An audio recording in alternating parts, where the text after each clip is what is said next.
awesome panel tonight, my brothers and sisters. I know it's been a interesting week, the highs and lows, rooting for a bipolar team. No to anybody who may be going through that, but that's the only way I can explain it. Or Dr. Jekyll or Mr. Hyde of a club.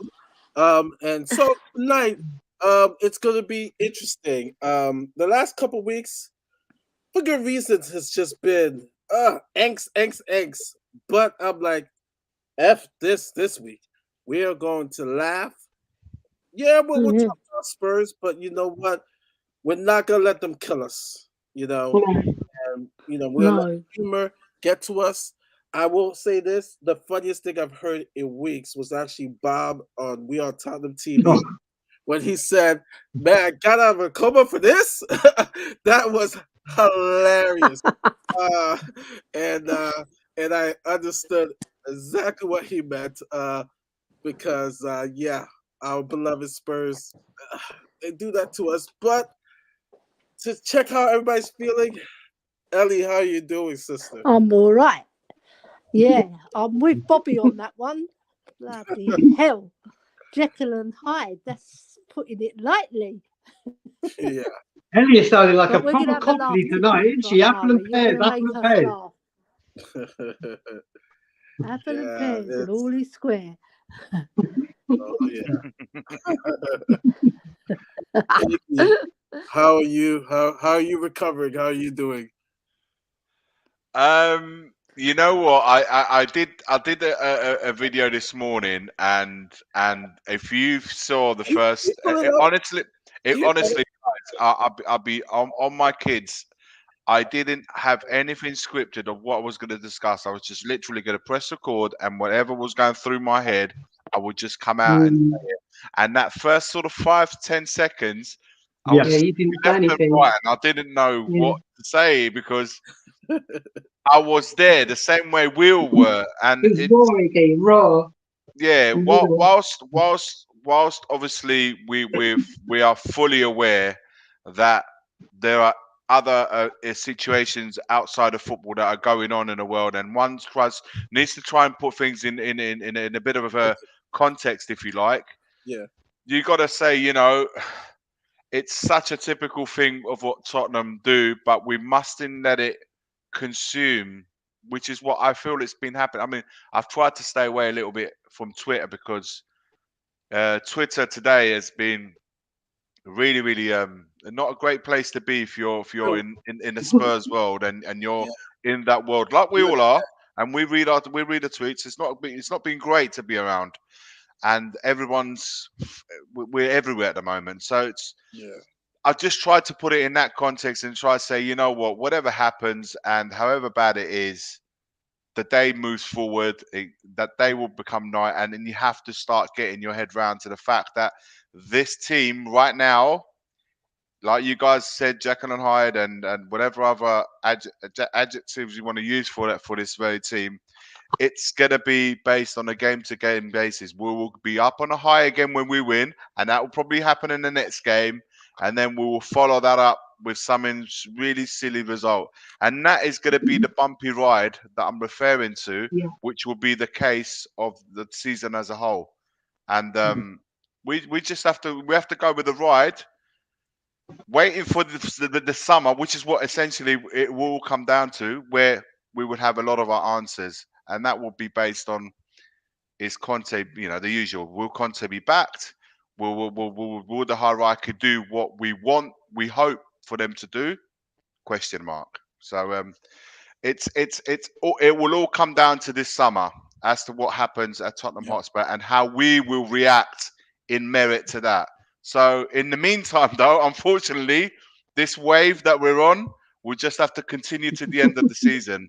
And we have to put that into context and say, guys, whilst no one likes this bumpy ride, it's up and down, in the grand scheme of things and what's happening around the world, it's not the be all end all. And we just have to try and put that in perspective. Sorry, guys, I rambled on a little bit, but it's only taken me this long, 10:20 p.m. from where I was this morning to come up with this. And but it was too early in the We morning like when I your did it. When I rambles, did the Iggy. video, We so like your rambles. Yeah, We like so your exactly. rambling. It's If you good. can put up the video, I will play it. I will play it. It was smooth. It was smooth. Iggy's the soul brother. I He's love a soul you brother. yep. I'm very much so in my way of thinking, in the music that I listen to. So, but you know, we'll have time to discuss it. It's just chill tonight. It's a Spurs Love Lounge. it. So Yeah. we got to represent. We got to represent the logo that stands on the right of our screen, right Yeah, next to Ellie's there. right next So to Ellie. Yeah. we're gonna have to show that tonight a little bit. Brian and Kim, my two favorite people. How are you guys doing? Actually, everybody's my favorite people on this panel. I actually Well, love I this. know you made me feel bad. I felt so happy and so. I was one of Mari's favourite people, and now we've just been relegated. It's just like, oh, It's just Well, like Spurs. I can't leave Iggy and Ellie Give out. and they take away. That's I'm always only cool. joking. I'm Too only right, joking. too But right. ladies first. How are you, it's Kimber? all about the laugh, isn't it? Where do we go from that performance? It's the typical Spurs thing, isn't it? Oh, last game we had a halfway decent performance. This game we don't need to turn up. You know, how many times have we seen that? You know, I'm so sick of this script. But as Iggy says, it is what it is. We've got to ride these bumps and these crevasses all the way to the end of the season. Enjoy it where we can. Ignore the bits we don't enjoy so much, and then hopefully Conte, Antonio, he'll guide us to the promised land at the end of it. On the flip side, it's going to be a tough one. So yeah. What can I add to that first? First of all, I just want to add something about Iggy. These 10-minute videos, or however long he's doing during the day, first thing in the morning, are so worth watching. They are brilliant. Iggy on location. I just need David Attenborough going now. And Iggy is outside the training ground. But They've got to be training grounds. they're just probably thinking it's not me. Although I did park there on Sunday, and I was tempted with my dad to do one, but I You thought, should have done. You should have done. Yeah, you should have told me. I I would have joined you. Well, no, you know what it was? We just gone to see my grandparents at the Jewish cemetery, and then my auntie is right at the Jewish cemetery across the road. Yeah. And I went to pay respect to my auntie, and I didn't want to give respect to that fucking piece of shit. Not in the same moment, no. Yeah, exactly. But what I will say, I mean, I've heard a lot of people right now say we're roller coaster FC, and I just expand on that. I wouldn't say we're roller coaster FC. What I would say is we're roller coaster that does the loop and breaks halfway when you're at the top, looking down, and you're like, okay, I'm enjoying this ride, and now I don't know if I'm gonna fall out of the goddamn thing on the loop. I see Superman. Hello, superstar. I'm here as well. My God, I'm just getting dissed on this channel. I've gone from a favourite person to and now I've got that. No, all love for Superman, who is obviously on the superb road to recovery. And yeah, but yeah, Maury, like I said earlier before we go on it, I haven't been on this channel for ages for obvious reasons, the time difference, and I'm usually on here quite a bit. So it's always a pleasure to come back on this channel and have a bit of fun, because that's what I think we need. We need to have a bit of fun, because what we're watching for 90 minutes, it's become, I mean, Iggy will vouch for this now when we go to Spurs, and Ellie. It used to be, I used to go to Spurs, and before all YouTube and all these people that I've met, my day to Spurs used to be wake up on game day or game night, whatever, go to the ground, get in, go to my seat. Obviously, I didn't have a beer for obvious reasons, not drinking. I weren't spending money for obvious reasons. Watch the game, get out the stadium, go home. Whereas now, it's meet up with friends who I now call family, spend a wicked pre-game with them in the Beehive pub or wherever it may be. Go and watch 90 minutes of pure rubbish, and then go out for curry or something afterwards. And it's become a day trip with 90 minutes of football ruining it.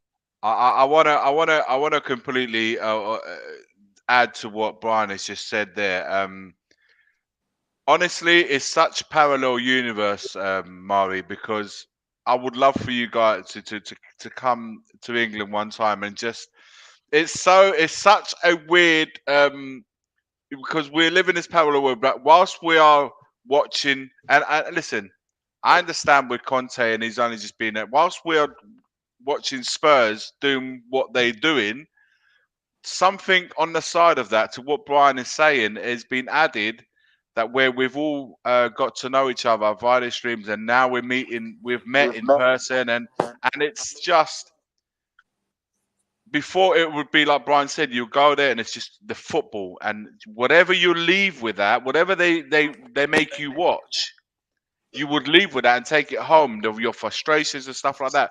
Now we have a go-to place straight after the game that we kind of like, we speak about the game, and it's not all just about the game, but we speak about it, and we somehow by the end of the evening, when we're all ready to go home, eventually everyone is ready to go home, we've not left in the same way we left the stadium, as if that makes sense. Whilst we could still be disappointed with the performance, perhaps, that is a great release. Let's say that it's a great release to have these all the brothers and sisters together.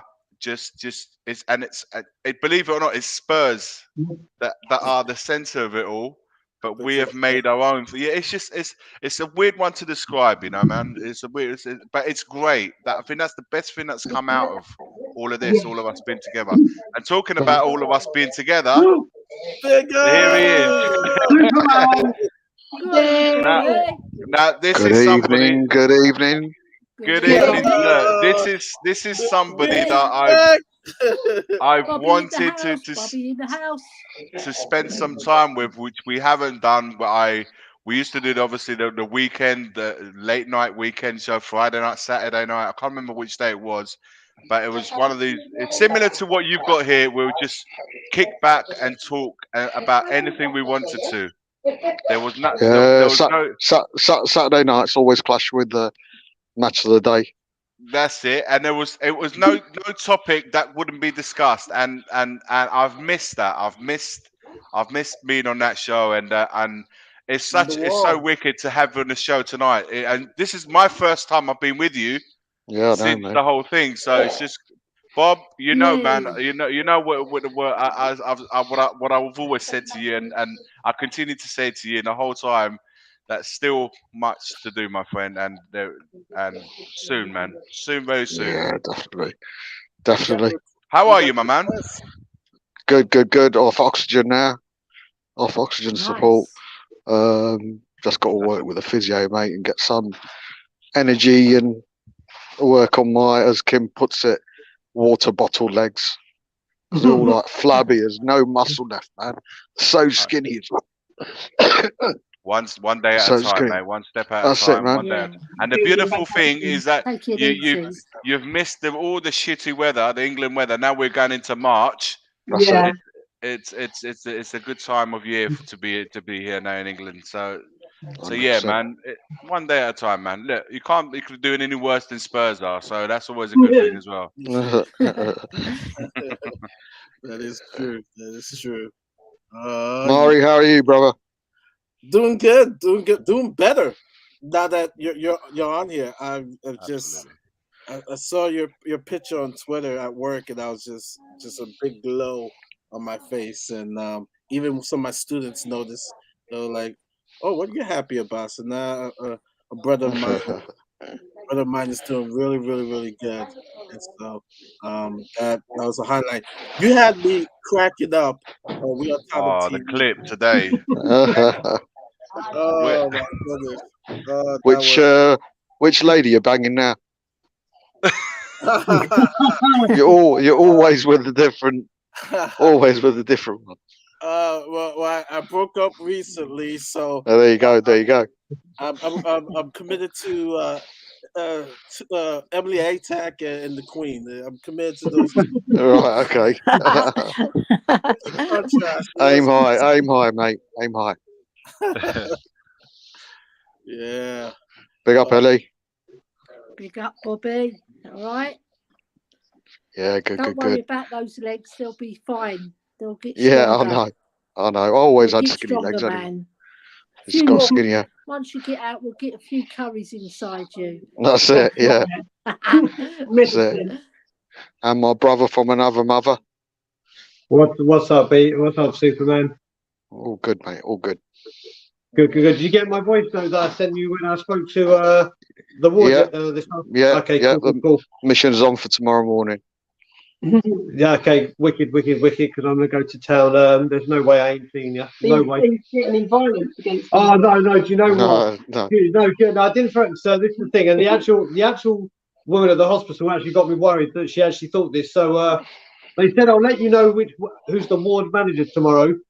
So you can try and twist her arm. And I said, listen, I'll try and twist her arm. And if it comes down to it, I'll even give her a Chinese bone.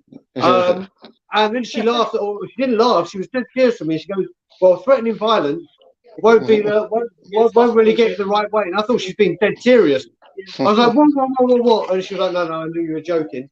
So yeah, a mission operation get me or us to see you tomorrow is definitely on. Kim, love you, babe. Give him a fucking haircut, will you? Listen, so you know what? I'll let it cut out of the bag as well. It's confirmed now. We've been approached by Manscaped for a sponsor. Oh, okay. So we're getting all the gear, and then obviously you see all the adverts for it. He was showing me the pubic clippers. I wasn't showing you. Yeah. But yeah, okay. So complete. Yeah. So what we're going to do is, you know, when people do the advertising for it, we're going to do. I just what he said. So we're going to do one where I'm actually using it, and that'll be when I stick my head for the first time. You should do one when you're shaving your balls, and then. Yeah, well, you know what? The last thing I need to do is get us to the flat. I worked so hard, or we all worked so hard to get there where we can start getting these things. Just to get taken off the air immediately. Exactly, yeah. No. I still think. Earlier. No, I still think you should have one of you shaving your balls. Then the camera goes to your face, and you smile again. You go, ah, yeah. If I'm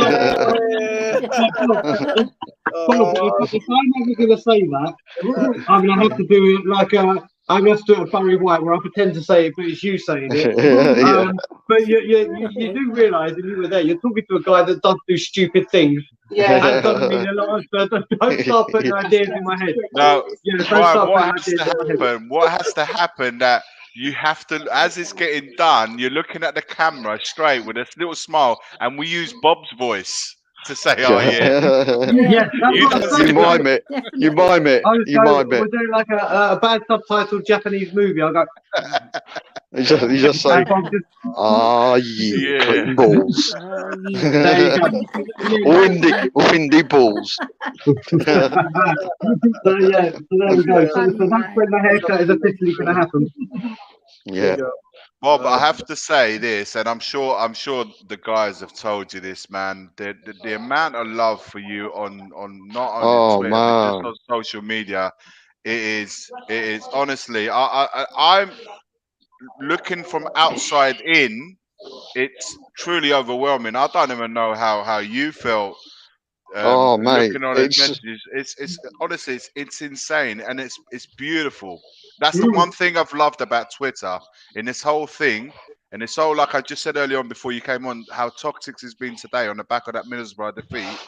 On the flip side of it, it's been also amazing to read so many messages, not just now that you're back with us, if you like, but also when you in the times that you wasn't. It was the continuous messages going and received, and it honestly it's overwhelming, mate. Overwhelming, and it truly touches you. Everyone, and I'll put that picture out saying I'm getting there, and within a couple of hours it was like 300 likes, 26, 7 retweets, 10 messages, and I couldn't, for someone who's who just sits in front of a screen and talks about Spurs. The love has been amazing, mate. Yeah. Love has been amazing and overwhelming. Unbelievable, and it really touches your heart, and it makes you want to fight as well. You don't want to let these people down. You don't want to let people down who have put that, the energy of that love towards you, and the vibes that they send out as well. You're thinking, right, I need to do something, because they obviously think something about me. Let's get better. Let's get back on that show on Saturday nights. We can't wait. That's my cream, man. I say it, man. I cannot wait. I honestly, anyone that knows you, man, knows what you're all about. And look, whilst everybody would obviously, Kim and Brian that know you best would say that, but I can say you someone that doesn't know you as well as the two people here. I can't speak highly enough of you, and I'm not just saying that because you're here. I've always thought that. Bless me. Although I was doing majority of my In the Walls when I was single, I'm not sure Kim's going to enjoy spending every Saturday night indoors. Listen, I've got enough of my own to deal with. I don't need to take yours as well. So I'll leave that with you guys to find a happy medium. And but listen, Kim's as big a Spurs fans as any of us, if not more. So I'm sure whatever you do regarding Spurs should be supported. But this has been a beautiful thing in such of how things are going on at the club and the team and everything else. It doesn't matter how highs and lows. On the side of what's been born, which is us here getting to know each other. I mean, I can't honestly. It's overwhelming, man. It's overwhelming to just how brilliant that side of it's been. You know what it is as well, Iggy, and I think Superman, you're gonna obviously you can feel the love that you've been receiving and getting. I think it's gonna blow your mind when you first announce that you're doing when you do the thumbnail and put it on Twitter. Guess what? I'm back. I think the numbers that watch your first stream I think you're going to be literally like blown away by the amount of people. Like literally, the airways are going to be cleared. That's just you streaming anyway.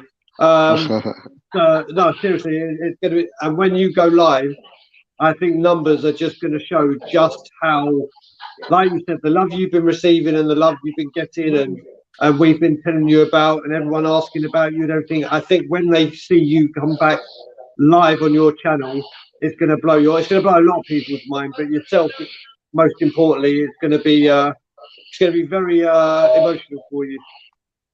You know what I'm like, Brian. I don't do it for the numbers, mate. No, for me, it's all about the guests and the people in the chat, and just integrate. That's very true. Yeah, I'm back in the spot for the night. I'm bags in the spot right now. I'm calling it right here now. Yeah, I mean, I've already told Ilana that I don't care what is going on. It could be a Jewish festival. Someone could be in hospital. I could be in hospital. It does not matter. It could be 3 o'clock in the morning. I am there. Oh, yeah, 3 in the morning is pushing it. That signal. Oh, it don't matter. There's never an agenda. There's always a topic about what's happened on the day, but it's just a free for all afterwards, and everyone gets their say. And I love it. And people in the chat are always. There's not a single chat that I miss out. It's loads of showdown sometimes, but people take time out to send a chat in. It's never ever missed. But I can't wait. I'll miss it myself. I'll miss talking to the guests and people in the chat. But you know what I'm like, Brian? I've never done it for the numbers, mate. No, I've never done it for the numbers. Never, ever. And that's the thing. Like, there's loads of comments coming in as well that you were the first channel they listened to. A lot of people say it's because of you that that they watch streams or even participate. And then, as you know, you and me have been doing shows pretty much together for over a year now, and it's always been that. It's always been the last first for good content and whatever. And then that's what matters. What matters with you and why I love you so much is you care about people more than you care about yourself, and that absolutely shines through. And no matter what the topic is, whether it be the Y word, whether it be any of your like specials, not only do you deal with it with a great deal of respect for the subject, the guests obviously you held them accountable and you controlled it well. But any moment, just like like I said, when you said that comment on We Are Tottenham TV yesterday, I was so tired. I hadn't slept well the night before, and it was a bad performance. Like, I want to go to bed, but we're going to do the show, so I was all there. And then obviously, I don't know if you saw, but who was on before you, Brains, was meant to be the last guest, and then you were coming on, and Ben just tapped me like this and said, "Look," and I saw your name, and I had a smile. And once you said that, I was just like, "There he is. There's the Bob. There he is. Exactly. It was just the best comment that could have been heard." Yeah, I mean, but yeah, with regards to helping people, everyone's in the same boat, mate. Be it you've only got 1 subscriber or 3,000 subscribers, everyone's in the same boat. And the way I feel, if I can do something with my skills of doing intros or outros or whatever, Mario I helped in with Tottenham on tour. I've done your intro. We're all in the same boat. We need you to update it, Bob, when you're better. Because we need to add Danny and Danny Kiriakou. There you go. And Adam, obviously. Yeah. I'll get us sorted. Mate, we're all in the same boat. We're all family. If I can do something to help out, I'll do it. And I feel good. It makes me feel good that I've helped someone, and in return, all I ask for is a bit of love, and that's certainly I'm certainly getting that. That's not even a question. It's really funny because I'm just observing. Obviously, like whilst on the back, bearing in mind on the back of yesterday's defeat, we've all obviously got something related to Tottenham because I've still got the top on. Oh my god! And I was like, when I see Mario, I see Brian as well. So it doesn't matter what it is. Listen. It's a bumpy road ahead, man. To the end of the season, it's going to be like that. So it's a write-off, though, isn't it? It's a write-off. I said this morning, Bob, that I saw it. You gotta see that the final that we just saw on Sunday was Liverpool versus Chelsea. You got to look at these teams that are still in there now: Manchester City, Chelsea, Liverpool. It's going to be one of those teams that, if not, or 2 at least of those teams will probably go all the way unless they face each other somewhere along the way. Our chances of us winning that, when you're looking at those elite teams, Champions League final sort of level we're looking at, and then you see where we're at, the possibility of us going all the way would have, let's say, very difficult, very high expectation. But the expectation was to at least to see Middlesbrough off. You have to be able to see Middlesbrough off. We knew fully well that they knocked out Man United. They were on this high, and the FA Cup has been a weird cup this year because there's been many upsets.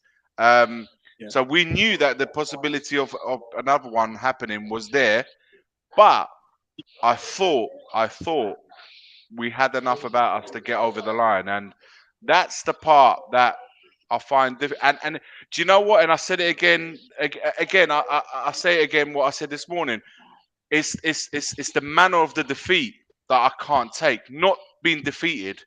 Yeah. Because defeat is part of football. Defeat is part of life. We win and we have lost. It happens. But just the way and the manner that we went on to lose that game, the not caring was so evident. That's how it was received. We look at the game and we see this. I don't understand it because there are kids in the opposition team, and there are people there that are playing in the division below, 8th in the league, and they showed so much togetherness and the shithousery that they gave us. And mate, Højbjerg and Winks were outclassed by a 33-year-old. They were there, championship player. They nullified Man United reject. Yeah. They nullified Kane. They done the homework on him, and it's just... you say about the teams remaining. The only team I'd be scared of is Chelsea. We played well against Liverpool with their high line. With Man City's bogey team, there would have been a good chance we could have done well against them. Could have done something. When we can't get past Middlesbrough, exactly. it's hard to see that. When the draw came out, guys, I thought, yeah, this is the draw. This is the one. I agree, and then Ellie, but then and do that.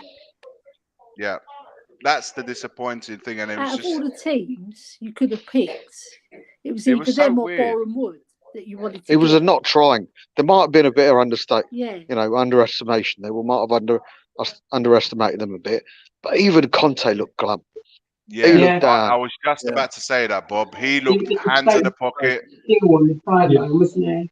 He was. I mean, Iggy, this is where you got to go to your Italian correspondent that knows this guy. Like, big up Ben, brother. What do you want me to say, man? Iggy, he saw what we saw, Brian. That's the only way I can say it to you. He saw exactly what we saw, and we would have had the same face, and that face of dejection. We would have had that same face. I know I certainly did. So when I saw him, it was like looking in a mirror, in the sense of how I was feeling in the moment. And I just thought, when they scored the goal, honestly, the first thing I said is that's it. That's it. It's gone. Oh yeah, we're not catching these guys. But you never saw him once ranting or raving or shouting or pushing the players on. He just stood there, didn't he, with his arm folded? But you know when you're like, he's like, he lives, like I said many a time, he lives in the moment. So he's seeing that. It's like, what can you say when you know you're not going to get? Because it's a bit like 2-3 days ago, we were saying how he's over the top.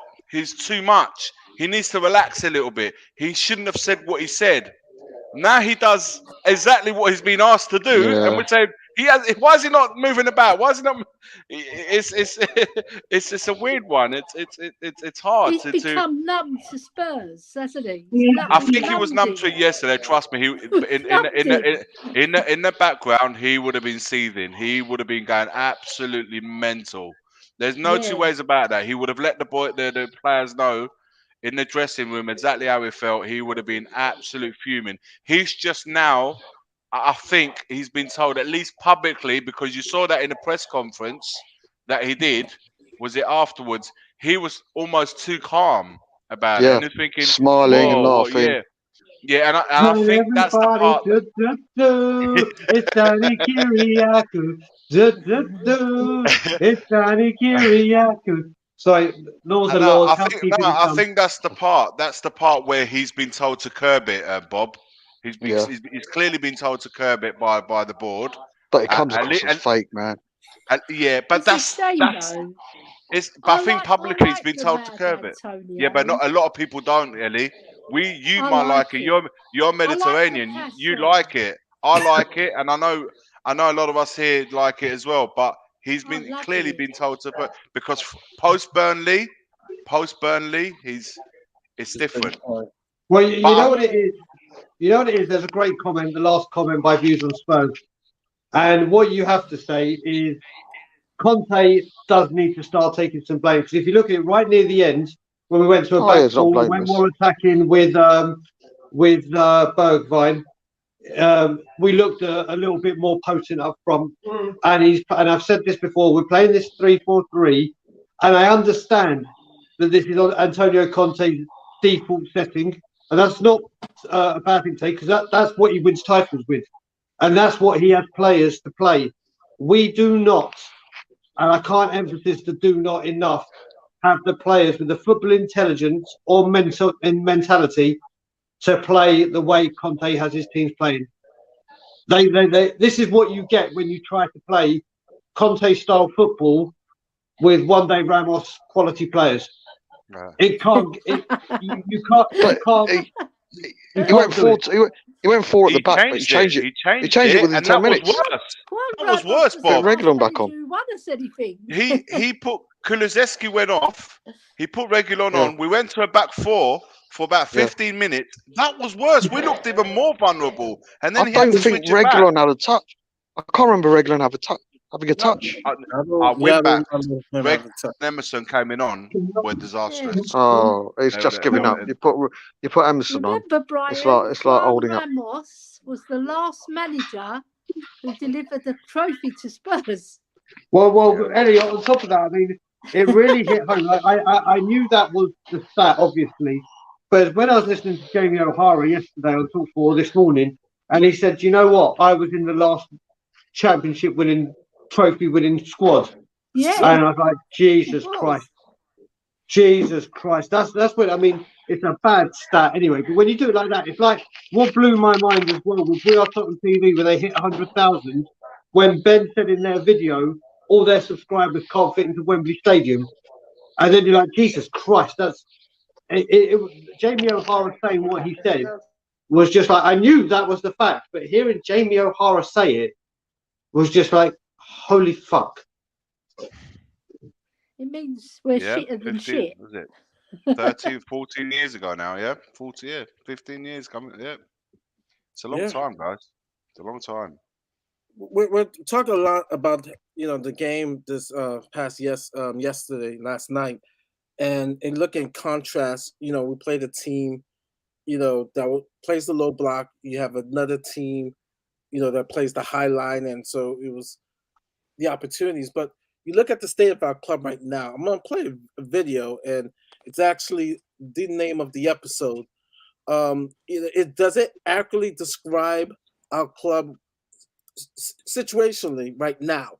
I'll put the video because this is good convo right here that we're having. Because that's how that's how I describe it to some other people yesterday. I was even speaking to my best friend.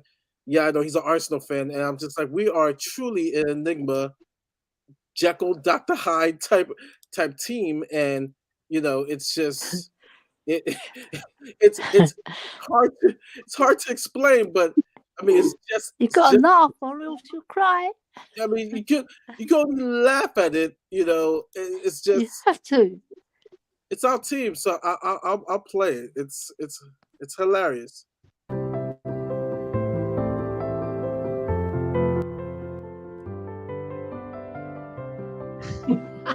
Maury, take down the title because I couldn't see what it said at the bottom. Oh, there you go.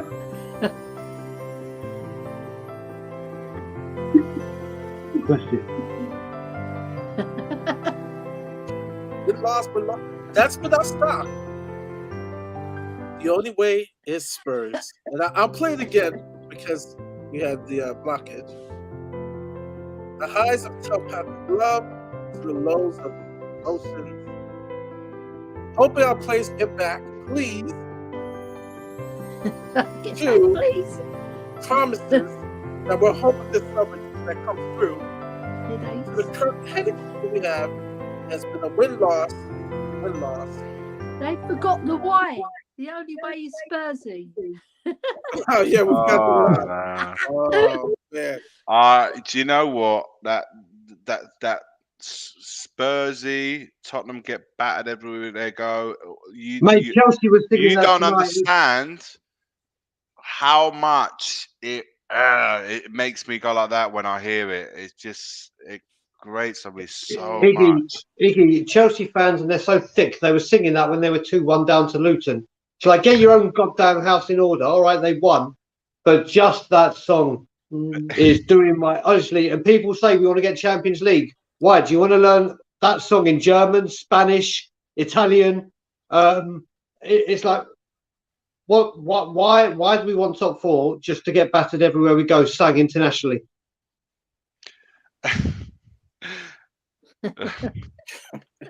Serious? Yeah, no, it's just yeah. But this video beautifully describes. I mean, how much more Spurs do you want it to be? You couldn't make it up. They chose the wrong year. We've had our greatest results in the Champions League, haven't we? The best results. We beat Real Madrid. We drew with Juventus. All right, we lost to them at Wembley, but we beat Man City. I was there, and we got to the final. So we've had our best results. That Inter Milan game when we lost 4-3 away, that was incredible. It feels like a lifetime ago now. 3-1 at home. We've had some really good results in the Champions League, and we've rode our luck a bit, but we've done better in the Champions League than in the Premier League. Or the UEFA Conference. if you're an Amazon producer, you must be kicking yourself. You thought the Jose year had a lot of footage, but this year, you gotta say, it's been. I mean, we went from Nuno, we went from the Kane saga to Nuno, Conte coming in, you know. Then we kind of saw we had like a 9-game unbeaten streak. Then we had the Chelsea debacle. Then we had Conte ready, giving early signs of unhappy with the club. Then they put a muzzle off over him with the Italian interview. Then you got the Burnley interview. You get the highs and lows. We've been winning, losing, winning, losing. I'm telling fans that we are a typical soap opera. There's no dull moment to our club. I'm so glad I missed the Chelsea shit. Oh yeah. Oh, I really stand for Bridge with Ben for the first Morecambe, I missed that. Brighton, I missed that. We were 16 minutes away from going out to Morecambe. Yeah. 16 minutes away. Crazy shit, man. No. I missed all that. Missed the Chelsea shit. And the first game I really watched was a Man City away game where I could actually concentrate and enjoy. Yeah, and that was amazing. I thought, yeah, bringing a bit of fucking luck there. And then Burnley came up. Bring it on. I know.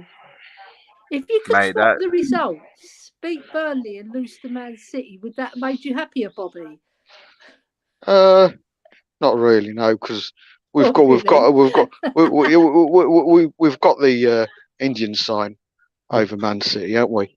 And I think there is a mentality block with Man City as well. And I thought, yeah, man. And against Burnley, I was like begging the nurses to put me back to sleep.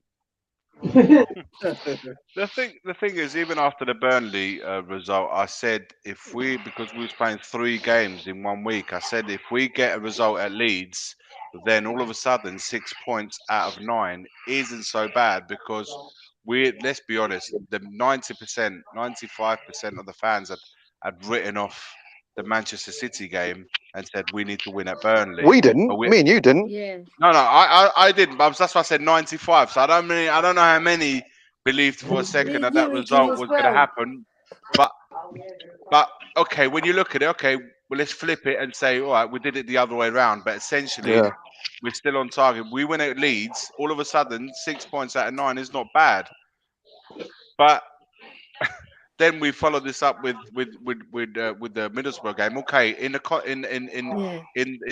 the context of the league and the league games, it doesn't affect that, but it does affect on having lost that site, that FA Cup site now. Now it's just literally game by game in the league, which could also be a good thing. I want to put a positive spin on this, with the exception of the couple of games that we need to.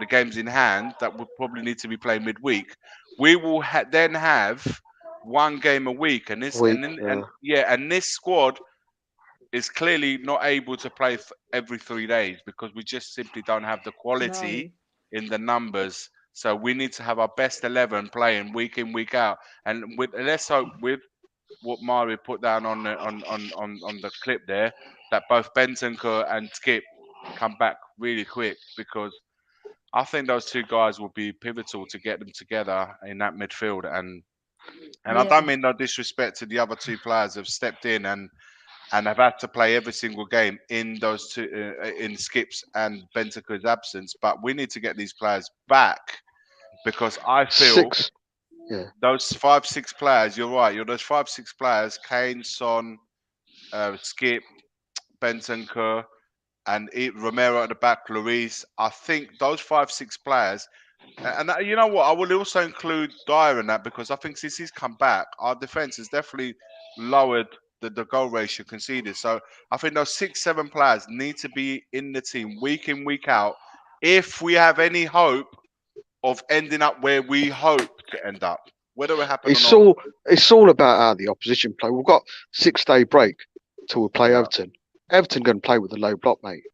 They're going to be fighting for their lives. We, any other time, we've got a wicked record against Everton.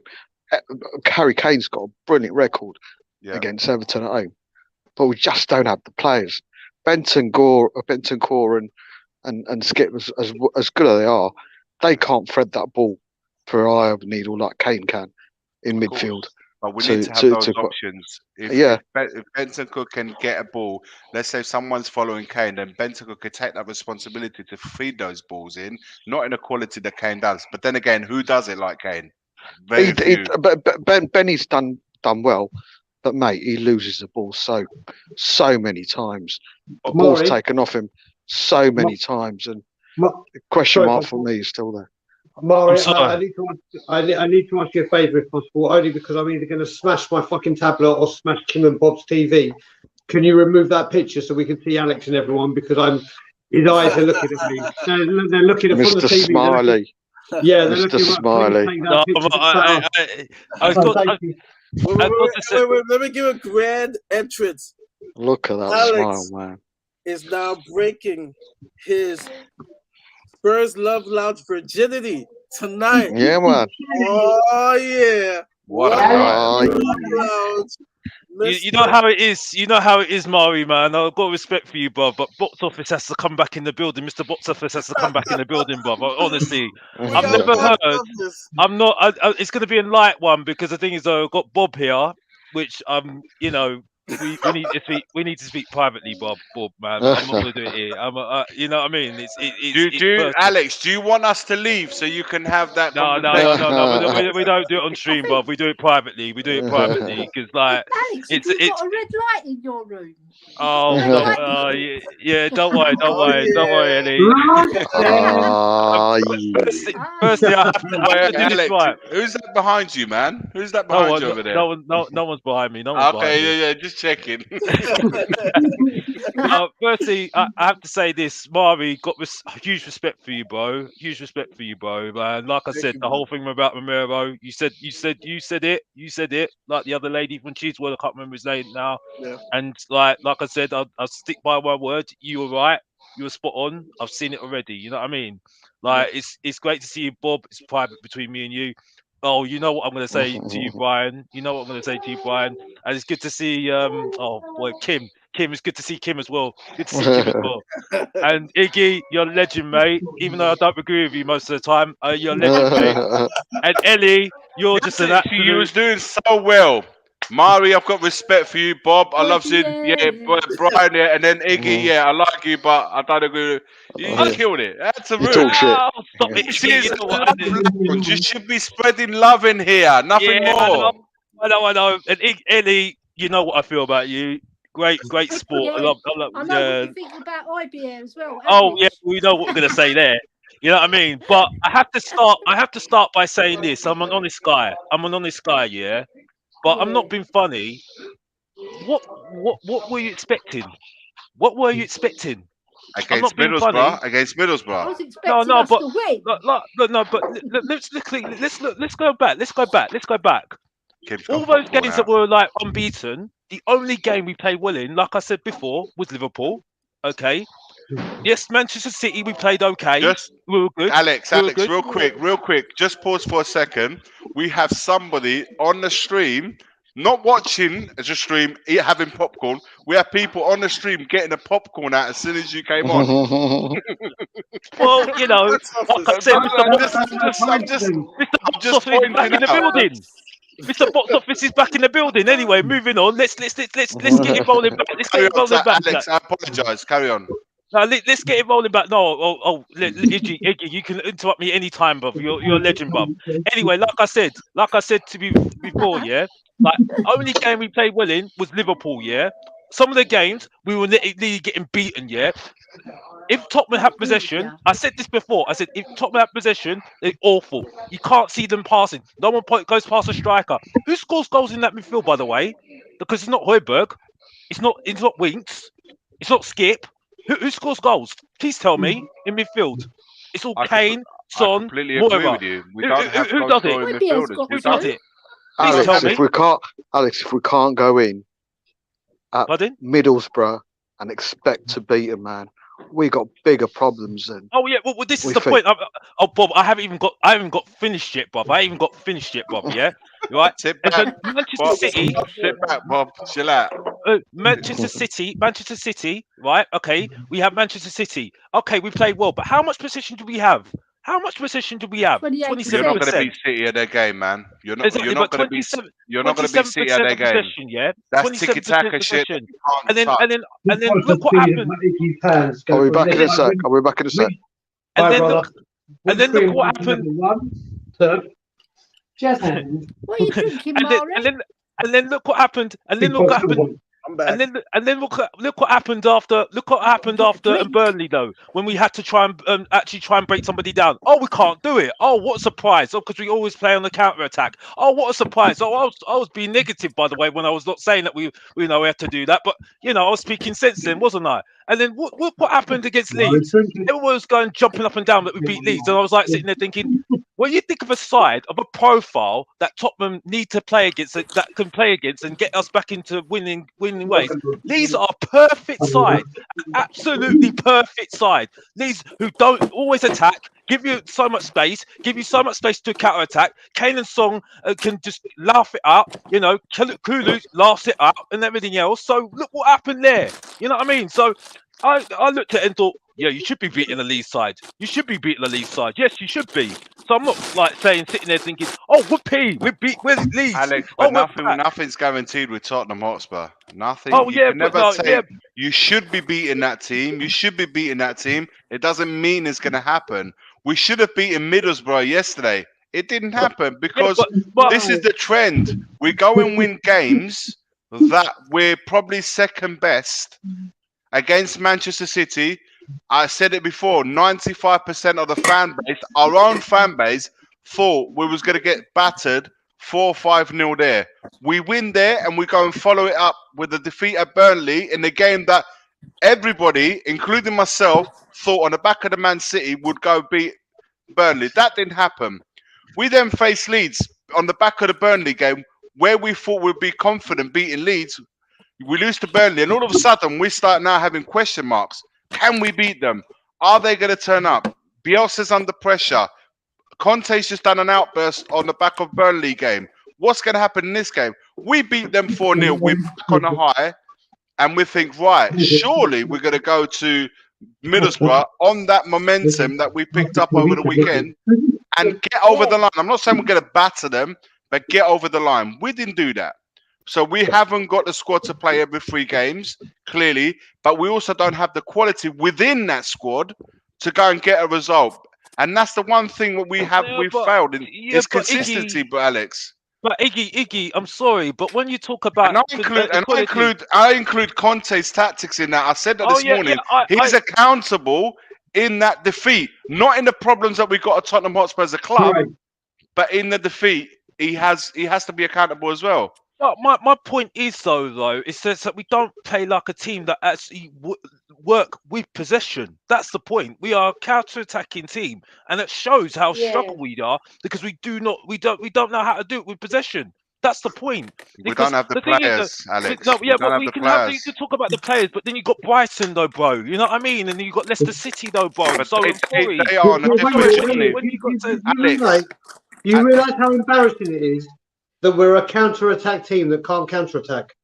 Yeah, it's embarrassing. But Alex, Brighton are. You use the Brighton example. They are on a different journey with us. They have been on a journey with that manager for a little while now. So they've embedded not only what the manager's trying to do, but he's also been given the players to do that with.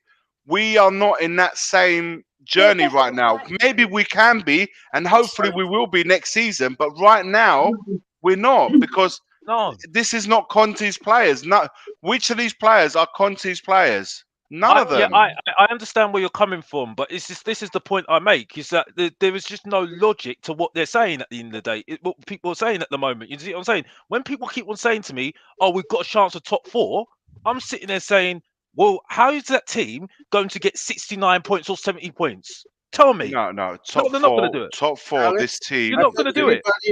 I think everybody on this panel here, I know I've gone on record, and when people ask me the question on Paxton Road, Will's show, even on here, I say we take it a game at a time because we're so bipolar, up and down.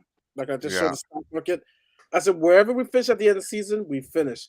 Because I can't even talk about top 4. I just want to win. Like just one taking game at a time. And I think our fan base gets too excited. And I said this. Even it's like Kulu. It's like Kulu. Everyone's now going and saying, "Oh, he's a baller. He's this. He's that." And I'm like, okay, give him the jury's still out on him. The jury, from my personal point of view, whilst I think he has qualities, the jury's still out. He's only been there. Iggy, you're a sensible guy. You're a sensible guy. No, I'm saying the jury's still out. But the signs, at least we can we at least say agree that the signs are good. They're not negative signs; they are good signs. But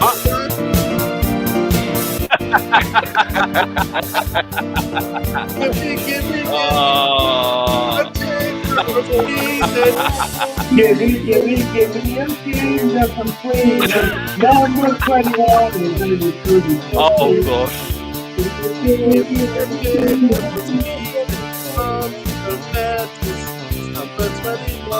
Yeah, I don't like that first verse. The first verse just seems a little bit extensive, but the second verse, number 21 is. I mean, this is what I have to say. When it comes down to it, if you think it, and why I love the Spurs fans with their banter and the songs, if someone had told me that we would have one of the greatest songs ever for Christian Eriksen, which was Agadoo, and then ABBA for Kulusevski, I'd have been like, what the hell are you talking about? It's genius. It's absolutely genius. Yeah, so to follow Alex's, is it too soon? Our fan base, I understand. We're looking for hope any way possible. And actually, thought it was genius, them create a song. But is it too soon? I mean, don't get me wrong. I was getting excited, but like I said, it's just kind of like slow your roll. Let's keep calm. No, this is. Are you talking about the song? Are you talking about his song? Are you talking about Kulusevski's song? Yeah, the song. That's just Spurs' fans' way of saying that he's one of us, and we've taken him as one of ours. So we're trying to make him feel at home and make it all the best that we can possibly do for him to succeed. Yeah. That's it. Yeah. But of course, it's still early days. I think I said this on a couple streams. He's the slower version, and I don't have a problem with his speed. He has that talented speed. I think he reminds me of. I told you, Iggy, he reminds me of Aaron Robin. He reminds me of Robin because Robin was so good with his left feet, technical, deadly left foot. Just a little tad slower, but I like Kulu. I like Kulu. I thought he was one of our best players yesterday. That's not saying much because I thought the whole team needed to be scolded. I thought the team played bad. I thought out of the players, Kulu played the best out of all the players yesterday, and he reminds me a little bit of Aaron Robin, but not as quick. I put a disclaimer. I'm not saying he's Aaron Robin. Now, see, he's as quick as Robin, but he reminds me of Robin. We've got to hold on to that, Mari. We've got to hold on to any little morsel we can. That's good at Spurs, don't we? No, we've got to. Listen, when it comes to a song coming out too quick, the Christian Eriksen song, the Agadoo song, came out after his second or third game. It was at the Cup.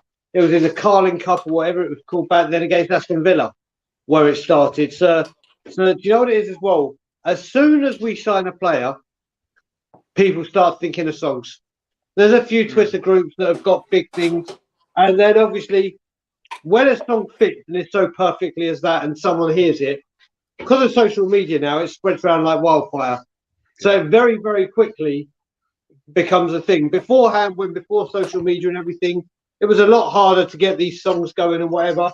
And exactly like Mari said, you know what? It's a sign of acceptance. It's a sign of, listen, that song came out as well after Man City. And let's face it, Man City was phenomenal.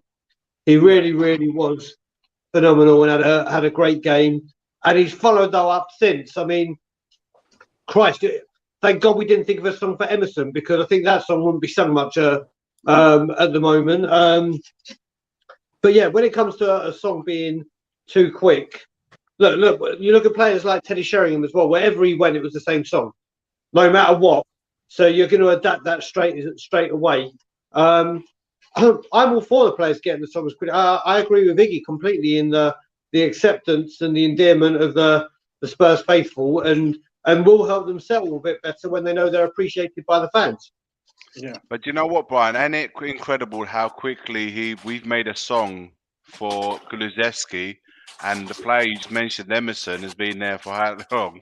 We haven't come out with nothing. This is what I'm trying to say. That it's the acceptance of. Well, you know what it is as well, Iggy. And I'm sure Benton will have a song very soon as well. I'm positive. Well, I think you've got to look at it as well. He's in a position and in an area of field where players get songs pretty quickly. Like I've been trying to get a Højbjerg song going from last season, and it's basically the Aurelio Gomez song, but just with Højbjerg's name. And you look at it, there's certain players, and so like Kyle Walker, from what I remember, didn't have a song. Wonderful players for us, wonderful player. Deserved a song? Hell yeah. Get one? No. Well, Toby they did with. There was a couple. There was when they sang Toby. And then there was another one where with all the golden. Toby didn't have one for himself. Obviously, Jan Vertonghen had two. But they're in those kind of positions, I think, where obviously someone like Kulu will get a song, or any player in that position will get a song pretty quickly because of their importance, and they're normally grabbing the headlines because they're in the area of the pitch that does. Gimme, Bob Spur TV. He's back on the street. Oh, his camera. He's repping camera off. By the way, I agree with what Cody Max said in one of his comments. I know there's a few there, but I've read. I like in this squad. No, it's the other one. It's the other one just further up to 11. That's the one. It's very true. We looked running on fumes, jelly-legged. But you know what? It's funny he says that because I read an interesting stat earlier saying that whenever Conte has been able to train the team for 4, 5, 6 days or 5 days and more, he's at the end of that he's followed it up with a team getting a positive result. So we have those 4, 5, 6 days. So but they're going to be playing. They're going to be playing a Burnley game, mate. They're going to be playing a Burnley and a Borough game. They're going to play sitting deep, closing us down. They've got the energy under Lampard. We saw that against Man City. They've got a break as well. It's not like us only have. They've got a day's extra break, if anything, or 2 days. But Bob, they need the points. They're going to need the points. So I expect them to come a little bit forward. They can't just defend. And if the pattern goes correctly, we beat Everton and then we lose to Man United. Because listen. You have to be ready for all possibilities. But you know what? You're probably going to get a prime Zinedine Zidane in Dele Alli. No, you know.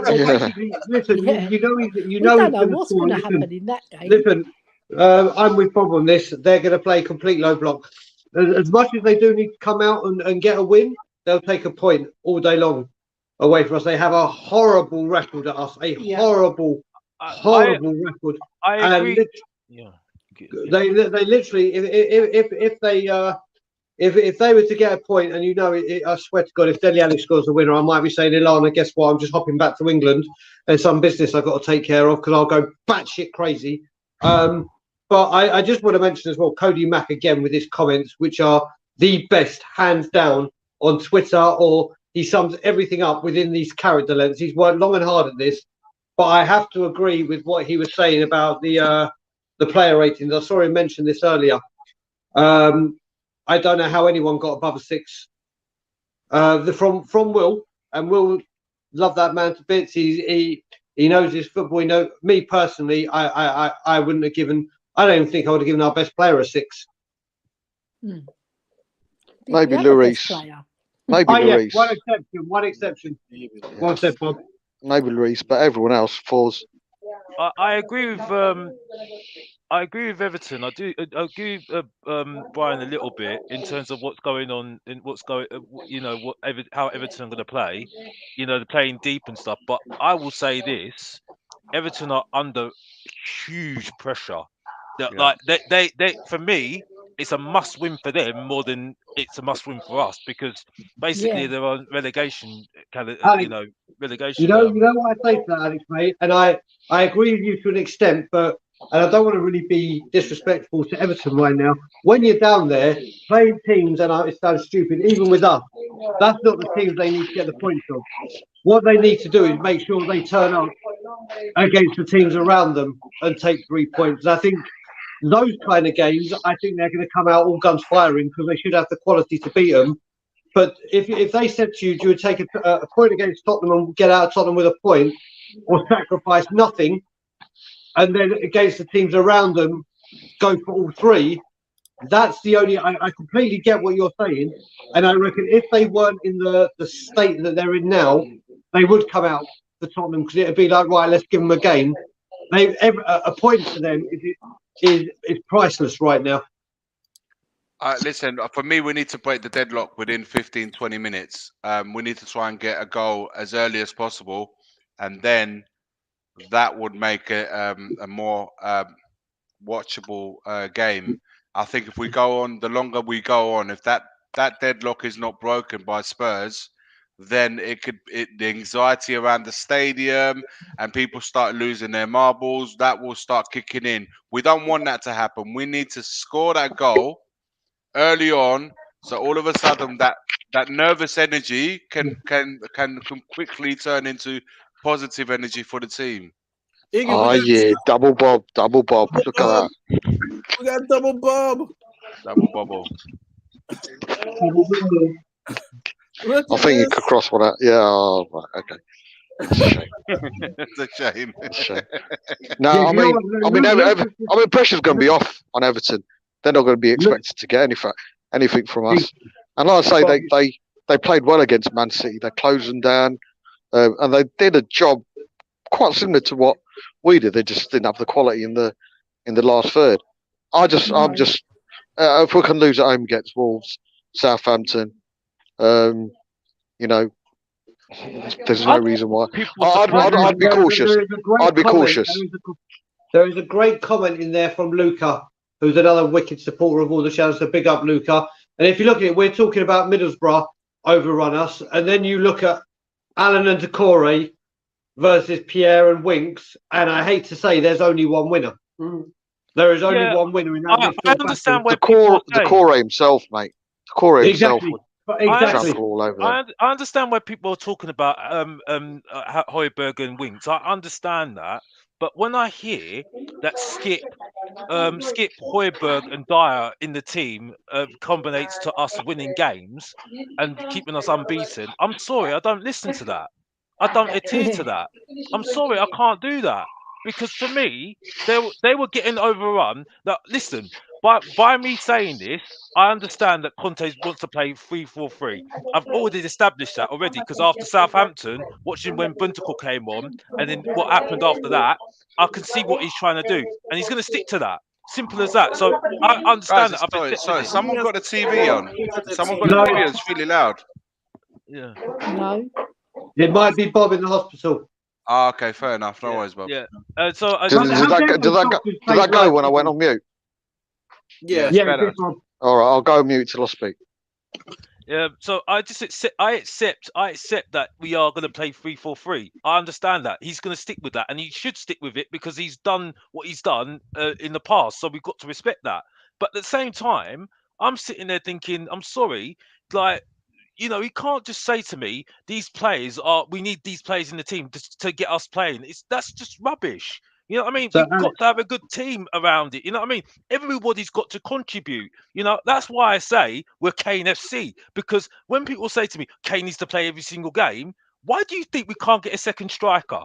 Tell me why we can't get a second striker. Because all we talk about, when people talk about Tottenham, all they talk about is one player, Kane. That's all. So that's why you got strikers saying, why won't I come to Tottenham when I'm seeing what I'm seeing at Tottenham saying, all they talk about is Harry Kane. I'm sick of that argument. I'm sick of that argument, Alex, because if we've got to show ambition, I mean, we've had Crouch, Defoe, Robbie Keane, Berbatov. You know, we've always had 4 good strikers. There's absolutely no reason, if the club sells itself, if the club shows ambition, if Conte's there and he's saying, and he's being backed the way he is, there's absolutely no reason another class striker wouldn't come in. I mean, Vinicius came in and he played a few games. He got us double figures of goals, and he could have played more. He personally should have played more in the league. He always made a difference. So we can get another striker in. It's the mentality that we've got as fans, mentality as we've got as a club, that Kane's playing, we can't get anyone out. That's a load of bullshit. If we've got to show, if we've got to show ambition, if we've got to go to that next level, if Conte is going to be backed, I guarantee Conte wants another striker in, a class striker in. It's up to him to sell it. It's up to the club to sell it. It's up to the club to show ambition. Bob, I will add to that and say that, you know, who would go to Liverpool, for example, when you've got Salah there, you've got Mane there. If you're a right winger or right forward or left forward, why would you want to go there? Because those guys are playing there all the time. And look at Minamino. Diaz would go. Diaz would go, mate. Diaz went. I was just about to say that Diaz did go there because he thought, I'll take my chances there. Iggy, I understand where you're coming from. I respect what you're saying. I hear what you're saying. You and who's to say? Sorry, Alex. In addition to that, Conte played with 2 strikers. Inter Milan. Who's to say that we won't go to a 3-5-2, providing we will get a striker who's levels that can play alongside Kane? Alex, before you respond, let me just add to what Bob and then you've obviously got the response from all 3. If you look at it as well, I'm sick and tired of this, because what we do as well is if Kane gets injured, which happens regularly, we'll move Son out of his best position to compensate for the weaker position or for what's not his strongest. And then what you've done, you've moved him to a position where he's weaker. Then you've got to bring a player from the bench that can't get into the first team to take his place. And you're just filling weaker players, not calling Son a weak player because they're moving up to his position. Right, we weakened 2 positions just by not having that second striker. And with that second striker, you should be able to sell it and say, listen, right now, you've seen Harry Kane kicked off last summer. We don't know I'm talking us as fans right now. We don't know what's happening this summer. You're coming in to give this guy competition. If he gets injured or suspended, you are playing. You're going to play cup games or Europe. And there are strikers out there. I'm not saying like the Salahs and all the big players, but players in our bracket that will say, do you know what? I'm also going to learn off Harry Kane. I disagree, Brian, to an extent. I don't think Harry Kane should come into the conversation at all. If we want to get another striker in, we've got to sell the club. We've got to sell the ambition. We've got to sell Conte. We've got to sell Conte's backing. We've got to sell the dream. We've got to sell the, how we're going to go to the next step. I don't think Harry Kane should come into the conversation at all, because it's nothing to do with Harry Kane. The striker is coming in to make a change at Tottenham Hotspur Football Club, and Harry Kane's just there. He's just another player in the squad. It shouldn't come into the conversation, and as like you said, we should be able to sell the club. This is Tottenham Hotspur, for God's sake, and the Conte effect of having him as manager should be a big enough sell to say you're going to work with a manager of this level. But it's going to come from the player coming in. That conversation does come in, whether we like it or not. The player's agent or something will say something regarding, obviously, the dependency that this club has shown on that guy. And that's it's not coming from us. It's not coming from Conte. It will come from the player's agent. Also, I think it's very, very dangerous at the moment, especially with what's going on with Conte, that we're thinking Conte's going to be around for that amount of time anyway. That's on Levy. That will be on Levy. Sorry, man. I'll say it. That will be on Levy. If he walks, that's on Levy. Alex, if he walks, that's on Levy and Enoch. I won't let Brian say it. I'll say it. Yeah, you can say it. I can't say it. I will say it. Alex, look at me straight. If Conte leaves, it's Enoch and Levy's doing. there's no other reason. There's no other reason why Conte would walk unless he's not being backed. Yeah, it's as but simple Iggy, as that. yeah, Iggy, you know what I'm gonna, Iggy. I respect you what you're saying, but I don't want to get into that because that's something else. As far as I need, you don't have to need get into it. All I need you to say is, if he leaves, it's because I can't go into that anyway. I can't get into that because we know we've okay, let me ask you this question, Alex. What reasons would Conte have to leave in the summer? What reasons? Well, yeah, because he's not going to get. Well, he's not going to get backed. And whose fault? Whose fault would that be? Paratici, that's one. Paratici, that's one because Paratici should not have been in the first place. If we want to go there, we're going to put this. You know, whilst I hold Paratici responsible on certain things for sure, are we going to put the fact that Conte is not getting backed just on Paratici? No, we're going to put it all on him. But the point I make though, Iggy, because I'm not gonna. I understand where you're coming from about Levy. I get it, but for me at the moment, I don't want to talk about that at the moment because that's not something I can get into that at the moment. I understand. But Alex, if you're talking about Conte walking away, that's naturally going to be part of the conversation. We'll know within the first couple of weeks in the summer, as soon as a season finishes. I don't care about the World Cup. We'll know within the first couple of weeks if Conte's hanging around because he'll be wanting players in. And Paratici doesn't work as a lastminute.com football director or whatever you want to call it. Straight away. He gets the players in straight away. The only reason I'm adding to that. He knows what Conte's like. He wants the players in early so he can have a good pre-season with them and get his ideas in. Paratici he knew that with Mourinho. He knew that with Poch. Yeah. And Bob, one thing I will say, buddy, before I let you speak, is obviously we can't use that World Cup as an excuse because obviously the World Cup's in Christmas. So there's not that could have been a nice, easy eyes to World Cup. It's hard to get back. We haven't got that excuse this summer. We have not got that excuse. Yeah, I mean, like I said, I'm not going to get into the Levy thing because, like, we can. The reason why I brought the Levy thing up is because you said Conte might be walking in the summer, and I'd be like, well, that will be on Levy. That was my response into what you said. I'm leaving it to you guys to do what you want to do in terms of that anyway. You know what I mean? Because I've already discussed what I'm not going to do anyway. That's what I've said. I'm undecided. Yeah, because I've told you, I spoke to you privately about it already. That I'm not going to protest myself out of respect to all you guys because I respect you guys highly. You know what I mean? So it's not having to go at you guys at all. It's just at the moment I can't do that. I'll do enough going to the games because I'm going to the Everton game and that's money out of my back pocket. You know I will be there too, Alex. You know what I mean? So you know what I mean, like you as well. So you know what I mean. So I do enough for the club. You know what I mean? So that's the way I look at it in that sense. But my issue is is that at the moment I don't see I can see the problems going at the moment. You see what I'm saying? I'm trying to remember what my point was at the end of the day. But my point is that the striker situation, when we bang on about Kane so many times, it doesn't help. I don't think it helps. Also, when you get a striker in, they don't get the chance like Vinicius didn't, like Jensen didn't. You know what I mean? Janssen didn't. You see what I'm saying? So that's what strikers look at. You know what I mean? So to get 2 or 3 strikers in, we must get rid of Kane. Is that what? I think Kane's going to make his decision in the summer, mate. I think he's going in the summer, mate. Okay, and on the back, Murray. So on the back of what reason would Kane make that decision on? Based on what? Conte staying or leaving? No, I think it's because he wants the Premier League, mate. I think that's the reason. So he's going to go regardless of what happens with Conte. Yeah, because he wants the Premier League. He doesn't want a Carabao Cup. FA Cup's not going to be good enough for him.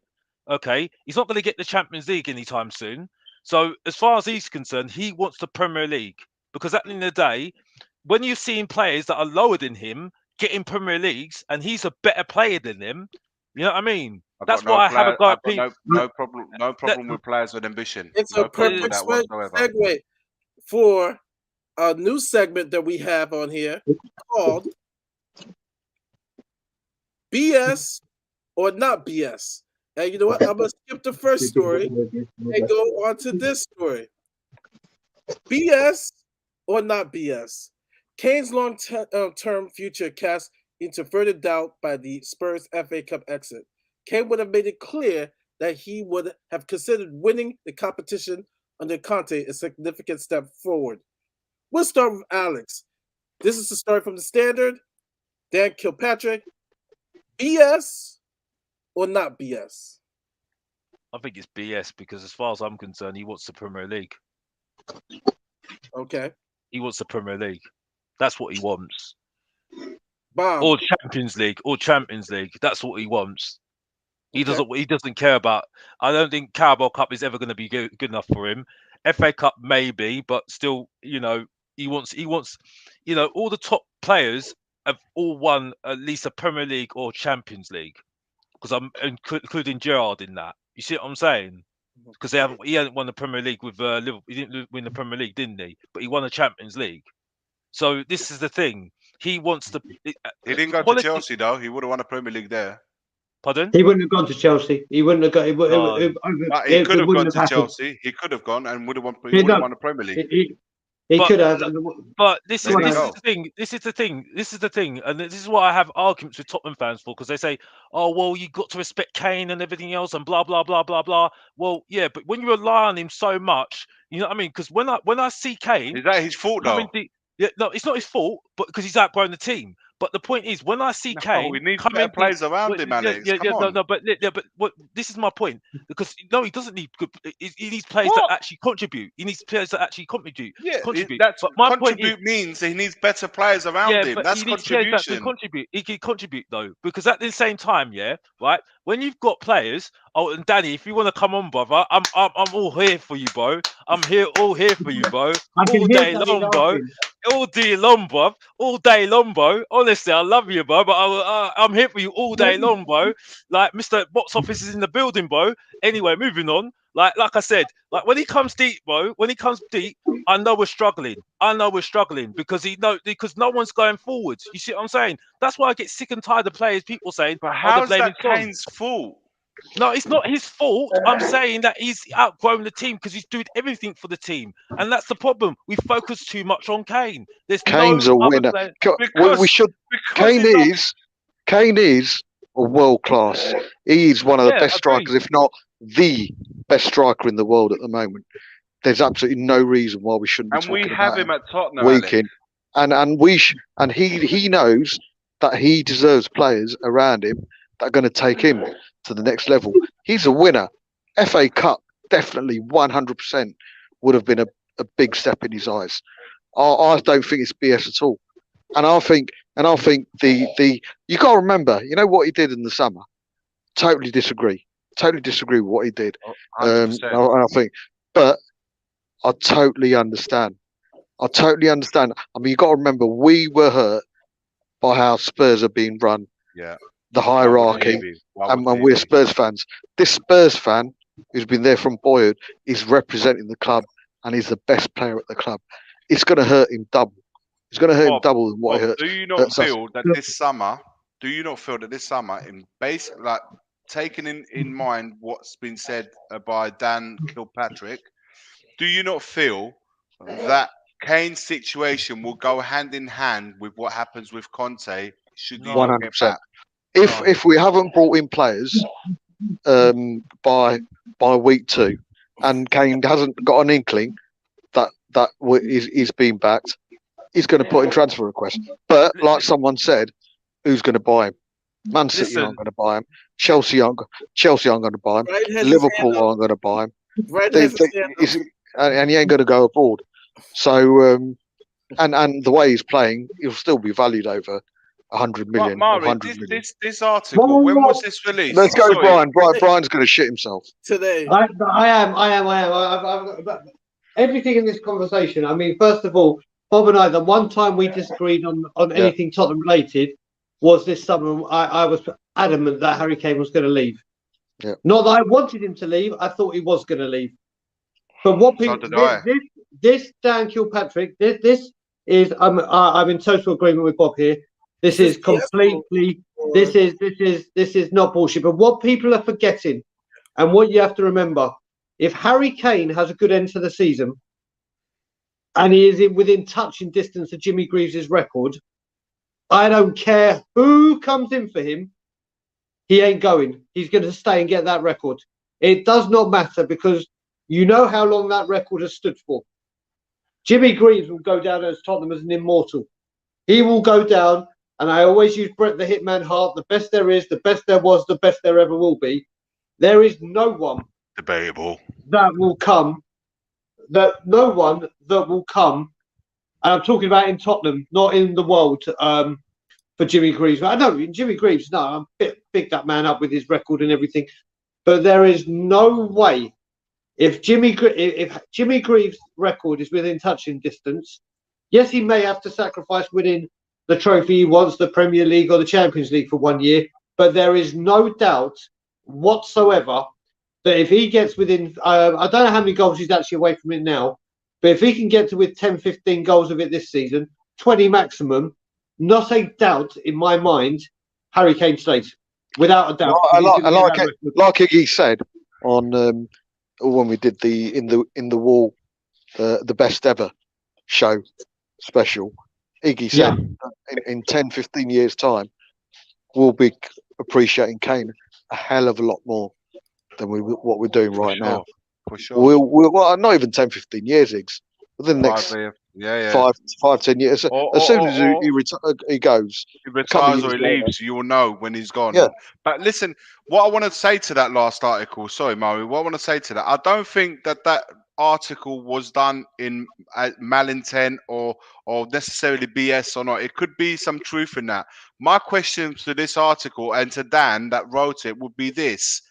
How could Kane have considered winning this competition when the areas that needed to be addressed in the key positions that we needed them in was not addressed in January? How would we have then, if we brought those players in and addressed where we are, where we have the shortcomings, then he could say, man, we got the players in, we should have gone for this cup and we didn't achieve it. Then this article would be 100% right. But when we didn't address those positions that we needed them, the creative mid, the wing back, the centre back, the other forward, when we have not addressed any of those positions, how can then we expect with this current squad to go and win at a cup?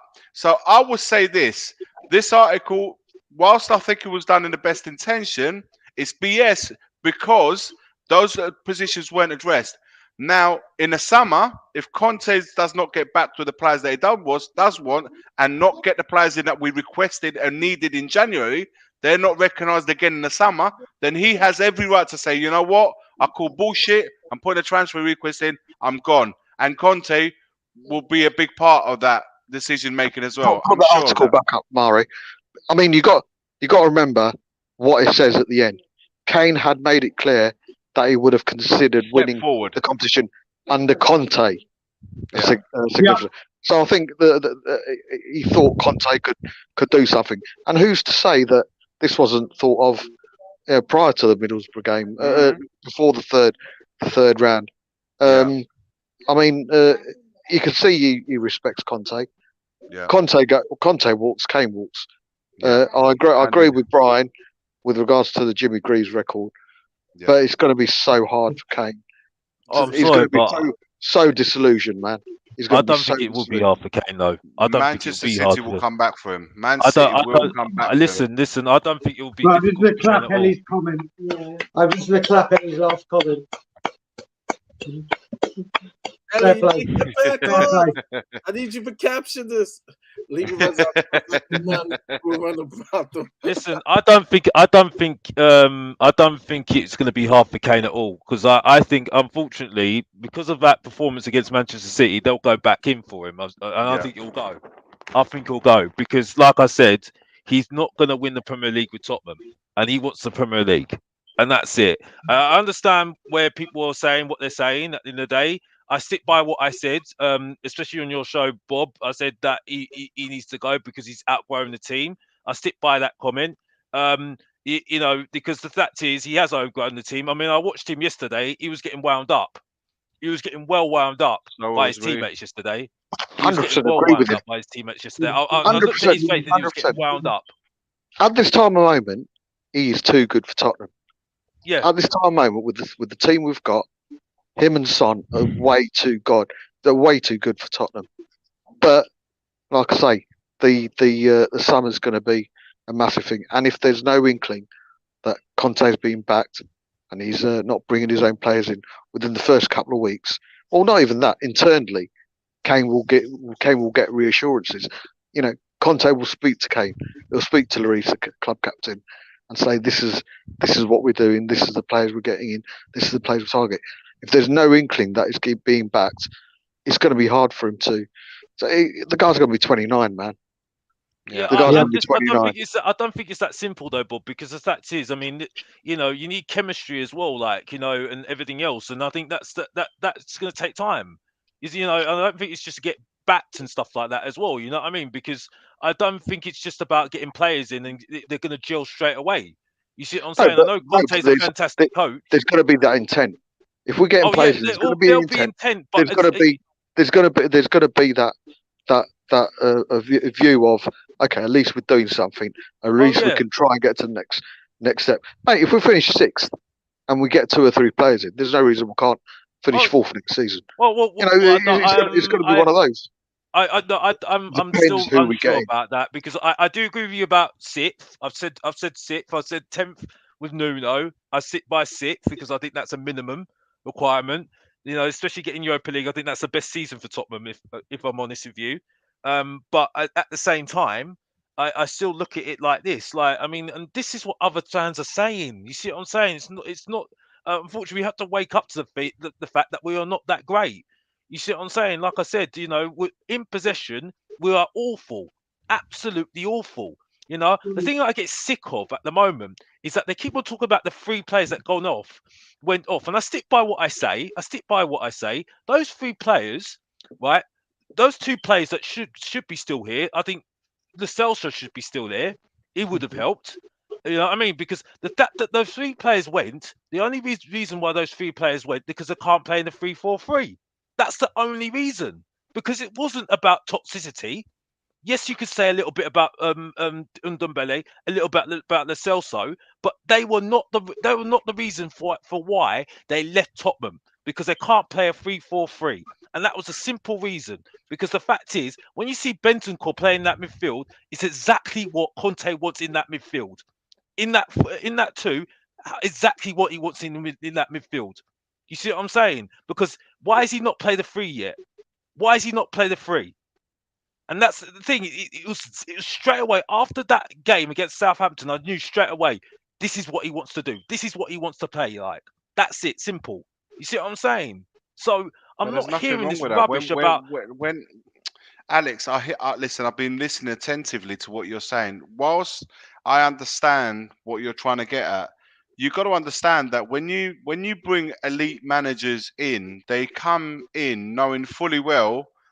Or any owners bringing an elite manager into their club knows fully well how he plays. He would have done his research on how he plays, what tactics he plays, the characteristics of the players that he requires.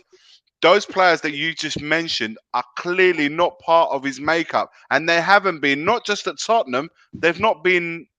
They're not been those players requested by him, even in his previous clubs.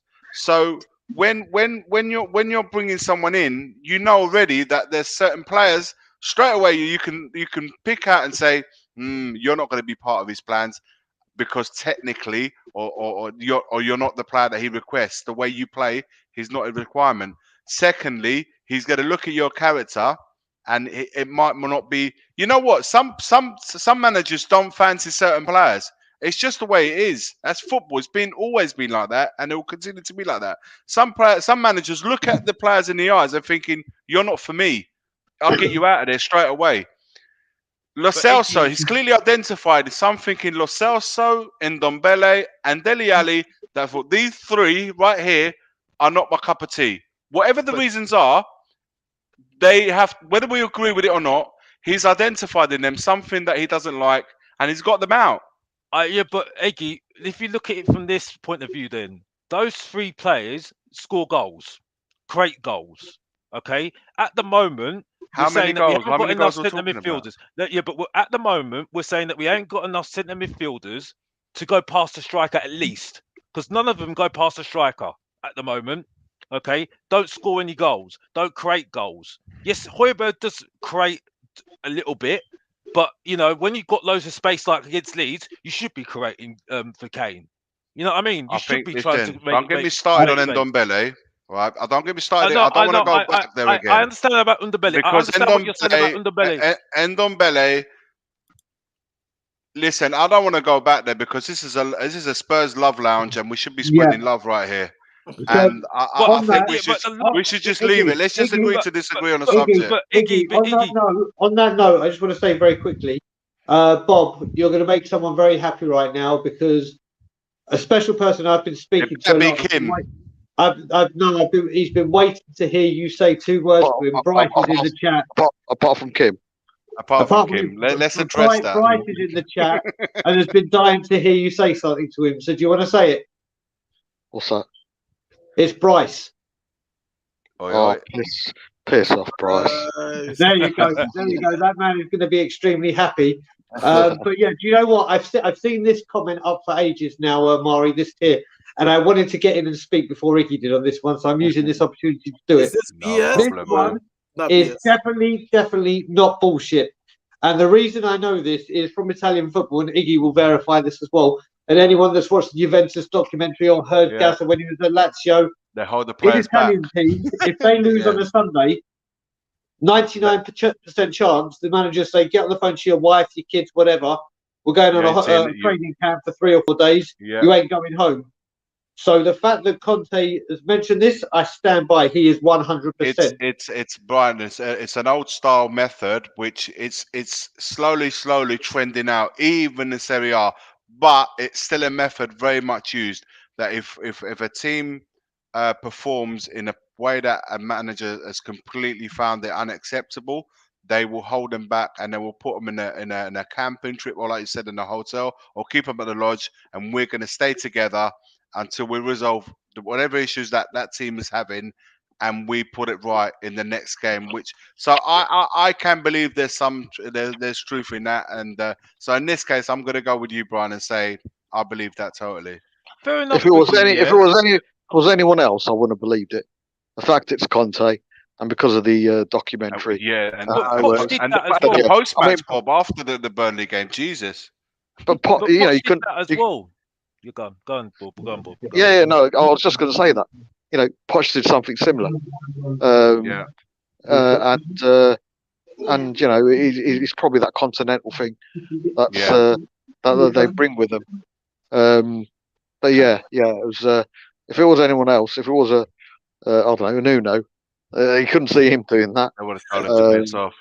But by the way, Iggy, I'm not going to let you off with that comment about Ndombele, though, mate. I'm not sorry. Okay, before you start, Alex, sorry, just before you start your Ndombele wars, so I've got a slight feeling that this could go on for a while. Love lounge. This is a love lounge. Love lounge, Alex. We've got to start spreading love. Kim and I are going to go because we need to get to bed, and obviously no, Brian, you can't say that in a sentence, man. Me and Kim need to go because we need to go to bed. Shut your noise. Bob is here, man. Bob is here, man. You can't say that sentence like that. Brian, I know what you meant. I know what you meant, but lots of people. It's love lounge. I'm talking about making love here in this channel. No, but Mari, this is the thing. This is where bullshit or no bullshit. Iggy, I call bullshit. But yeah.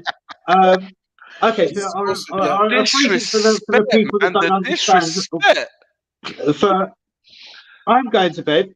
Kim is going to her bed, and then I need to get up early to make a call to the hospital to make sure I see Bob before I go on Sunday. More importantly, get me five. Guys, hot dogs. He wants to come on now, mate. Danny wants to come on now, Bob. He wants to come out now, Bob. He likes it now. There you go. So it'll be a Tottenham on tour super sub. But before I say goodbye, Kim, do you want to say? Night, guys. See you later, Kim. See you later, Kim. Peace out. Cool. And then I will say I'll let Danny do his Tottenham on tour shit. And all I will say on this is big love to everyone. Don't worry about subscribing to Tottenham on Tour. There's only one place you should be subscribing right now, and Well, people hit the one place they should be one place that they should be going. The Love Lounge is to Bob Spur TV. And Bob Spur TV. And everyone just go and like that, and most importantly, subscribe to Bob Spur TV because it will be the best decision and best channel you sign up for, and that's including my own. Because the return of the Bob is coming. So I will. That's got to be my intro. That's got to be my intro, man. There you go, mate. You've got to, mate. I've been thinking all along. I like the Big Papa. The Big Papa intro. We miss you, mate. We miss you. We miss you on stream, So I will say good night, Maury. It's a pleasure. As of next week, I'm back on your time, so I will be back on regularly. Iggy, love you to pieces. Hopefully, I'll see you Saturday. I'll confirm with you all the details. Alex, same goes for you. And Superman, what can I say? Love you to pieces, brother, and I'll see you tomorrow. Yeah, don't forget the hot dog, mate. Yeah, I'll say, okay, I'll bring you your bloody hot dog. Yes, bro. Anything else? You need any Oasis summer fruits or anything like that? Yeah, I need some more. I need some more wipes. I need some more boxers. I need some more shorts, some blankets, t-shirts, and Oasis. It's not a generation game. Yogurts, but I'll send you a list.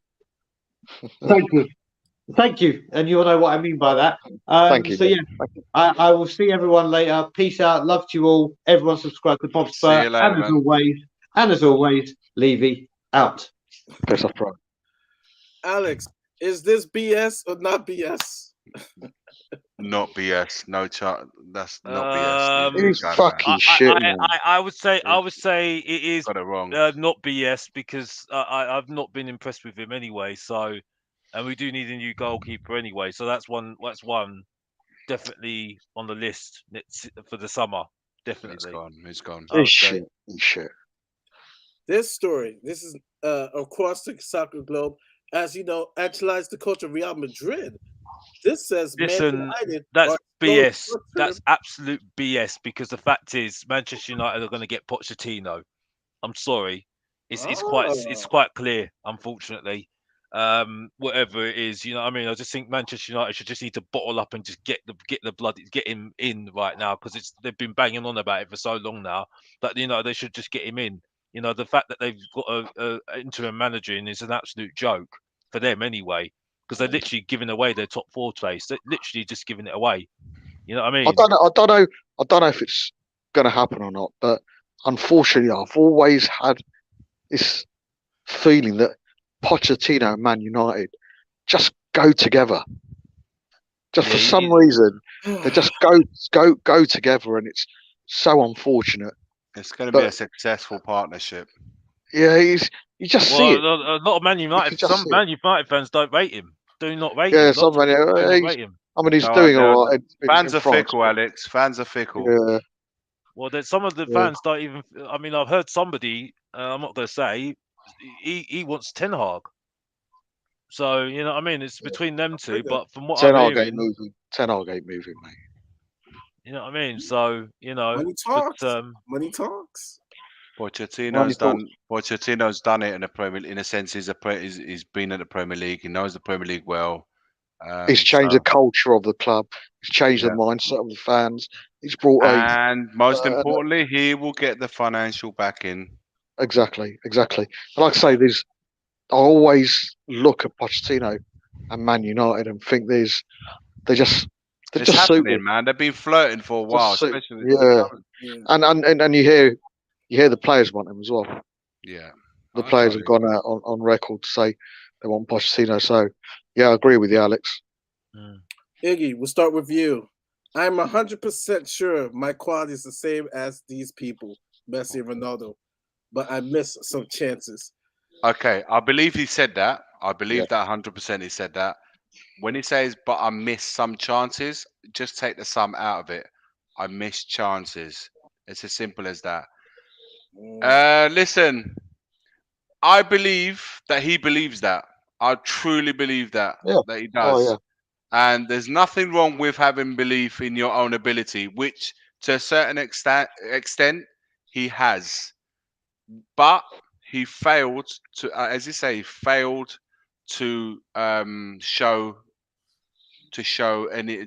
that to the world. Even though he was given many opportunities in many different clubs to do so. I think it's a waste of talent. I believe he's talented. He was talented, but unfortunately, like many players, it happens. They just don't shine. Two memories stick out for me for Balotelli. One when they were in a friendly, he was 1-on-1 with the goalkeeper. He had Aguero, he had Aguero beside him, and he turned around and tried to backheel it into goal under Mancini. And the other one is under their first title win, Man City. Aguero. That season, he only made one assist. And you know which one it was? Yeah, It was through to Aguero. Through to Aguero. Yeah. He made one assist that season. It was that one. He was on the floor and he played it through. Italian It was, and like Iggy says, it's such a wasted. I mean, I compare him to Ndombele. Ndombele, for me, I don't want to go back there, but for me, I always said, if you've got his head right, you've got his diet right, if someone could get into his psyche and tell him he could become, with that talent, he could be the best midfielder in the world. The talent he's got, if he got his mindset right, because he pisses all over Pogba with the talent he's got. He pisses all over Pogba, but his mind's never right. His psyche was never there. His mindset wasn't right.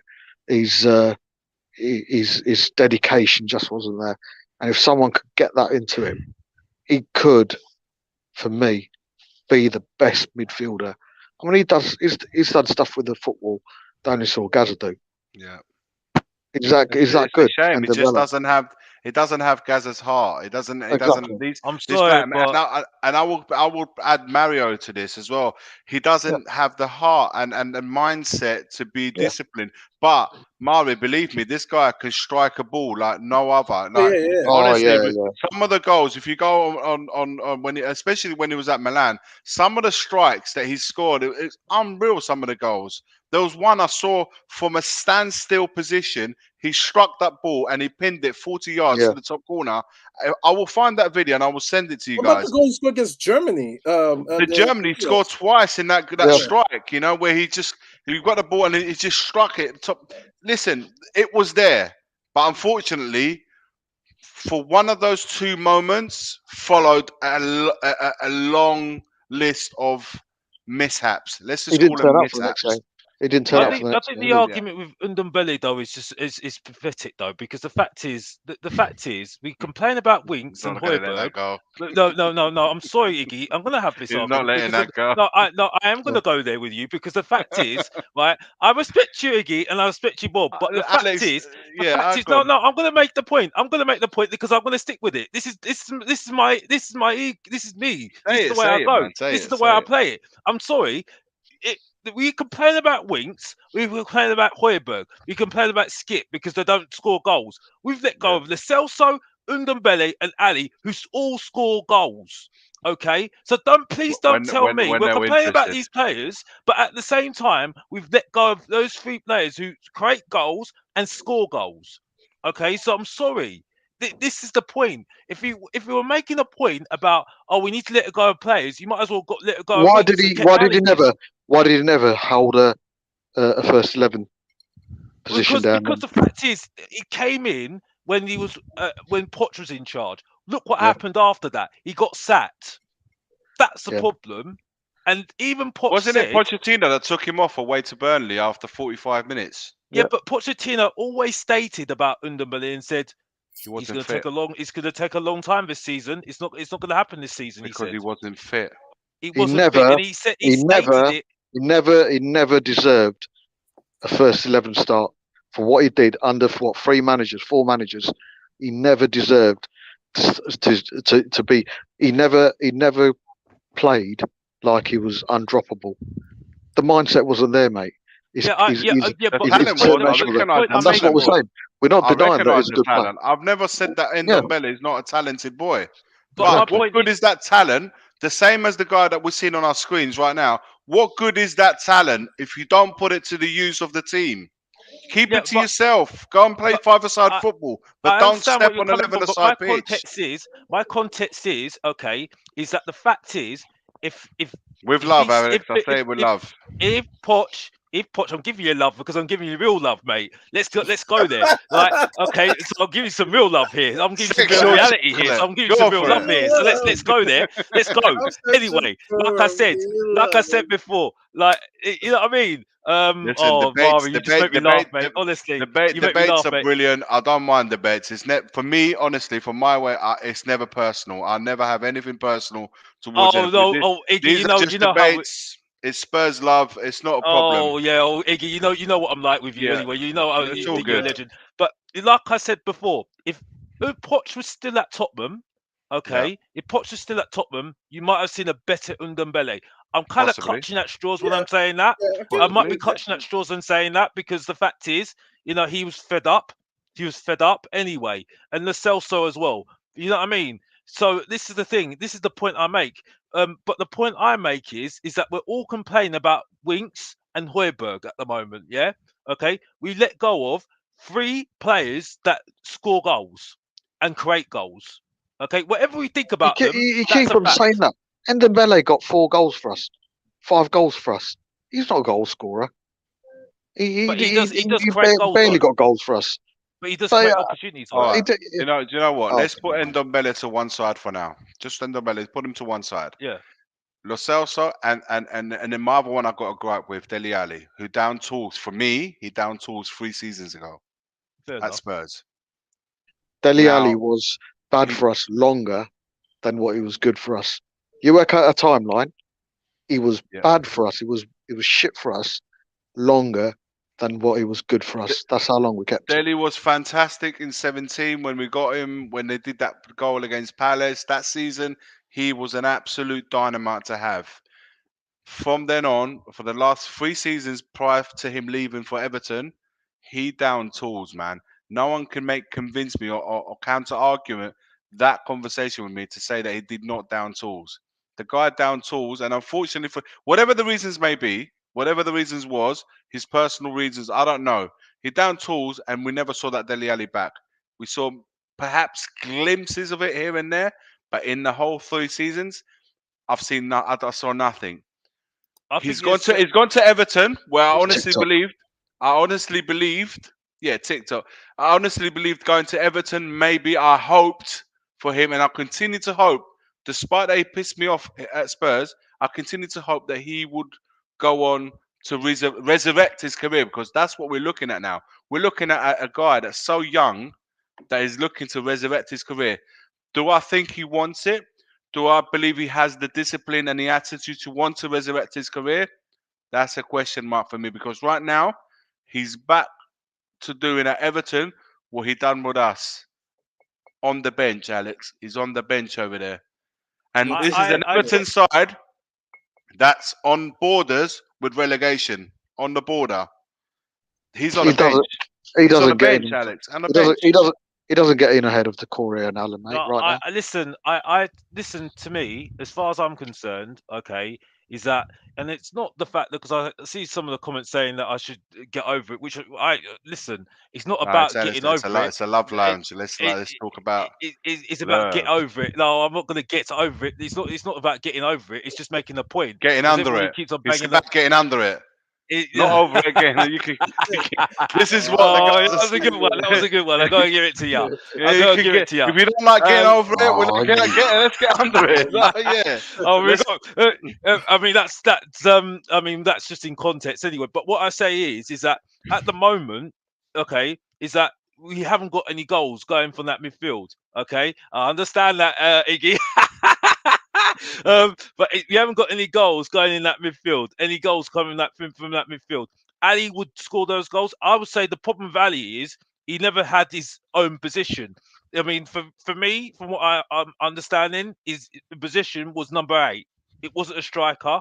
It was number 8. He never played in that position, and that was it. So I think that was the problem with Ali. He never found his real position, and that's it really for me. You see Alex, what I'm saying? What I will say, we definitely need to bring a player of those characteristics in a creative midfield role, or somebody that can score goals from midfield.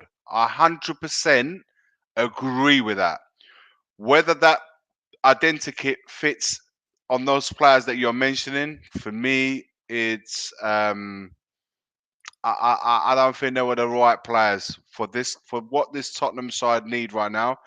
I think we've done the right thing of moving those guys on, but I do agree with you when we need that style of player to come into Tottenham, but it needs to be hungry, Alex, dedicated. He needs to be committed. He needs to have all these attributes in his character, first and foremost, before the player. He needs to have those attributes come in and put it to the use of the team, because if he doesn't, it's a no-go for us, man. We can't make that mistake again. Iggy, I'm going to make Alex real excited. Oh, yeah. Let's get excited, baby. We got a new segment that's called, and we have, of course, captioned this. It's coming. But before this, we have a new segment, and it's called Motivation. Motivation is where we can either say one good thing about this player or give a motivational speech to see the player improve. I got 3 people. Each week is going to be a new person. I'll start off with Alex with this motivation, but I've made it difficult because you have to say it either in a Jamaican accent or a Shakespearean accent. Oh, so the first person who needs motivation right now, he had a bad game yesterday. Harry Winks. Alex, start with you. You're on the Love Lounge. This is it. What is your motivational speech for Harry Winks? Yeah, man. He always talks. He's got so much skill, man. He's got all this, man. He's got all the lingo. He's got all that. He's got the skill, man. Yeah. What's up, bro? Yeah. Oh no, this is so bad. This is so bad. This is so bad. Winky. Winky. This is so bad. I can't do it. I can't do it. I can't do it. I can't do it. I can't do it. I'm not good at it. I can't do it. I cannot do it. No. I'm gonna no. I've got a little bit of Jamaican in me. I can't do it. Iggy and Bob goes, I got one, right?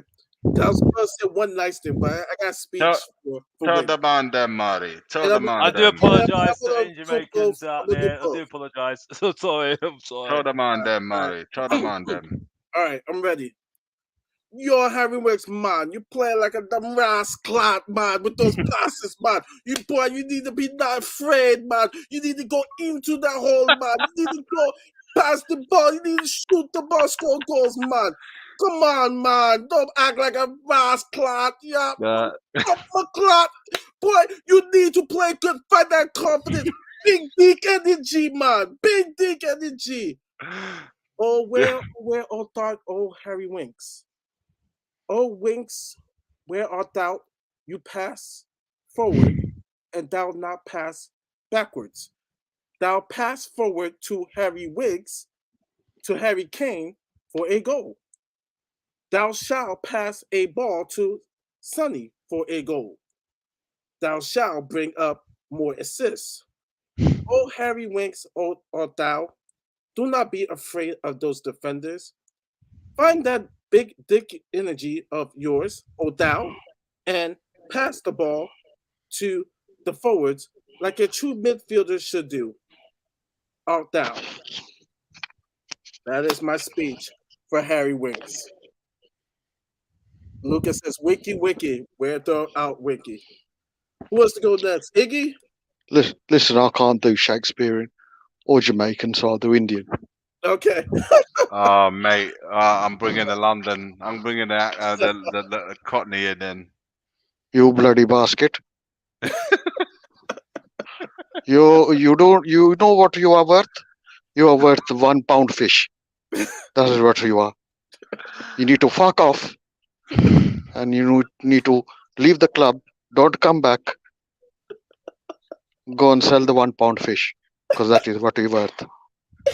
You bloody basket. Goodbye. Bob is back. Bob is back. Hopefully that'll sort him out. Oh, mate. Yeah. Oh, yeah. Oh, yeah. Iggy. Mate, Oh, yeah. what can I say to Winky? Like, it's got to be motivation. You've just destroyed him. Do an Italian accent, mate. Do an Italian accent. Italian, yeah. Oh, Conte style, mate. Say that Italian. This has got to be a motivation speech. Bob's just cursed him out, man. That should sort him out. Yeah, his life. He ain't getting dissed by an Indian. Like that. I'll show him £1 fish. Like Conte would do. It's motivations. Fear. Reverse psychology, mate. Yeah. I can't do any of that stuff, man. He's Funny in the mafia. Hey, if you don't score no goals, you start putting a Godfather voice. Winky, cazzo fai, Winky. Winky, you must do better. You must do better. You must do better than this. It's not good. It's not good. It's no good. You have to play like this. You have to play like this. You have to play like I tell you to play. You don't do this the way you have to go. You have to pass, play. Come on, Winky. Winky, wake up, come on. I don't know, man. It's just, I don't know what to say to the guy, man, because I think he's in deep shit at Spurs. I think he's got a massive job to try and win the fans back, and the fans are giving it to him every week without fail. I don't think he's able to turn this around, because I don't honestly believe he has the character. And I think he's a genuine stand-up guy. I do believe that. I think he's a nice guy. I don't think he's a troublemaker. I don't think, play like Pirlo, mum. Hey, Winky, you see Pirlo in the World Cup? You see him in the World Cup? I have I want this player. I'm not. Pass it forward. Pass it forward. You know, so I don't know. With this guy, I think it's too much has gone under the bridge. It's a quality thing, isn't it? It's a quality thing. It's not good. Yeah, but, I think he's a stand-up guy. I think he's genuine. I think he's doing the best that he can. It's just, I think at this club we need other. So let's shake hands. Arrivederci. I got to do it in an Indian accent. Do Danny Kiriakajit. I love it. You guys crack me up too much. All right, how are you? Do Daniele Kiriakou. Do Daniele Kiriakou. Daniele Kiriakou. Welcome to Tottenham. Oh, this is brilliant. Is Danny Kiriakajit. Danny Kiriakajit. Oh God, you guys are cracking me up. How is when everyone? The moon hits your eyes like a big eye. It's Kiriakou. It's Kiriakou. Come on, Daddy. I know it's hard. Find something to tell Winks. Oh, ding, ding, ding, ding, ding. Motivation, Bond. Keep it PG, Danny. I know it's difficult for you. Keep it PG. Keep it PG. Oh my God. How do you want me to say it? You can say it any way you want. Be nice, Danny. I know it's very difficult for you, Danny, but be nice. Do you want to say it in Greek? Hello there, Malaga. Yeah, Pushi Malaga. That's probably the best as my fucking Greek goes, mate. Really? My Greek's terrible. Bomba clot. Hey, it's a pussy wall. Harry Winks, man, he's a fucking pussy wall. All he does is shine that air. That's all he fucking does, man. Was he Welsh? That's pretty good. That's good. Was he Welsh? Hey, he's a bumper clot. There's a crossbreed. A fucking disrespect on that badge. That's the best Ben Davies impression I've ever heard. I'd say it's brilliant. Who's the next person? Emerson Royale. Oh my God, is he the next one? Okay. Oh Lord. Emerson, you can't even fucking walk or run properly. You run like a you run like a donkey. When you Motivation. they call you vampires because you're scared of fucking crosses. Now, fuck off. Don't come back. Take your child with you, you bastard. Wow.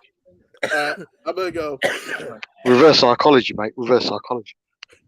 Yeah, here, Emerson, boy. You need to run down the flank, boy.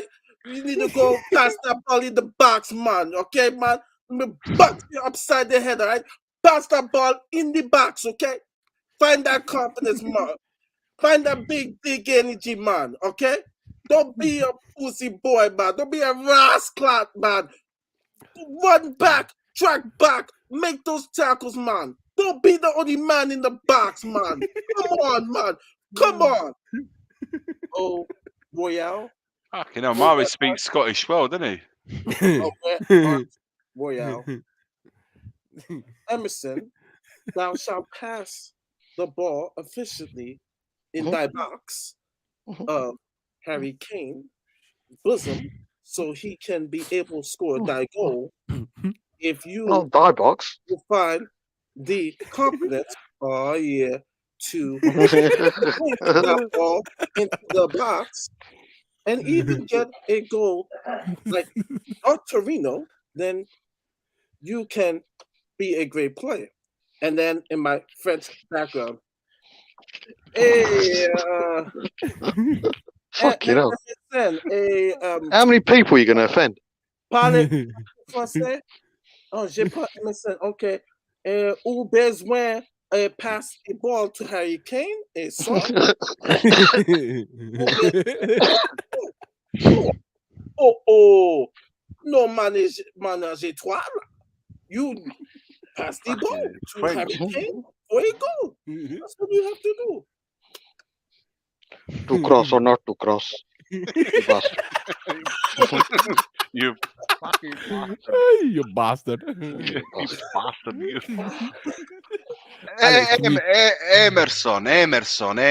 Emerson. We talk every day. Every day we talk about the same sit. You get the ball, you put the cross. You must kick the ball like this. And every fucking day you kick the ball and we have to send the fucking cleaners to go and get it from the bushes. That's borderline Indian, that is. That is. Put the cross. You must every day work on the cross. And we lost. You know how many fucking balls we lose today? We lost 24 balls today, and all because of your shit cross. All because of your shit cross. Emerson, if you want to play, if you're pissing off our Indian caretaker every fucking day, he has to go and pick up the fucking balls. Fucking backache. I got a fucking backache. So bend over so many times to pick up his balls. Bloody bastard.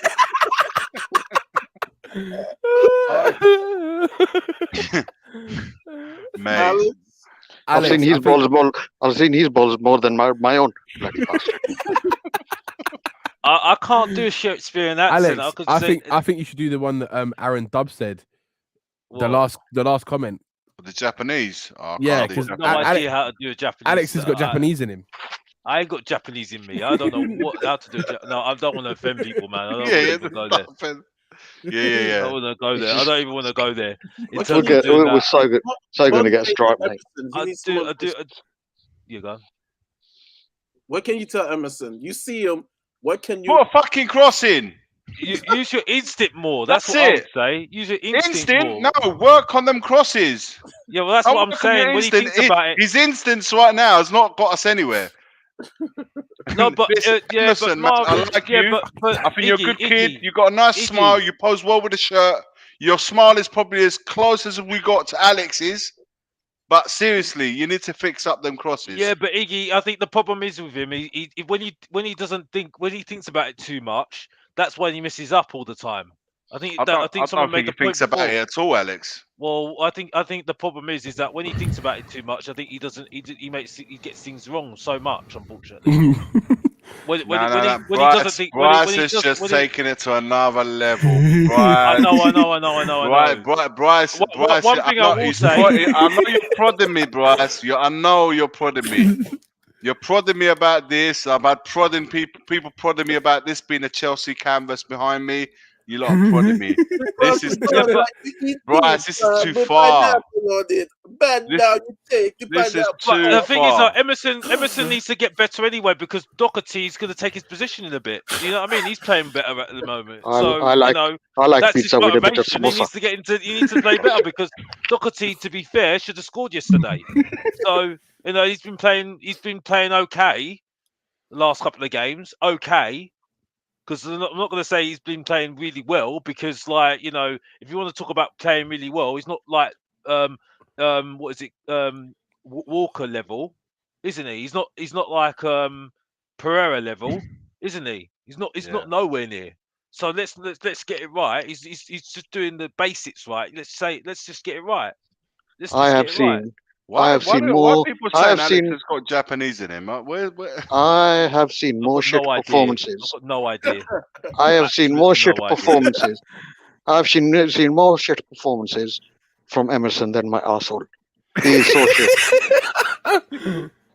Guys, I feel like we have to put a disclaimer here and say Bob is of Indian heritage, the same way as I'm Italian. Mari has his own. So, guys, this is all a little bit of fun. If hopefully no one's taking offense to it. It's I've got Jamaican heritage in me as well, but I stopped when I realised it's good spirit. Alex is denying his Japanese, the Japanese in him, but I've not got Japanese in me. No, I've got Jamaican in me. Yes. Is it what a Jamaican? Jamaican. So guys, this is all in good spirit, and hopefully no one's taking offense to this. If there has, tell us now. Alex hasn't got any Japanese in him, but he's been in Japanese. I haven't got any Japanese in me. Yeah. He would like some Japanese in him. No, mate, I'm Jamaican, bro. I've got Jamaican in me, bro. Just definitely in that one, definitely. Because I know what sort of music I love. So you know what I mean. Tell us. Let's hear some music. What would you like listening to? Who's better? I'm gonna do that privately, bro. Because I don't. Oh, come on! You can tell us a few stuff here. I'll do it privately. Some Japanese old school. Alex, Beanie Man or Buju? Pardon? Japanese bondage. The sushi singers. No, Jamaican, bro. Jamaican. Who's better? Beanie Man or Buju? What do you mean by that? Buju Banton. Who you prefer? Beanie Man, if you had to choose one. Beanie Man or Buju Banton? Beanie Man with his bima. Beanie Man, maybe. Beanie Man, okay. Beanie Man, okay. But I'll talk about that more privately, man. Okay. So I've got nothing to say. Just my missus is a massive Buju Banton fan. She loves it. It's not my thing, but she loves it. Yeah, I love a bit of Lionel Richie, man. Oh yeah. Yeah. Is that before or after he left the Commodores? After, man. Destiny, all night long. Oh dancing on gosh, you have to ceiling. put that guy's face in the bloody thing. Oh gosh, I can't stand this guy. Oh my gosh. What's he done to you, man? What's he done to you, Alex? He's just so average. It's just unbelievable. Oh, honestly. I'd rather have Paul Mitchell. Paul Mitchell's he does him. Who got rid of him, Alex? Now you're gonna mix me up again. What was the reason why Paul Mitchell left? What the fuck? How did he go from Lionel Richie to Paul Mitchell? What the fuck, man? Alex, what the fuck did that happen? He has a big transfer window coming up. He needs some motivation. He's working with Levy. We need to get better players in, not like Emerson, not like what's his face? Who went to Valencia. You know what I mean? Like he got Galini in. I mean, for goodness sake, he's only got two players that he got who are rejects from Juventus. So you got to do better than that.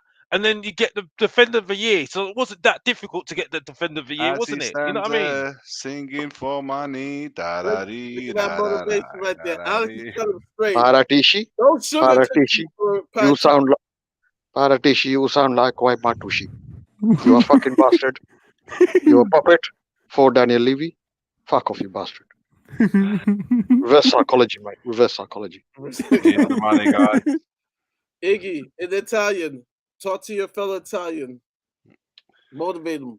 How do I motivate this guy? This guy needs money, man. He needs the money to do the job that he needs to do. Money. Go and get the So money from the £1 fish. 6 for £5, yeah? 6 for £5, £1 fish. 6 for £5, £1. Listen, this guy. Is that the deal at Iceland? That was borderline racist. What? 6 for £5. It's 6 for £5, £1 fish. That's what he bloody sang about. He made a song about it, Ale, Bobsma. This guy, what can I say, man? I don't know how to judge this guy's work because I don't know. Honestly, guys, if you can tell me, I don't know how much power, how much ammo he's been given to do his job. That's the part that I struggle with. I don't know to evaluate his time at Tottenham Hotspur. What kind of the freedom, if you like, he's had, and the money given to him to say go and get these players over the line. Until I know that part, how can I evaluate this guy's work at Tottenham? The Traore fiasco, the fact we bought 2 players in at lastminute.com does not say Paratici for me. No, I agree with that, Bob. That just says, and I always said, okay, it's all very well bringing a director of football in. There's still one man signing the checks. There's one man, and he'll sign them when he wants to. Hitchin got a bad deal. I thought he got a really bad deal, and I still think, he wasn't treated well. It was well known. He sorted out a deal with Grealish. Well known he was in Italy to get Skriniar. I will say this. I will say this to Paratici, and I will say it in his own language. Paratici, se devi stare lì per fare la facciata di Daniel Levy, vattene via. So no, I basically said, if you're going to be there, if you're going to be there and act as a screen for Daniel Levy, then leave, because this is not what we need. I'm sorry, but Iggy, he's average, bro. Morata did more of the work at Juventus, bro. You know what I mean? And I'm sorry. Hang on. Someone in the comments said Giuseppe Morata, you're right. He was the number 1 at Juventus. He was and he was there, if you like, as his assistant or as his understudy, whatever you want to call it. But he was going through that schooling, that learning he learned his trade. Yeah. He learned his trade. Now he's out there doing his own thing. What I remain to be seen is what Bob just touched upon. The signs are still of somebody that Daniel Levy is still working in behind. I don't see his work because I've not seen enough evidence to say that this is what he's doing, to say, you know what, yes, you've done well in that. No, you've not. I cannot judge his work because I've not seen it. Bro, everybody was going on about saying that he's a Don. So but this is not him. He hasn't. Never. He's not referred to himself as Don Paratici. This is a name being given to him by us, the fans, if you like. So, I don't think he said, don't call me Fabio, call me the Don. You can't. Who does that? My point is though, okay, look at the signings that he's made, okay. He went to 2, and whether you want to agree with it or not, as far as I'm concerned, he went to 2 rejects that he bought in at Juventus, okay, right? Whether you like it or not, it's not creative enough as far as I'm concerned. He went to those 2 players. Whether in the 2 rejects, because he knows them, Alex. That's it. There might be rejects to Juventus. But that doesn't make him not good enough players. I'm still sorry. There's still rejects as far as I'm concerned for Juventus. Another player I do say he's a fantastic player, Romero, but he was the defender of the year, so it wasn't that difficult. And also, he brought him in as well. So I'm sorry. Yeah, but Romero could creative have gone enough. to other clubs. You know that, right? But he's not being creative enough as far as I'm concerned. Okay, and where's the homegrown players? Where's the homegrown players? Because that's the main thing as well. Where's the homegrown players? Attitudes thing. I got you, Alex. Dude, you're the Don, man. Like, you're the dude. This summer, you have a big transfer window, dude. All right?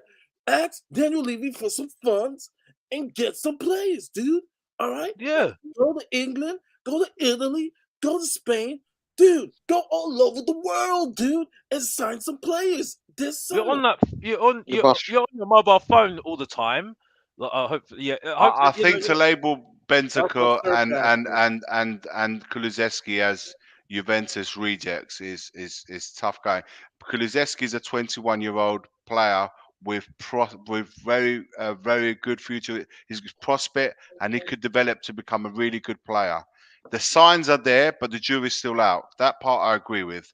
Bentancur, he's not a reject, man. He's played quite a lot of games at Juventus, and he's a Uruguayan international. To be fair to him as a reject, to be fair to him as a reject, a Uruguayan international, I don't know, man. For me, I'll put my hands up and say, man, I think we've done well to bring the guys in. I think we need more, but he's gone to a place where he knew that those players were looking to maybe move on from Juventus, because Allegri does not have them in their plans. That doesn't mean because he doesn't have them in plans, they're suddenly Juventus rejects. They're just players who are no longer part of that project, but can become very valuable players at a new club. And I think these two guys will do well. There you go. Look, 150 games for Juve. I think these guys will do well at Spurs, but do we need more? Absolutely, we do need more. But the guy can only go to where he thinks he can get a good deal. And he went for how many players? How many players did he go for, mate? And he's allegedly. Listen, Adama Traore used the interest. Let's just call it an interest from Spurs. Adama Traore used the interest of Spurs to go and bag himself a deal at Barcelona. A lot of teams get used as bargaining tools to speed up where they actually really want to go. I don't think there was an actual negotiations with getting Adama Traore in, because we hadn't even there was nothing there to make me think. He used us to go and get that deal at Barcelona. And regarding Diaz, same sort of thing. Once Liverpool getting involved sped up Liverpool's interest. They wanted to go from the summer, not now, but because we was going to get there. Once that opportunity that Liverpool came in and said, right, we want you and we'll pay the money, he's looked at it and said, well, if that's the case, I want to go to Liverpool. Who can blame him for that? We cannot blame players for wanting to go to Liverpool and to Barcelona. This is who we lost two players that we were apparently linked with, targeting, and they've chosen to go Barcelona and Liverpool. When you look at it, what can you say to that, man? You can't say. What do you have to offer? We did take our time over Traore. We should have gone. I agree, but can we put it all on this guy that we see on our screen? I don't know, Bob. That's no. That's down to Levy haggling again. Listen, the guy haggled about Grealish for 6.5 million. You know what I mean? But the reason why Benny and Decky will be seen as potentially rejects is we did the deal last minute, mate. And to some people, it will come across as panic buys. I mean, the fact they're quality players, or potentially quality players, and they've done okay since coming in, is a bonus. And they've done well. But to some people, the fact we got them in lastminute.com, it will come across as panic buys. It will come across as going for a reject. So the mindset that Alex got is shared by many of Spurs fans. They don't know that they're not bothered about the fact that Benny played 150 times for Juve. I think he played over 20 times for Juve this season. Yeah. And fans were gutted about Decky going as well. So 100%. They liked him. Yeah, they liked him. But you can see why he's liked. Yeah, you yeah, see that already. exactly. But the fact we did it lastminute.com, there will be some elements of the fan base who will say, "Oh, it's a panic buy. Oh, we've just gone for reject." I honestly think that as soon as January started, maybe even before that, I think Baratic has gone to Juve and said, "What's the situation with these two guys? We're looking to. Would you be interested in getting?" I think all of that was already done and dusted by probably second week. I don't think it was, mate. I think they waited till we got. No, I think no. What I'm trying to say is, I think he had already spoken probably to the players, said like, "Would you guys be interested in the move?" And they probably said yes. Possibly. But what we did then as a club is say, let's keep them in the back burner, and see what happens in the last week.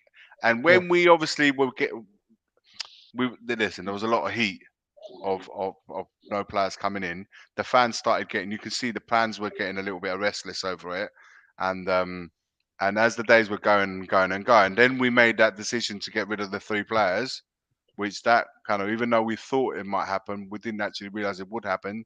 And then, of course, we got rid of those 3, and then all of a sudden it's like, well, who we're bringing in? Well, I've only got those 2 guys that I mentioned to you maybe at the beginning of the month. I can go and I've spoken to Juve and I can go and speak because of the relationship, Alex, that they have. He's gone over there and said, well, I can bring these 2 guys. Okay, bring them in because we're getting a shitloads of heat from the fans. And we need to appease them somehow by bringing a couple of players in, and that's how I think these 2 guys came on board. Listen, listen, Bob. You're totally right about Hitchin. Like I had to go back on what I said because after Alistair Gold saying what he said about Hitchin, I had to go back on what I said about Hitchin. It wasn't his fault. It was definitely not his fault. Yes, he made some bad decisions on some signings. Yes, I've got to say that. But the fact is. The fact is, and this is the only thing I'm going to mention about Levy, it was Levy's fault. He was the final negotiation in that 100%. tour. So we have to say 100%. That Hitchin was not the problem. You know what I mean? Hitchin was not the problem. With Hitchin, the only thing the only thing I will say is the only real way you're going to get your answers is when Hitchin goes to his next job. And if he does bits at that club, then you can say, you know what? We need to evaluate things out. But I think that documentary didn't really help him, and I think people looked into it too much, like I did. You see what I'm saying? And at the end of the day, he was only doing the bidding of what Levy wanted at the end of the day, and he did certain things right, didn't he? So I think you're right. What you're saying, Iggy, that's it. Yeah, fair enough. I think at the moment with strategy, I need to see more. I need to see more. We'll know. Because as far as I'm concerned, Paul Mitchell and Frank Arneson have got more on him at the moment than what I'm seeing with what Pratigy's doing at the moment. As far as I'm concerned, you see what I'm saying? We'll know within the first few weeks of the summer if Pratigy is in charge of the window, because we'll start seeing players coming in early on. If we still doing the lastminute.com, it's a Levy window again. It's a Levy window. And Conte are going to be happy with that as well. Of course. Yeah. All right. Well, we are going to make that the last segment. It's going to capture this, but I'll save for next week. Some good ones that I have to be captioned. But man, great show. Having Alex, Bob, Danny, Iggy, and it's been a great laugh. It's been, and do you know Danny's what? It's been a great laugh, and Bob, again, I'll say it again. It's been wonderful to share the stream with you, and I look forward to many of them in the future for sure. So this is by far as great as it is coming on this show, Mari. You know that how much I love coming on here and seeing Alex and Danny on here as well. But Bob tonight is the big papa. Yeah. It's the big papa that we've 100%. And Alex's new camera. Yeah. Hey, Danny, it's got to the point that you came onto the show just because you saw his camera and thought, right, this needs to be addressed. You came on here to address that. Out of respect of Alex's camera, Danny is here for you, Alex. Just purely respect for that. You got Babygate. You got Babygate there, Alex. No. To your left, there's a Babygate. No. Isn't it? All right. No. Wondered No. what I was. Oh, Oh yeah. Where can people find you, Iggy? Right, guys, as you can see, I can see next to my name, Tottenham away. I thought it was Chelsea Fan TV. Get lost. Get lost. Don't associate me to that club. Apart from Jorginho, that's as far as I'll go with any connection with it. Yeah, guys, Tottenham away. Start calling them Putin.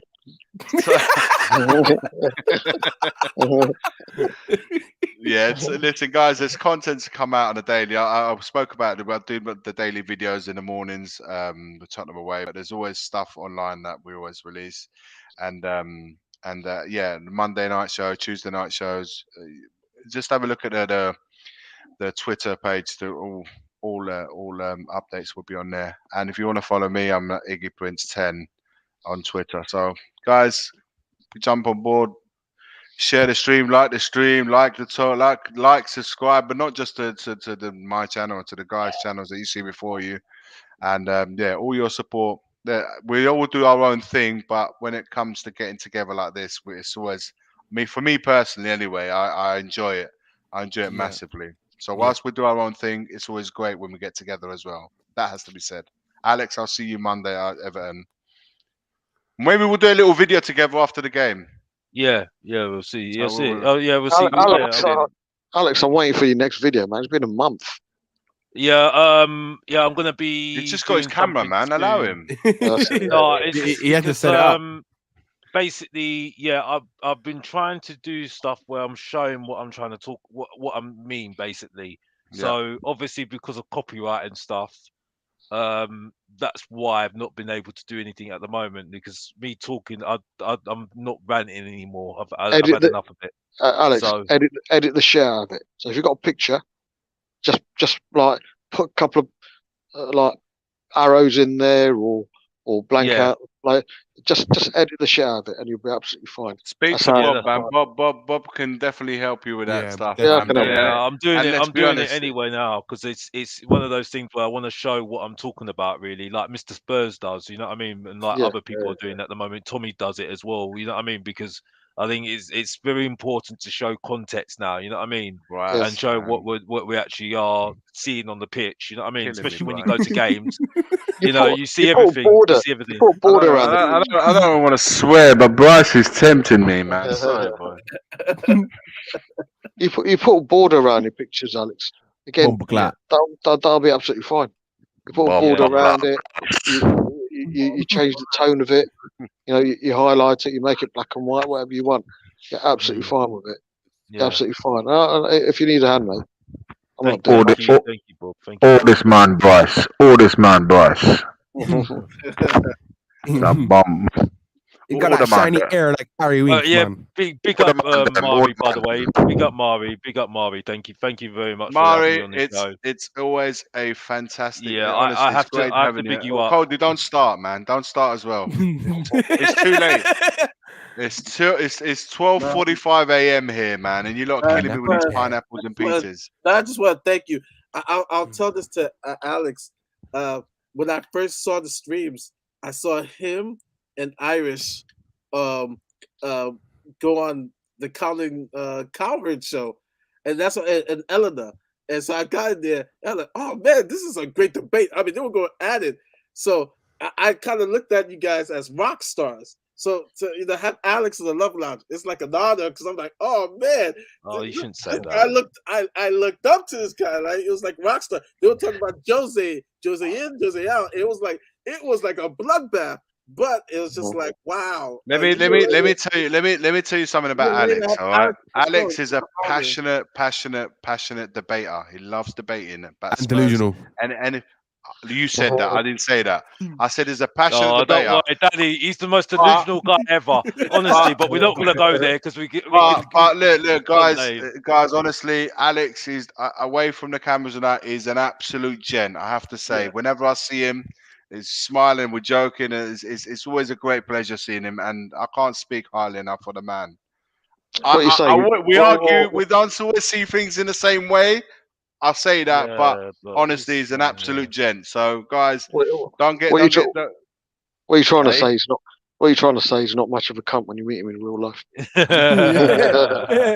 Spot on. You see how shit gets twisted, Alex. You see how now he's showing his face. Now he's showing his face. I know. I mean that because I was just like, I looked up to you because you guys were the first people I saw on the stream and stuff. Cody, I see you, Cody. You were very opinionated. You didn't back down to anybody, and so that is where other people who are watching get that confidence too. So that's why I big up for what you bring to the table and who you are and stuff like that. Murray, you're an absolute gent. You're an absolute gent, mate. And you know what I mean? Like I've been watching in the background. Trust me, I've been watching the background, not commenting, but watching the background. So watching you, and you're an absolute gent. I don't agree with you most of the time, no, but you know what, mate. It doesn't matter because there's loads of people I don't agree with, but they're very good. They're very good, and you're very good. You're very good. You are very good. I just don't agree with you, but you're good. This Love Lounge is absolutely fantastic, and I just keep on going. Keep on going. You know what I mean? I have to say, Bob, you know what I think about you, mate, and I want to keep it private because I want to keep it private because there's nothing going to say. He's got that baby O in the background. Oh, stop it! But it's you know how much respect I've got for you. You know what, Bob, you are so good at what you do because you know when I'm gonna rant. You know when I'm gonna rant. Yeah, you know I'm gonna rant, and you let me rant. You know what I mean? So you know, and that's why your shows are so good. You know what I mean? You know why your shows are so good because you know when to let us rant. You know what I mean on your shows. You know what I mean? So you are good, and when you get back, I know you're gonna make some great content when you're back, mate. I'll tell you right now. You know what I mean? Bryce. You know what I mean? So I'm looking at 3 weeks. That's my target. Well, just take your time. Take your time. Make, Bob, don't rush it, Bob. Take your time, babe. Your time. That's what she said. That's what she said last night. Take your time. And Danny, mate, I love you, mate. You're a great guy. You're a great guy, but you're deluded. And I'm deluded. Yours any day of the week, bro. Coming from the most delusional guy there is. Any day of the week. I'll take you on any day of the week. I really want to get there with you. He's been on that crystal meth tonight. Are you going to the game, by the way, Danny? I'm not sure yet. I'm not sure. I have to find out if I can. Mate, do you know what? After that Middlesbrough game, there's so many people that are not going to the Everton game. So getting tickets, honestly, if you ask around, there won't be a problem getting tickets for that game because so many people just rightly so, probably so disheartened after that Middlesbrough game that you can. But you know what? I think it's going to be a really good game against Everton. So yeah. We'll see what happens. How'd you spell Bob backwards? How do you spell piss off backwards? Hey, don't tell me. It's Bryce said that. I'm just Where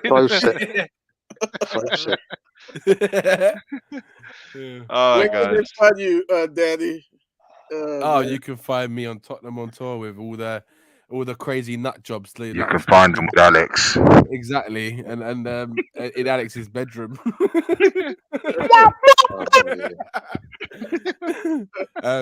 You can find me everywhere.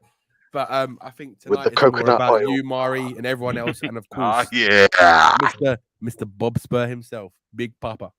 Big Papa in the house. I like it when you call me Big Papa. All the ladies. Put your hands in the air if you do the I'm working on my Bobby's back going back soon stuff video that I might put out in a couple of weeks, couple of days. So I'm getting ready, man. I'm getting ready. Plenty to talk about. Where Can I can we just find? big up Ellie as well? I've got to big up Ellie. Because I mean, Ellie, yeah, big up to you, man.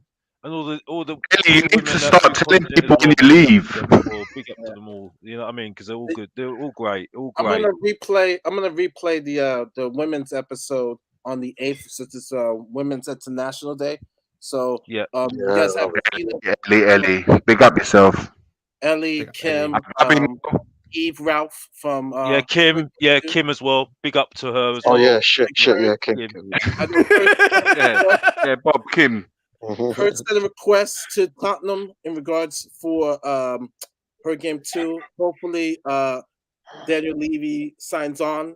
I think he is, because he likes the attention, because all the other clubs are starting to sign up quickly.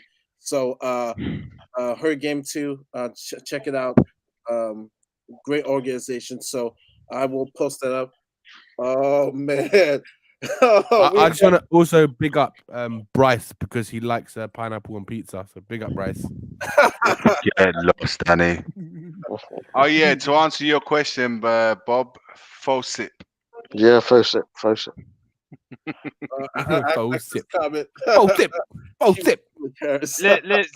You know what? Me and him are always gonna battle each other, yeah. But respect to David, yeah. What subscribe to his channel. I can't watch his channel. Because if I watch his channel, But you not going to subscribe to it. I'm gonna want to debate him. Honestly, want to debate him. Honestly, I can't watch it. But you lot subscribe. I can't because he's not any. I tell him face to face. So this is not. It's all good. I tell him I cannot watch him, because if I watch him, I'm gonna want to debate him. Honestly, because he gets at me so much. So That's yeah, but big up to him though. Big up to him, and please subscribe to him as well. Big up to him. Welcome, Cody. Ding a ding ding ding a ding a ding Danny Kiriakou. Nah, that's racism. Hey, I'm 1/8 Indian. Yeah, like Alex is 1/8 Japanese. Wait, Cody, Canadian. Cody's full name is Cody Magic. Oh, what? So I can't be Indian because I'm Canadian? You fucking racist. Canadian, eh? I got family. I'm not Indian. I got family in Quebec. Is it Cody McChitpow? No, Cody McInder. Cody McInderjit. Mate, we're so gonna get striked. You know that. You're so gonna get striked over this. Cody McInderjit.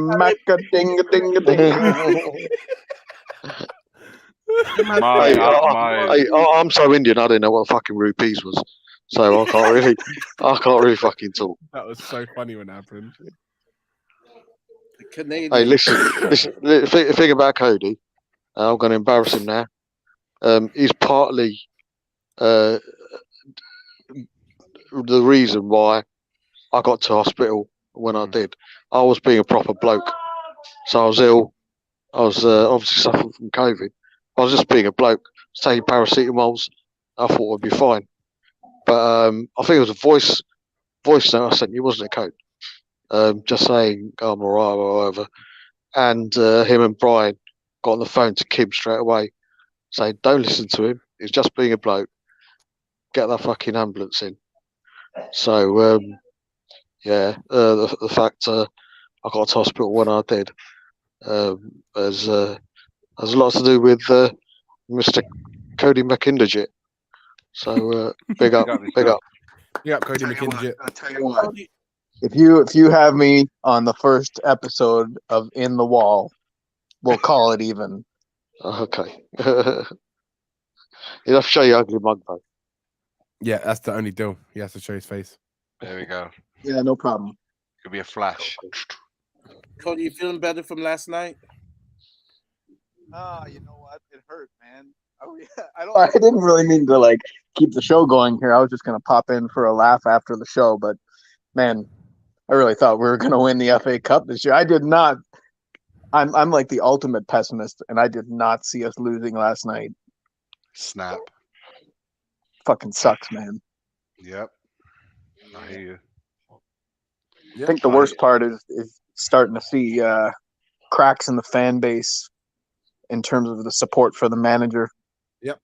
I can't believe that. And I man. just can't help but think that reservations that were expressed back in November by people like Danny and myself are going to come to fruition, because this club is painfully predictable sometimes, and it's deja vu all over again right now. Recycle and destroy. Yep. That's what we're doing to managers.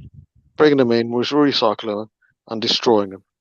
And like you say, some of the fan base getting on Conte's back, it's unbelievable, man. I would love to ask these. Unbelievable. I would love to ask these fans what is the thinking process as to why we're now saying, like you guys are saying, Conte out. What on what basis is that?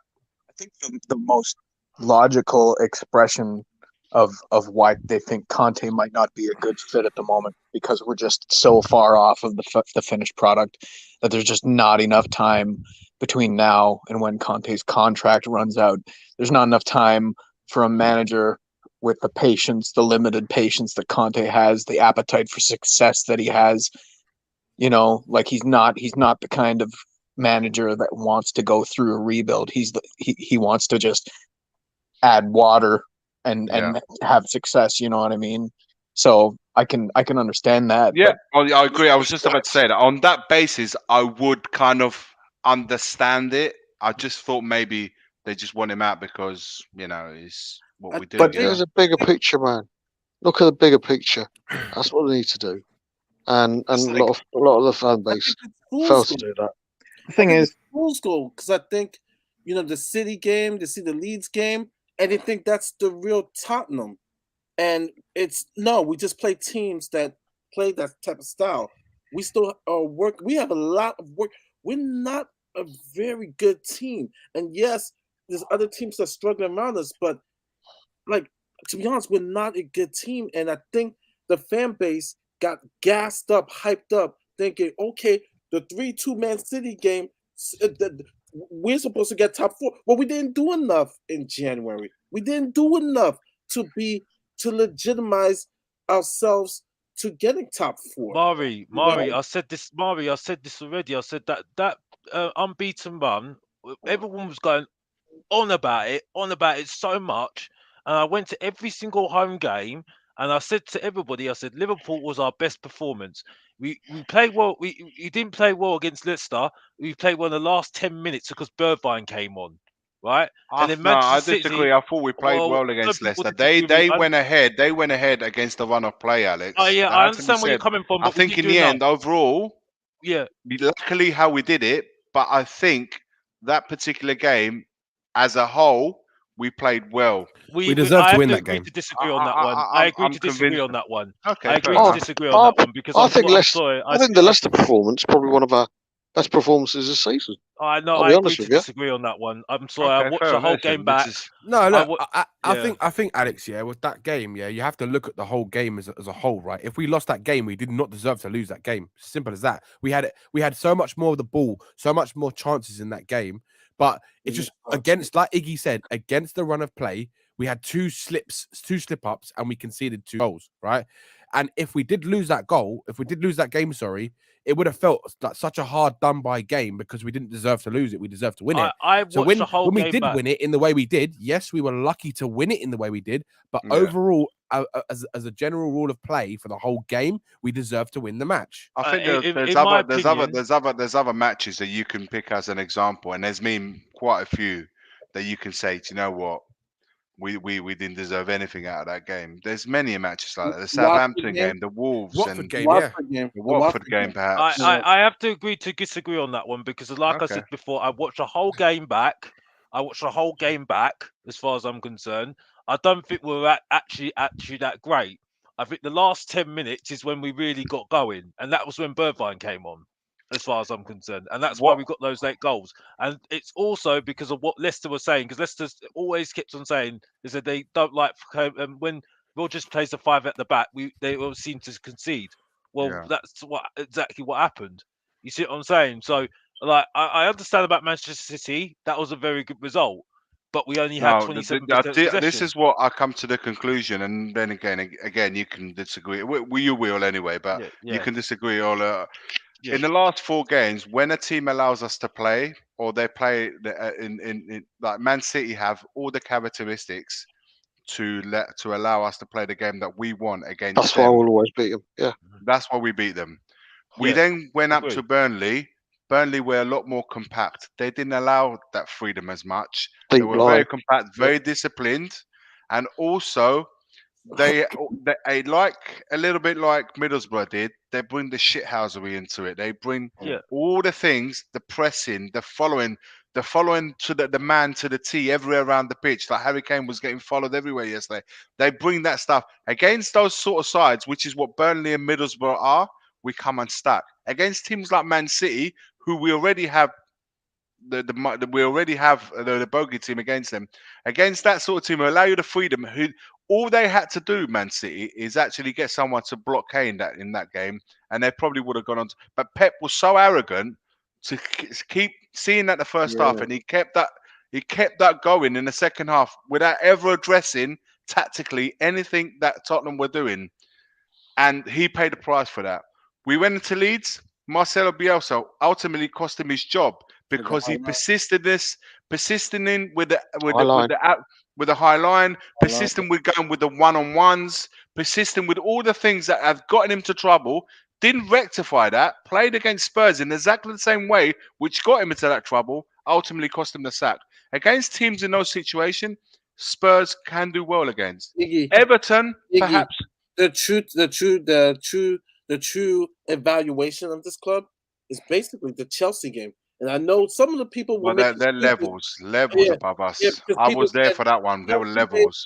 Chelsea made we made mistakes. That's the reason Chelsea scored. But they always had control of the game. Yeah. But they don't play. Burnley play. Remember, Chelsea, they let us have possession, and they're like, all right, we're calling you because, like I said, we're not gonna play an open game to give Tottenham a chance to beat us.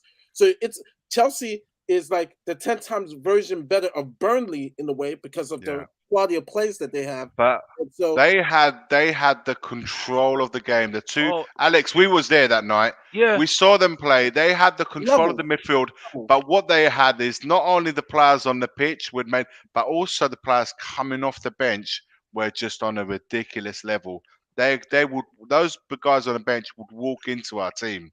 But the levels are we're just on 2 different journeys, and certain things you have to say you cannot match. But Chelsea, and we had a terrible record.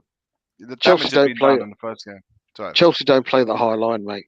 They don't play the high line. You know, Man City, the best thing. I know what you said. You know, they should have blocked off Kane. All they needed to do was drop 5 yards back. They were arrogant. They were arrogant, Bob. Maybe they have every reasons to be arrogant as well, because. But that's why I said in the FA Cup, the only team I would have feared was Chelsea, because we'll play well against Liverpool and their high line. Son will get behind it. Kane will find Sonny and find Adeki. We'll do that against Man City. I will say this, and then I really got to bounce, guys. But I will say this. With Pep Guardiola, the Marcelo Bielsas, who are renowned all over the world football, they have their ideas. They're very stubborn with their ideas, and if they have to die by the sword, they will do it. That's them. Conte is an elite manager, and he falls into that same bracket. He will persist with his ideas, stubborn with his ideas. He's shown that he is. But ultimately, if it means that it will cost him, it will cost him his job. But the elite managers all have that same thing in common. They have different styles, but the same ideology of how they want to do it. And if it costs them their life, in a sporting manner, of course, if it costs them their life, they have to die by the sword, they will do it. So this is why we have to put that manager, Alex, to answer what you were saying earlier on as well, we have to put this manager in the condition to play his way at Spurs and providing him the tools to allow him to do his job the best that he can. If we truly want him to succeed at Spurs, which I believe he can, we need to get him the players that he requests. Maybe not all in one go, because getting 7, 8, 9, 10 players is going to be impossible. But at least start putting things in place as of now. Not leave it till the summer and then do it. We need to start putting things in place now as the season goes to an end. If they can do that, we've got a chance. If we don't back him, then he will walk, and then we will know the reason why he's walked, because he wasn't backed. And then you can start get rid of Paratici, start get rid of all these people that are there when they're truly not doing anything, because the one person at the helm is not allowing any progress below them. That's all, guys. That's I what think I can say. if Conte was to go in the summer, right, they've got to get rid of Paratici, and Kane needs to go as well, because Kane's not going to stay. Yeah, he ain't going to stay. There'll be. Listen, if Conte goes, there'll be a knock. Do you know what, Iggy? I want to be honest with you, mate. I want to be honest with you. I've got a problem with Son, yeah, in terms of his mentality, right? And I was saying this to maybe it was Alex actually the other day. I can't remember who it was. Son, yeah, his issue, right, is that I don't see the same ambition to win trophies as, say, Harry Kane has, right? If you look at his mentality, if Son wanted to win big trophies, he would have left Spurs by now. And he wouldn't have signed that extension, right? You have to look at it like that, right? I think he's a loyal guy, Danny. I think he's a loyal guy. Yeah, but he's got a point there. He's got a point there. Let me just finish, right? Let me finish, right? Because what you need to understand, what fans fucking don't understand with Son, right? Son is a very, very good player, yeah? At times, he can be a world-class player, but his inconsistencies, right, in certain moments, and it's maybe because he's overused and overworked, because we haven't got anyone else to replace him, right? But because of that, it doesn't put him in that complete like Salah level bracket or Kane level bracket, right? Because he doesn't have the consistencies as they have, right? But he does show. Put Salah in this team, Danny. Yeah, would he perform in the same way? Salah's one of the best players on the planet, Iggy. It's a difference. But would he? Right? Now, Kane is one of the best players on the planet. You put him in the context. You put Son in this current Liverpool side and tell me who. Exactly. This is the point. This is the point. I know, but what I'm saying is, right? Yeah, it's unfortunate because they all need these top players. Need top players around them to show how good they really are. Team, right? man. They need a team. Man of the mountain. I don't think. What I question about Son is the fact that, just say in a hypothetical situation, right? I'm really interested to see what Son does if, say, Conte was to leave in the summer, because we know for a fact Harry Kane is gone. He is gone. He's going to hand in his transfer request. It's happening. It's happening. We've got to completely rebuild the squad with whatever we can get from Harry Kane, right? But then you got to look at Son and see what he wants to do. Maybe he might see it as he can now become Mr. Tottenham, right? The mantelpiece of Tottenham, right? But it will also, I'll always have that thought in the back of my mind is, what does he really want to win the biggest trophies? Because if he really did, if he sees his best mate, Harry Kane, leaving the club to go and win trophies, wouldn't that trigger something in your head? Like, do you know what? I want to go and win trophies, actually. I want to leave as well, because I ain't going to win it at Tottenham. I think deep down he does. I think deep down he does want the same ambition. Yeah, but does he want it? Does he want it enough? He wants to do it at Tottenham, but he doesn't display it. But the thing is, Iggy, has he got the winner's mentality? Is say, or the ambition or drive that Harry Kane has to win trophies? Right?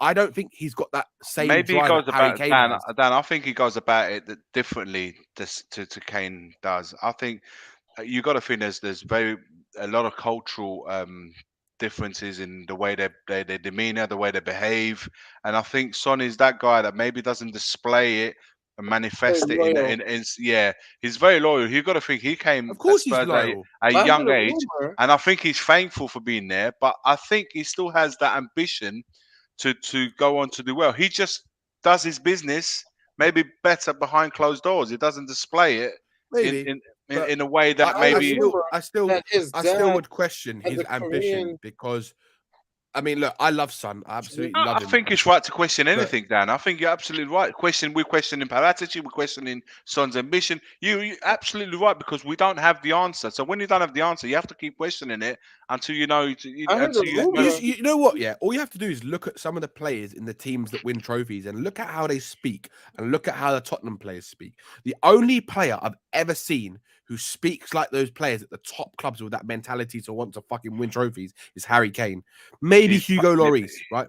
That's it. Because of that, what happened last summer. But before last summer, you might have questioned it. You might have questioned it.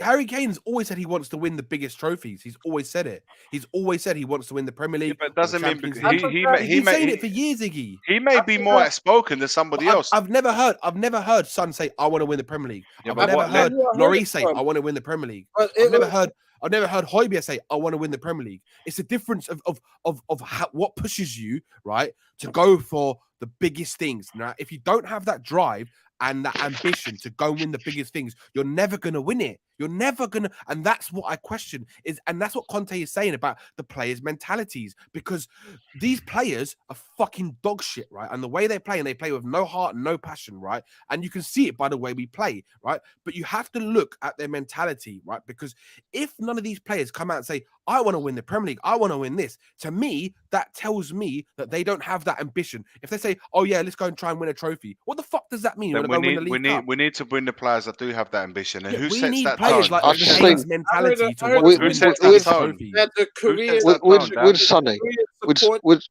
With Sonny, I just think it is a simple case of a cultural thing.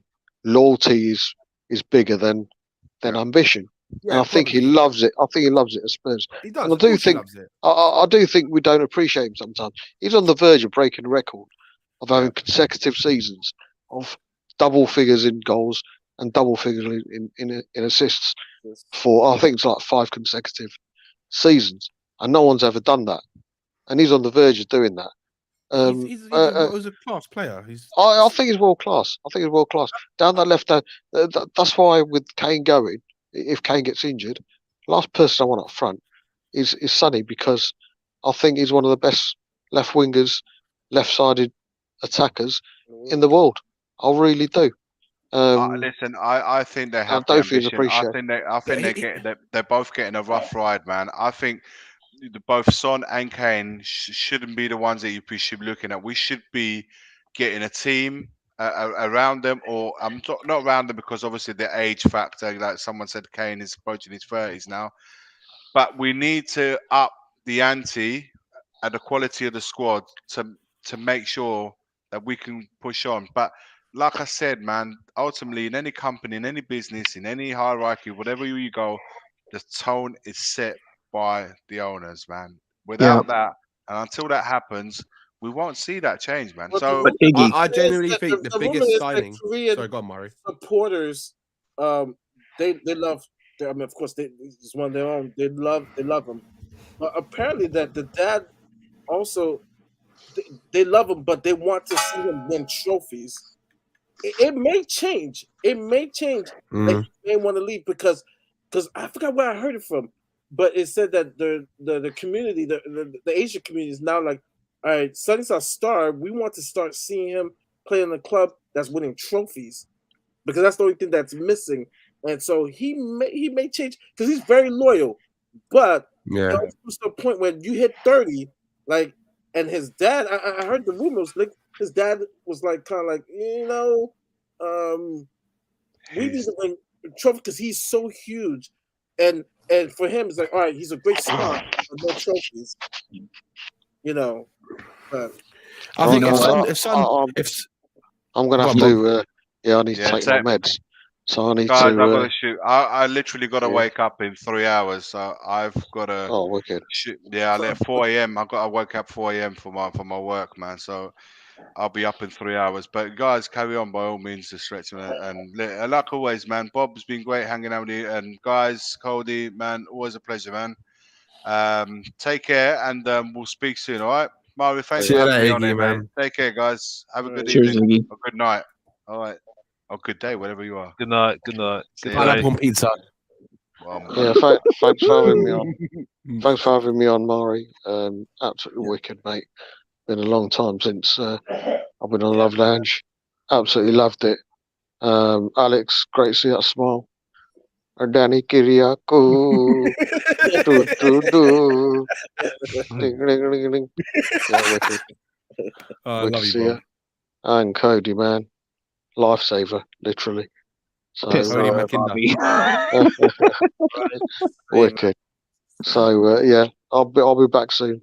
I'm working on some sort of intro, and Yeah, as always. Piss off, Livy, you bastard. Love you, Bob. But no, I posed a question. I think Cody, were you on Will's stream when I posed my best friend? Forgive me. I was the best man at his wedding. He's gonna be the best man at my wedding. He posed this question. I always said, hell no, hell no, hell no. Finally, yesterday, I thought about it. In the case of, say, Conte leaving, my best friend, he is an Arsenal supporter, and he said, painful rebuild. Would you guys be willing to sell Kane and Sonny if Conte leaves to then start all over from scratch with a youth movement? Would you do that? Because they're no spring chickens. And then I finally thought about it. I said, well, I would eventually have to answer no. The reason being because of who is going to run this new youth movement if we sell the players. If it's Daniel Levy in charge, I don't trust him. It's not like I trust like Bayern or Ajax to rebuild or City to rebuild or even Chelsea to rebuild. It's more of, it's Daniel Levy. And so I would say no. If it was anybody else, I would say, okay, I trust them. I believe them. Okay, as painful as it is, because I love Kane, I love Sonny, I would do it. I would lean no because Paratici would leave also if Conte leave. Levy's in charge. And so it was a hard question, but he did have a point. It's a painful rebuild. I said question to you guys. Is would you do it knowing that Levy is still in charge, is still in power to do that rebuild? If it was Daniel Levy, which it is going to be, I wouldn't know because he hasn't got the team's best interest at heart. He just doesn't, right? So we're not going to see all of that money that we get from Son and Kane. We're just not, and you're going to need that and a whole lot more to get this team to a level where it's acceptable or even trying to compete for top four, which is a better squad than what we have right now. Because essentially, you take out Son and Kane right now in this team, and our squad is a maybe a top 14 squad, I'd say. At best, I mean, you might even say you're pushing 15th, 16th because that team is not good enough. It's not. The whole squad is just the players in the squad, like Harry Winks, the Davises, even Dyer and players like that, right? They are not going to get into any team in the top 10. They just won't as regular starters. Maybe one of them, Winks, definitely not, right? But to be on a consistent level to play and challenge for top four, you're going to need to spend 300 to 400 million on the squad, like no problem. You'd have to bring in like players, just quality players, quality replacements, because to replace what Son and Kane do, you need at least 5 to 6 players to replace everything that they give to Tottenham, and then you've got to replace what the shit that we already have that needs replacing, like the wing backs, the defenders, another striker, and that kind of stuff, and it's like the midfielders as well. So it's insane the amount of players you have to bring in to replicate, because essentially what you'd need a team. Not of course you're not going to get the level of like a Man City, but you need a team where every single player contributes towards goals, right? So you have to bring in players that you get goals. You might get 5 goals from him, 5 goals from him, 5 goals from him, 5 goals from him, but you're not going to get like a Harry Kane that's going to score 30-odd goals and 10 assists. A Ten Hag of a coach. For me, my dream would be get rid of all the recruiting staff, get rid of Paratici, bring in everyone from Ajax and rebuild the Ajax model. But that's never going to happen because you've got Daniel Levy running the club, because he won't let them have that control. If you look at the Ajax board, it's all footballing people. Everyone is footballing people who run that board, right? Even Bayern, football people. Yeah, Bayern, football people, right? Yeah. Barcelona, there's football people in Barcelona as well, right? Former players.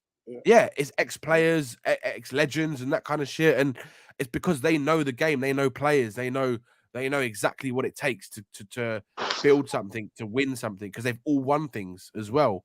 But our board is full of business people, right? Who've got no idea about anything about football. Paratici's the only one on the board, or in that kind of discussion, that has any footballing knowledge. And even him, I would say, is probably not the right man for us, because let's face it, he hasn't really had the greatest signing so far. And he's got a long way to go to prove himself. And if Conte leaves, his job basically becomes untenable, because he's the one that's hired Nuno and Conte, and they both have failed because of the reasons from above. And I don't want him to bring in another pragmatic defensive kind of coach, right? To rebuild Tottenham, because you've just taken away one of the best managers on the planet. If Conte was to leave, what's the point? You have to completely wipe the whole plan that they've currently got and start from a scratch and rebuild the way that Levy wanted to rebuild, or so he says, about the philosophy of having a team that plays a certain style of football, and then you bring in a manager to match that kind of style. But the problem is, there's no one out there at the moment who can do that for Tottenham. There's no one. Yeah. And the people who are watching, this is just a hypothetical question. I'm not saying so Kane or Sonny. I'm just saying hypothetical, because it was posed to me by an Arsenal supporter. What is painful rebuild mean to you, and what levels would you go? And I told him eventually no, because of the people who are in charge. I don't trust them, like Danny says, to even do smart recruiting, smart buys and stuff. Okay, but Mari. Yeah. So, like in this hypothetical situation, there's two paths that we can go down as a football club. We can stay true with Conte and give him backing in the summer, give him the keys to the Porsche, and make one last push to create a team built around the nucleus of Kane, Son, Lloris, and other pieces that have been brought in already, like Romero. Yeah. The alternative, I just don't see what the point of keeping Kane and Son would be, because these are two players who, like it or not, at 29 and 30 years old respectively, have so many miles physically on their bodies. Their careers are destined to be shortened. We could be seeing their careers beginning to downturn this season. We really could. We keep watching some of these performances, and yes, they're being overplayed in the smaller sample of this season on its own. But when you expand that back 4 or 5 years, I'm sorry, if Conte walks, or if Conte fails, or if Conte gets sacked, I'm selling them. I'm selling them immediately, because there's just no point in keeping them. You can say what you want about trusting Levy with the money and everything like that. Yeah, but if you don't trust Levy, you don't trust Levy. Does it really matter what you do? It would not make sense to try and wring the last few drops of magic out of these two, just to finish 10th? Like what do we build around Kane and Son from here if the Conte experiment fails? For me, I agree with Cody. If Conte walks, absolutely, we have to ruthlessly. I was exactly going to say what you're going to say, Cody. I was exactly going to say what you're going to say about selling Kane when and we Son. hired Antonio Conte. The two outcomes that I saw as being most viable were success, or he actually takes a flamethrower to the whole club on his way out. He scorched earth, leaves the club, and everything just gets burned down to the ground on his way out. And that's how I see it. Do you know what? I actually agree with Cody, to be honest. I agree. I was going to say the same thing that you're going to say, Cody, to be honest with you. I was going to say sell Kane and Son. Absolutely, I actually think he's 100%. spot on, because No, there's no. It's like I said before. Like I agree with what you're saying, Danny, about the whole thing about Son. That where is his ambition? You know what I mean? Because he could go to any top club, because you could just sell him easily, and you could sell shirts just with his name on it, because Could you imagine Son, Salah, and Mane as the front three at Liverpool? They would destroy every team every single time they play. Bro, he could go to Real Madrid so easily, bro. He could go to Bayern Munich so easily, bro. You know what I mean? He doesn't need to stay in England. He can go to Bayern. He could go Bayern Munich. He could have gone to Bayern Munich. He could have gone He'll to. rip it apart He could everywhere. go. He could go to any place over the anywhere in the world, because all the South Koreans will follow him because they love him so much. He's money, basically. You know what I mean? You know, he's marketable so easily because they absolutely adore him. At the same you know time, what I mean? At the same time, like I was saying, I think that we're starting to see the tremors of the beginning of this of what could be a very steep decline. Like when you watch Harry Kane move around the pitch, you could easily just take his face and number and name off his shirt and put somebody else's number on there, and you would say, okay, that guy is moving around the pitch like someone who's 33 years old. And the thing is, Son's top attribute, what makes him the lethal player that he is speed. And speed does not age well, not in any sport. That is the first thing to go from a player's repertoire. And when you take away Son's speed, you look at the teams that play a deep lying, compact shape like Burnley that neutralize Son's runs in behind. Son becomes very ineffective. He doesn't look very dangerous at all. So yeah, I don't know, man. I think this is like, the thing is, this comes back full circle to what we started talking about with whether or not, like, some fans are saying that they don't think Conte is the right fit. If you're seriously like sitting back and thinking that instead of the ownership taking ownership for a winning mentality, for a winning squad, for a winning culture, and building that around a man who's proven it all in the game of football.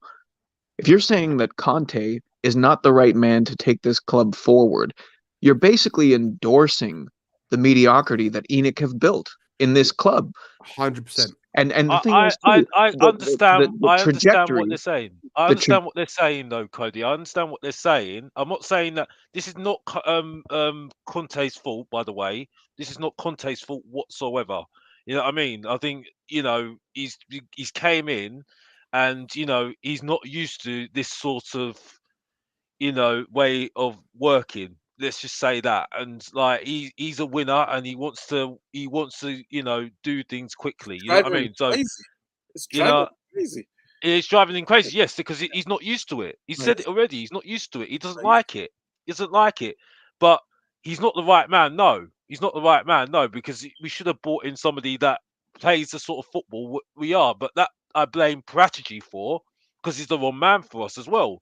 So you have to go. That will go back to Levy. It does all go back to Levy. But again, you know, that's Levy's on Levy's watch at the end of the day. You know what I mean? So I see what they're talking about. Yeah, but I wouldn't Alex, go to the extent to what they're saying, though, because it's not Conte's fault. No, because he's, you know, that's it. How I look at it is, the day the January window closed was the day Conte became a bad fit. Yeah. It really was, because of what happened, what transpired in the January window. There was nothing that was done to support the methodology, the tactics, the style of play that he wants to embrace. Yep. We've given him a wrench, and the job requires a screwdriver. It's just it's abysmal. And Cody, he looks like an idiot because of it. Yeah. And that's why. And Cody, you remember the response? Oh, we didn't need Alex Diaz anyway because we have Sonny. Oh, we don't need that depth because, you know, Sonny's gonna start where he's gonna play. Now you look at Sonny, who's gassed against Middlesbrough. Would have been nice to maybe have Luis Diaz play some games so it will freshen up him. It will freshen up Kane, you know, and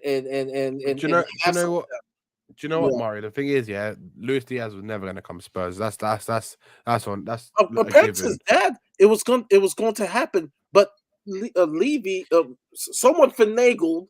It took so long, and Liverpool said, "Oh, but look, if Tottenham did the deal quick and wrapped it up, he probably would have signed for us, right?" Yeah, that's what happened. Yeah, I saw the quotes from his dad as well, right? And they were saying that basically Tottenham just took too long, and as soon as Liverpool's interest came in, that was it. It was basically like Willian, right? It was like what happened with Willian. The medical. Yeah, but the difference is we actually had Willian in the training ground, and then we didn't. We took so long to get everything done that in the end, as soon as the agent called Chelsea called Willian's agent, that was it. As soon as he heard Chelsea, he's like, I want to go, and that was it. It's the same as Luis Diaz, same thing, right? But I agree with what Cody said completely, and I think what Tottenham have done is they've shortened the careers of Son and Kane, right? And it's like to their own fault they've caused all these problems because they haven't supported them with quality players around so that they can give them the time to rest and relax and not overutilize and overuse them to the point where they're like Sonny and Kane looked like old men the other day yesterday against Middlesbrough. They just looked so dead and lethargic and just out of it. I mean, they looked completely done. It's like they needed to finish the season then and there. It goes to Alex's point. Well, the Harry Kane team. When you mean the Harry Kane team, you mean he plays all the time. We are 100% sold on him because he doesn't take a break. So we're 100% on Harry Kane. Yeah. Listen, I don't like saying it, and it's not having a go at Harry Kane, and not that I really care. People think I'm having a go at him anyway, but he's outgrown us because he does everything for us, and that's not good. That is not good as a team. You know what I mean? Well, not only does he do everything for us, but it's not enough.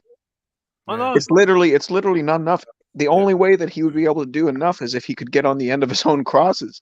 Yes. Yeah. And I just feel I honestly believe the biggest mistake that we have done in transfers in the recent years was not signing Bruno Fernandes. I honestly believe if we had signed Bruno Fernandes, him, Son, and Kane would be just unreal together. Oh, honestly. Listen. Like I said, I had to take back what I said about Hitchin. Because at the end of the day, we know who was the reason for that. I know. I heard you. I know. I don't want to get into the whole Levy thing again, but we know, it's factual. You know, but if Levy did the final, I mean, the whole thing about Grealish, like I said, but this is going back. It's going too much in the past now. I can't go on about it all the day. You know, we've already. It's repeating ourselves, so we can't carry on saying that again and again and again, can we really? But. Look, if Conte does walk in the summer, like me and Cody think he probably will, if he does, right, they have to sell Kane because there's no way. I'm telling you now, there's no way Kane is staying at this club. Oh, but I will bet a lot of money on Kane handing in a transfer request. Danny, we already know this already. Kane's definitely leaving. He wants a Premier League. You know what I mean? He can't stand the fact that there's lesser players like Henderson, for instance, Vardy, for instance, Foden, who's younger, much younger, and Alex, you're spot on what you're saying. Do you want to put it into perspective? Yeah, Tammy Abrahams has a Champions League medal, and Harry Kane doesn't. Exactly. And his legs. You know, the amount of times he's played for Tottenham, how many games he's played. His playing time is going to get less and less and less and less and less because we've utilized him so much that you're only going to get so much out of him now. He's at his peak at the moment, so he knows this. You know what I mean? So Harry's one of Harry's very, very good friends, and he probably talks to him about how do you feel about winning things. He's very close to Tom Brady of the football America. And if you guys who are watching the stream don't know, Tom Brady has won as many championships, the sport of American football, like 7, highly successful. And so he's surrounded by people who got rings, trophies, and now we just lost another chance. Conte is the last piece. I said that about Jose because remember, he loved Jose. Just like, and I was surprised that he was going to put in the transfer window papers, and then you hired Nuno. Yeah, definitely he's going to put the papers in. Conte is the only reason. That's why I called that article BS because Conte, it would be dependent on Conte. Yeah. But if Conte leaves, oh, you better believe. If Conte leaves, Charlie King on this one. if Conte leaves, like Cody was saying, I think we're gonna go into a downward spiral very quickly, and I think we could end up turning up like Everton at the moment, like fighting for relegation next season. I honestly believe that. Yeah, and that's scary because then you think the fan base is divided. Oh my goodness, Twitter! It will be bloody war. Like it would. Actually, I should use that word sensitive. I'll be honest. I'll probably do a lot less Okay. streams for my own mental health, mate. I probably won't be doing streams and shit just because I just don't want to listen to watch all this shit and all the shit football and the toxicity every week and the negativity and the just the downright no hope, no anything. Oh, can I just say this as well? And I'm sorry, I have to say this. Jamie O'Hara going on the way he's going on, like a bang average player, by the way. And I'm not talking about fan. He's a fan. He's no, as a lover boy of Tottenham. I love him as he can have his opinion. He's entitled to his opinion. But when he's banging on about players being average, and he was average for Tottenham, right? I'm sorry, I can't hear it. You know what I mean? I'm sorry. When you've got Ledley King, even Roy Keane, for instance, who are good players, very good players at a decent level. You know what I mean? And then you've got someone like Jamie O'Hara. Roy Keane and Ledley King were top class players. Top players. And then people are telling me that I'm talking rubbish because they're saying, "Oh, he's a fan." No, we're talking to him as a player. You know what I mean? Because he doesn't get on Sky Sports and Talk Sport because he's a fan. You know what I mean? He's on there because he's a former Tottenham player. You know what I mean? A former Tottenham player. Like that as well. You know what I mean? So I'm sorry, I'm not hearing this rubbish that he's talking about and saying, "Oh, we're so bad. They're so bad. We're so bad. Oh, they're so average." It's like, I'm sorry, but what are you talking about, bro? You were average as well, bro. You know what I mean? So you've got no fun to say whatever you're saying to these players. You know what I mean? Oh, the worst one is it comes with a genuine pedigree when it comes from Roy Keane, it comes from Teddy Sheringham, even Sol Campbell. And people don't want to hear Sol Campbell's name, but what Sol Campbell's won, bruv. Look what he's won. People. I'm sorry, yeah. I just get annoyed with all this Sol Campbell bullshit because end of the day, the man left the club to go win trophies, and he won a fuckload of trophies, right? Exactly. He was a top defender, and Tottenham fans just bitter because he didn't want to stay at Tottenham and win fucking nothing. That's why fans are bitter, right? But he don't give a fuck because he went and won all the trophies he could ever win. If Ledley King didn't get injured so much, it didn't have bad injury, he would have been done by that Tottenham buff. He would have gone. Oh, 100%. He would have gone. 100%. He would have gone to Man United or something like that. You know what I mean? When I'm hearing it was a little bit funny, but it's like he's been banging on about saying, "Oh, these average players," and I'm like, I'm not being funny, bro. You are average as well, bro. You know what I mean? So you can't say nothing to these players. You know what I mean? Like, you can't even say nothing to Dele Alli, bruv, because even Dele Alli's done more than you, bruv, any day of the week at Tottenham. You know what I mean? Yeah. So I'm sorry. When I'm hearing this rubbish saying, "Oh, well, he should be respected because he loves Tottenham," I'm not talking about his love for Tottenham, because you might as well talk about Harry Winks then. You know what I mean? What I'm talking about is him as a player. As a player, he was average, bang average. You know what I mean? And that's the fact.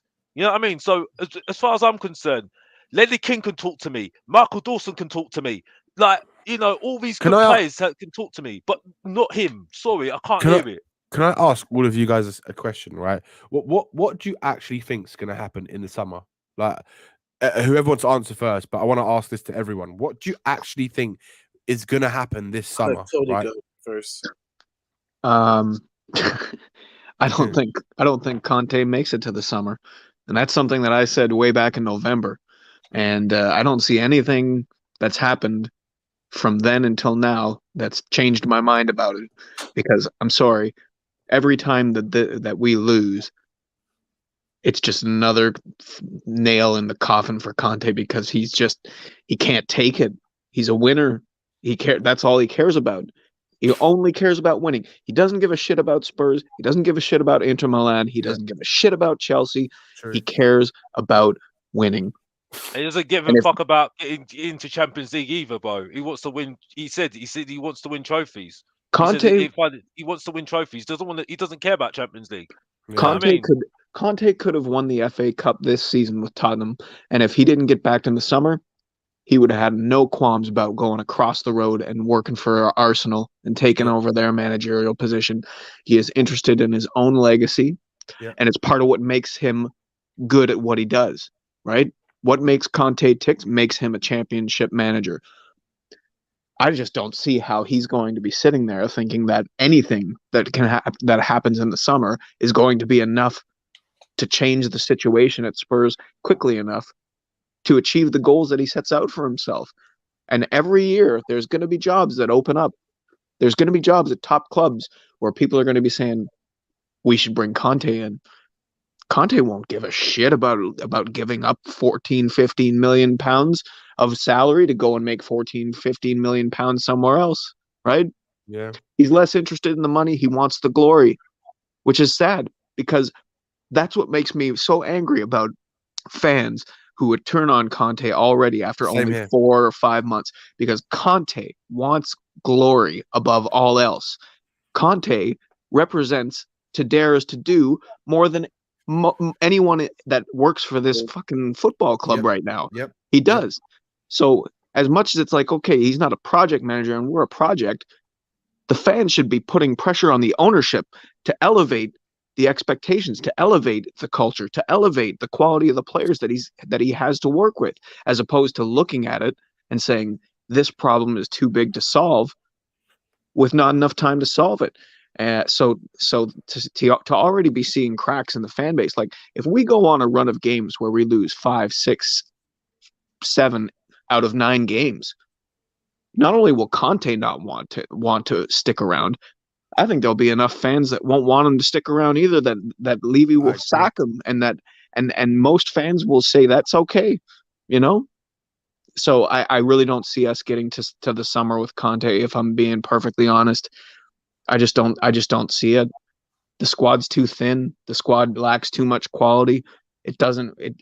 He's not about to try and conform his tactics. See, if the best thing that fans could do right now is just accept that this season is going to be a lost season, that we're definitely not finishing above Arsenal. We're probably not going to finish in a European spot, and we already know that we're not going to get a trophy.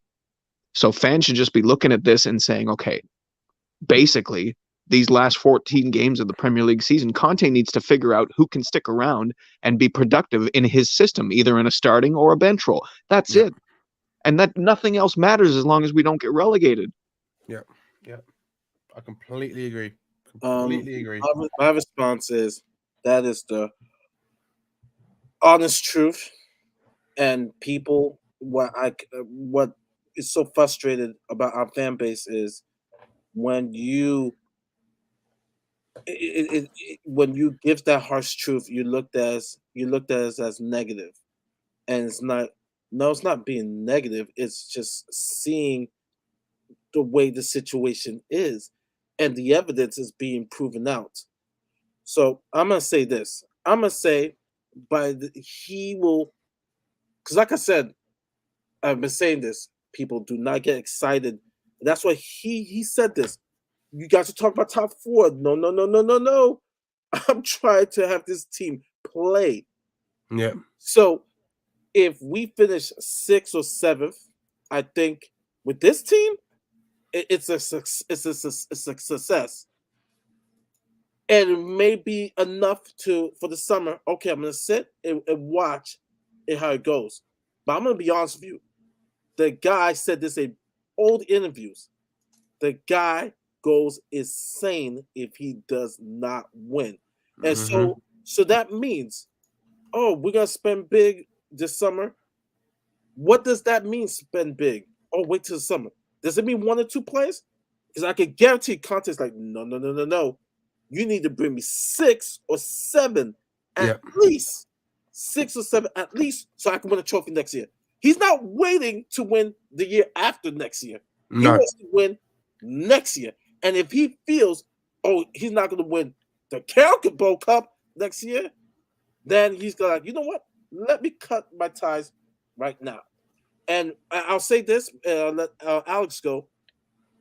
I have a good friend who lives in Bari. I lived in Italy for close to 2 months, humanitarian trip or whatsoever. Huge Juve supporter. Tells me to this day, even Juve's been on a little run of Allegri. There's people that want Conte back. There is a faction of Juve fans that want him back, and they're watching Tottenham right now. They're just watching. He was the one who told me, the Arabic guy, he told me they won non-Conte player. I said, what do you mean? Everybody said, because everybody here was like, oh, all right, yeah, we're back whatever Conte won. And Arabat from whatever, I forgot what Fiorentina. From Fiorentina. Oh, yeah. Oh, he's good. Like, people ask, oh, yeah, he's good because Conte wants him and stuff like that, blah, blah, blah, blah, blah. The whole time I ain't said a word. I ain't said a word because I was getting real source. The people in Italy like, that's not a Conte player. No, they're like, that's not a Conte player. It may be a Paratici player. It might be a Levy player. They would say for day one, that's not. That's why I knew he wasn't going to come to Spurs because Conte was like, no, I'm not going to sign off. That guy was not. To sum it all up, there are people in Italy watching. They believe if he is not back to his liking, if he's not linked to his liking, he's going to walk away. And don't be surprised if Juve, because Juve was struggling. Now they're making a comeback. They finished the 4th, right? Say, you know what? Bygones be bygones. We want Conte back. Don't be shocked. Today is March 2nd. Don't be shocked. And I'm hearing it from friends who live in Bari who are huge Juve fans who want Conte back. I'm just leaving it out there. It wouldn't surprise me. My thing is as well. I think it's with this Conte situation. What the thing that worries me more than anything, right, is that if we get into the transfer window, right, and just in a hypothetical situation, right, say if Conte's still at the club in the summertime, right, and the window opens and we haven't signed anyone yet, because I heard there was reports, I don't know if you guys saw it on Twitter, that Conte's apparently asked for the board and Tottenham to start preparing now for players for the summer, like to have them ready to sign, basically. Right. Well, that's sensible. Which is sensible. Yeah, which is sensible, right? That's what any decent club would do. To be honest with you, any decent club would do. I said this yesterday on Will's show. On Will's show. Barcelona. Now, all right, I don't rate Christensen high.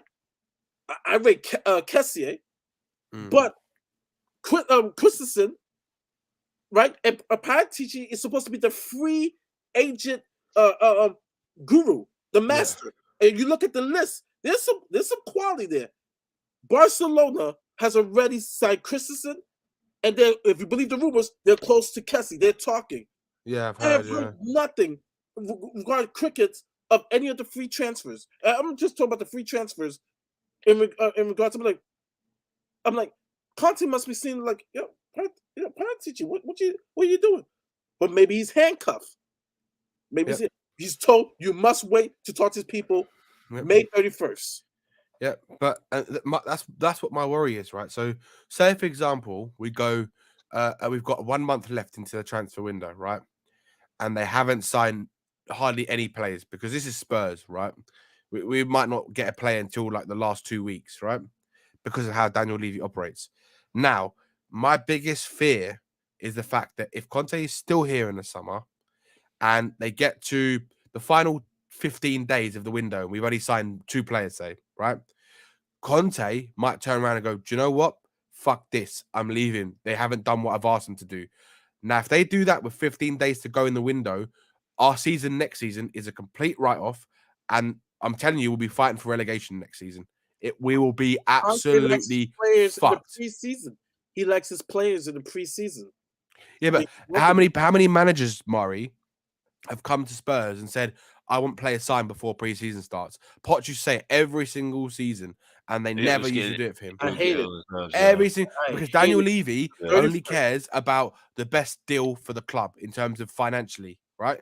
And that means him trying to bargain and negotiate for like the whole window, and then either it comes off or it doesn't, right? Most of the time, it doesn't. And that's why we end up scrapping for absolute bullshit players, because the ones that we tried to go for the whole summer, the club's like, actually, no, we don't want to sell him now because you're cunts, right? But it's like that's my biggest worry, is the fact that if Conte is still here, that there's going to be a point in the summer window where he's going to be like, do you know what? I haven't got time for this, because this club is going to ruin me next season if I haven't got my players in. And there's now 15 days left. We've already started the Premier League, and we haven't got nowhere near enough players to even improve on what we've done. And that will happen. What will happen? There will be a lot of events happening in a very fast period of time. You'll see Conte leave the club. You'll see Harry Kane hand in the transfer request, and the club will not know what to fucking do, because they can't. They'll have 15 days. Say they got 15, 20 days left. You think they're going to have time to sell Kane and go and get a replacement in 15 days? They're not going to do that, because Tottenham don't work like that. Well, right? they need to. Unfortunately, they're not going to plan like they didn't last season. You know what I mean? Because last season, really, to be honest with you, we should have planned to have Kane sold and got Danny Ings in. You know what I mean? That would have been Danny Ings, man. Fuck well, Danny Ings. yeah, well, I know, but I understand. But I'm just saying, as an example, you know what I mean? But I'm just There's saying much that, better players than Danny Ings. I know, but with at the end of the day, that was a solution for the time being, anyway. But I'm just making the point that we could have done something anyway, rather than worry about Harry Kane for the whole summer, and then he decides to stay, and then we end up, making last minute decisions in the summer. You know what I mean? So for me, it's. That's what I want to ask you, Alex. What do you think? Because I know you haven't answered this, but what do you think will happen in the summer? I think Conte will stay. I think Conte will be there at the beginning of the season. I don't think it's gonna. I think they've got to do what he wants to do anyway. But I do feel that it can go either way. To be honest with you, I'm not too sure. To be honest with you, I think we have to wait to the end of the season and see what happens. Really, I just think it with strategy. I think the key person in this is strategy at the end of the day, isn't it? I think what Mari says is key. This is what Leicester does. They plan for the summer in January. You know what I mean? So, if he's looking at sorting out this recruitment side of things at Tottenham and trying to improve everything and rip it to shreds and absolutely revitalizing it, you'd be hoping that he'd be, planning all these signings for the summer transfer window, so you can start, putting the feelers out to most of those players and seeing if they want to come to Tottenham. You know what I mean? So, we have to see what happens. You see, I think there's a lot of things that needs to come together. We have to also remember next season is not going to be a normal season with the World Cup as well. So they've got to keep that in mind as well. So yeah, I mean, we have to wait and see what happens. You know what I mean? I think the main thing is that we get through this season, and hopefully get Europe this season, and take it from there, really. And if Kane does want to leave, even if Conte's there, we've got to just make that decision and let him go. Because for me, what I don't want to have is the whole summer talking about Kane. You know what I mean? We need to make a decision on him. Either he stays or goes. Whether he signs a contract or not, just make the decision earlier on, and then plan around what you're going to do with the team to make it better, and that's it. So that's the way I think we should be doing it at the moment. See, I actually think, and it's tough because the two ideas oppose one another, but I think that our best chance to actually have success under Conte is to not be in Europe next year. I was just about to say that, Cody. And the thing is, but also like it depends on whether or not you think that we need to achieve European places in order to convince Conte to stay, right? But I'm not sure how arsed Conte is about Europe. But look at the way that the lighter schedule has been so kind to the likes of Arsenal this year. Nobody really had Arsenal pegged as making the jump into top 4 this year, and you have to admit that at this point, as tough as it is, that they're favorites, that it's theirs to lose at this point. Cody. They're not favorites, Cody. Honestly, mathematically they are favorites. They are bang average. They are bang average. But they're winning games, Alex. They are bang average. We're terrible, and United are terrible, right? West Ham. Well, that just shows you how bad the league is. If Arsenal get top 4, it's a bad league. Alex, you look at the fixture, the way that the fixtures have run themselves here. Arsenal have benefited greatly from not having European midweek games to deal with. Look at what the Conference League did for us. What did that do? Thing is, like, you look back at when was the last time Harry Kane didn't start a game for Spurs? Long time. It was all the way back when we played Wolves away. He came on as a substitute, and that was only because he came in after missing the first week of training, right? Harry Kane has played and started every single game that we've played since then. That Conference League, all that served to do to us is to get our freaking shins kicked down. Yeah. You know. I know. I understand. Alex, what you're saying. Can I just add to that, right? Because I was going to say the exact same thing, right? Now, the other thing I was going to mention is you have to look at what Conte did when he won the league of Chelsea, right? That season, they had no European football at all, right? They had no European football. They were 10th in the league when he took over Chelsea, right? And in that season was a season that competed with us for the title, and he went and won it. And what happened last year in the Serie A? He got knocked out of the Champions League. He finished 4th in the group stage. He didn't even go down to Europa. Inter Milan, one game a week, waltzed their way to the title. Yep. I 100%. The reason why I don't want European football next year, unless it's Champions League football, because for me, Europa League or Conference League is literally another league that we have to use our players and utilize our players even more so than the necessary, right? Overuse them even more when we've already got such a weak squad, and we know we're not going to get 10 players into the level that we're going to need to even compete in those competitions. So for me right now, I don't want European football, and I don't care what fans say. Oh, but what about trophy? Fuck off! We're not winning a fucking trophy with this team. The thing is, right? If you have European football to deal with, it demands depth. 100%. If we don't have European football, we don't need to worry as much about depth. Conte, that's less holes for Conte to plug. He just needs to worry about that 11. Cody, Alex, we're 2-3 transfers. The 2-3 transfers when we didn't do business ruined our depth of our squad. Oh yeah, I understand what you're saying, but what I'm saying is I need to put this into context as well, because I've got an Arsenal fan as a brother as well, by the way, and he's not happy at Arsenal. By the way, honestly, I'm sorry. I'm not being funny. The only reason why Arsenal are in that position at the moment is because Man United are literally giving away their position, right? So that's not telling us that they're any better, by the way.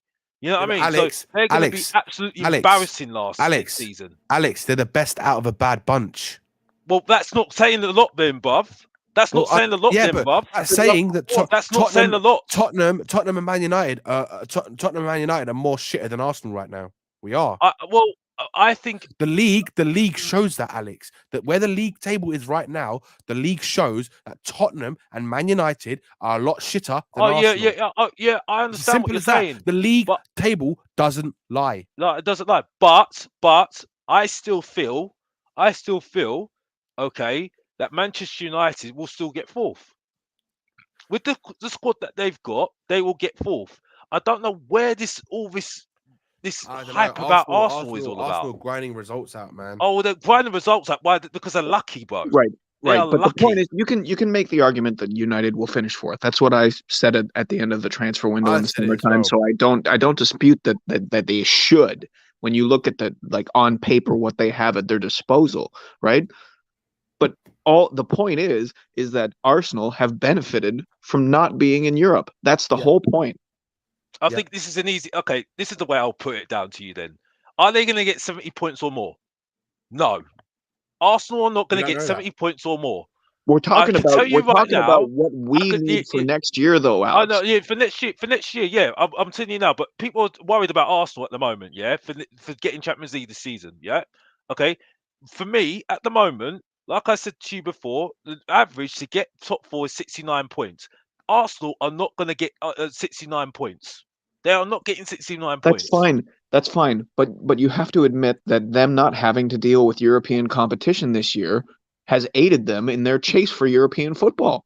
Yeah. And that's the only point that I was trying to make. They're still not no better than what they were before. Alex, let me just add something.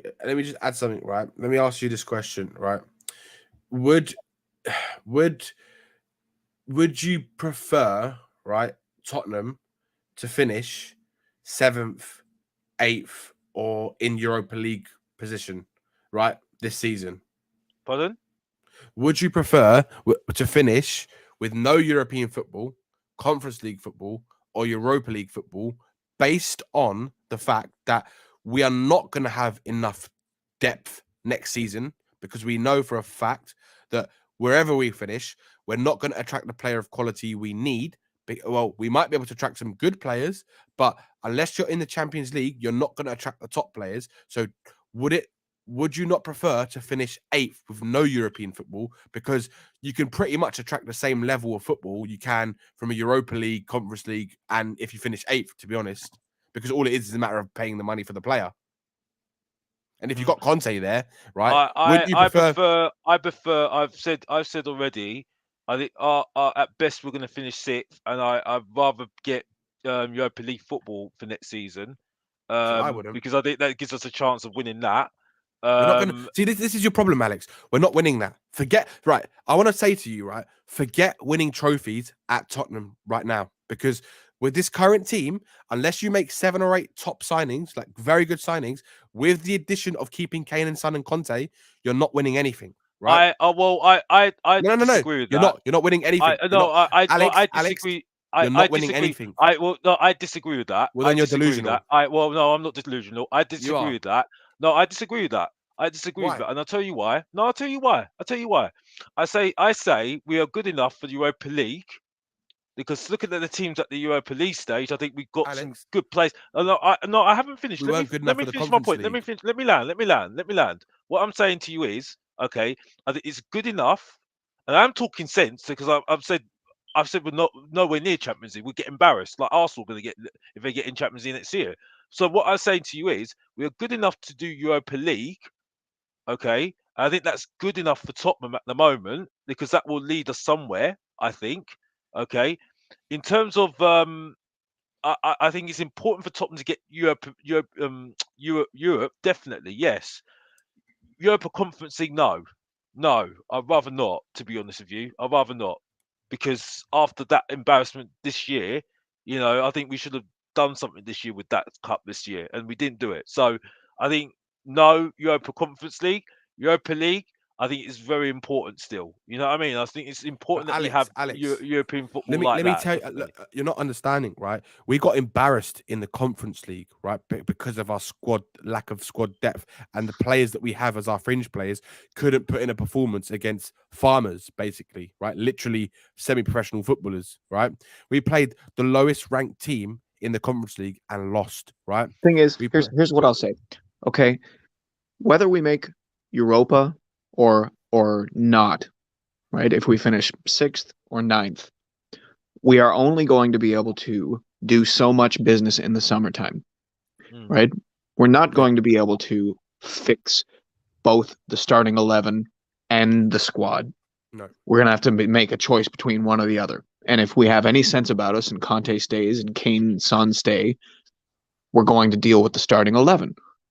If we end up in Europa and we try and give it an honest go, we are going to be sitting here next March watching Kane and Son drag their ass up and down the pitch, 100%. The same way that they did against Middlesbrough, 100%. Because they're going to be fucking gassed, just like they were last March. What happened last March? We got fucking dominated by Dinamo Zagreb. Yep. right? We lost the North London derby to an inferior Arsenal team. Yep. We drew Newcastle 2-2. They looked absolutely incredible against us. We drew Everton away. We lost to United at home. Yep. Everything fell apart. Everything always falls apart at the same point of time each season. Yep. And our squad right now is in worse shape than it was last year under Jose. Yep. Yep. It really is. So I don't see what the point of getting Europa is. Europa, that's an unwinnable competition under 100%. the circumstances that I'm projecting, where we do summer business and we deal with maybe getting in a few good starters, but not going to be able to solve all the problems, right? Mm-hmm. Look at some of the teams. Look at the teams that are in the knockout stage now. Barcelona, We would get absolutely embarrassed in the Napoli. knockout stage. Cody, we won't even get to the knockout stages. We're so poor. Well, Napoli, right? Napoli's in the Europa League. Napoli's at top of the Serie A. Yeah, Right yeah, they now. are, yeah. They're top They of the got Serie A. Koulibaly, one of the best centre backs on the planet. Like I understand Barcelona the is desire. playing on fire right now. Aubameyang has found a new groove. And Barcelona is quietly but yeah. winning games. Look, I understand like from a fan perspective, of course, like if we could finish third, of course I would want us to finish third. Is it realistic though? Probably not. And I just see too many holes without enough resources to plug them all in the summer. So if we go into next season, and we've seen this before, and we cited the examples of Conte not having to deal with Europe. Conte he doesn't have a great track record in Europe. Nope. Why would we think that that's suddenly going to change at Tottenham, where we don't have a good track record in Europe? Aside from that you are yeah. right there. So like I understand like the deep rooted instinct for you to want us to finish as high as possible, and get. But Europa is not going to change what we do in the transfer market. It's not. Only Champions League I'm to do not saying that because of the transfer market. I'm saying it because that's what I think is our level at the moment. I think that's it. It's not because Cody's just explained the reason why it's not our level, because it's again we're going to have to use our first 11, which is going to be overutilized, and we're going to be sitting here again at the same time next year with the same problems we have now. We're speaking about the same shit. I understand where you're coming from, but because we don't have the depth in our squad to play Premier League, FA Cup, Carling Cup. I get what you're saying. I get what you're saying, but these games are always a way of bonding the squad anyways. But as far as I'm concerned, anyway. But I could see it from there anyway. But that's the way I look at it anyway. Look, Alex, I get where you're coming from, but you have to look at the situation that it is at Tottenham right now. And unless you finish in the top 4, the squad is not going to be built in the way that we all think it could be built in the summer, because I totally agree with you. So on that respect, it doesn't matter if you finish in Europa League or 7th or no Europa League. For me, the best thing for Tottenham is to finish outside of European football, so they can focus on getting some players in that can help the first team, maybe 1 or 2 bench players, right? Better level than what we have, and then they have a better chance of challenging for that top 4 next season if all the variables are in place, such as Conte still there, such as Kane and Son still there, right? And such as they've got 4 or 5 players in that can help improve the general squad, including the first team, and no European football, so they don't have to play so many more games that are going to literally overuse our players. And then I unfortunately, Daddy, I wouldn't agree with you on that. I've got to go. We have to agree to disagree on that one. But unfortunately, I'm gonna have to go because I have to go to bed because I've got work in the morning because the day job is calling for me tomorrow and I need to be there early, unfortunately. So, but I have to leave you all. Daddy, we are going to debate even further on this. Trust me on this one. Cody, you're a legend, mate. You are a legend, mate, and it's always a pleasure to have you on the stream. And Mari, you did need to say that about me earlier. I thank you for the kind words, but bro, it's an honor to be on your stream, and mate, you're an absolute gentleman, mate. You know what I mean? Absolute gentleman. And like I said, like anytime, it's been great coming on here, man. You know what I mean? See, you do have some Japanese background talking about honor and everything, eh? Nah. I'm Jamaican, boy, man. I've got Jamaican in me, boy, man. You know what I mean? So, Jamaican. Yeah, I'm Jamaican, boy, man. I've got Jamaican in me, bro. I know what I want in terms of, Island boy.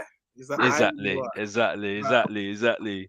Same here, Yeah. man. So, but yeah, I've got to. Unfortunately, have to go. I've got to go to bed. I have to, man. So cheers, Alex. Alex. It's good to chat to you guys and speak to you soon, man. Yeah. Peace out, man. Take care. Yeah, man. It's yeah, another Alex delusional masterclass.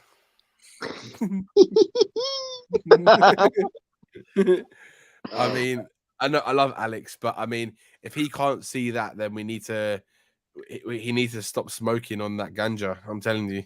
if we don't get Champions League, then it's best we don't get Europe. 1,000,000%. I completely agree with you, Cody. I think it's an absolute waste of time, waste of energy.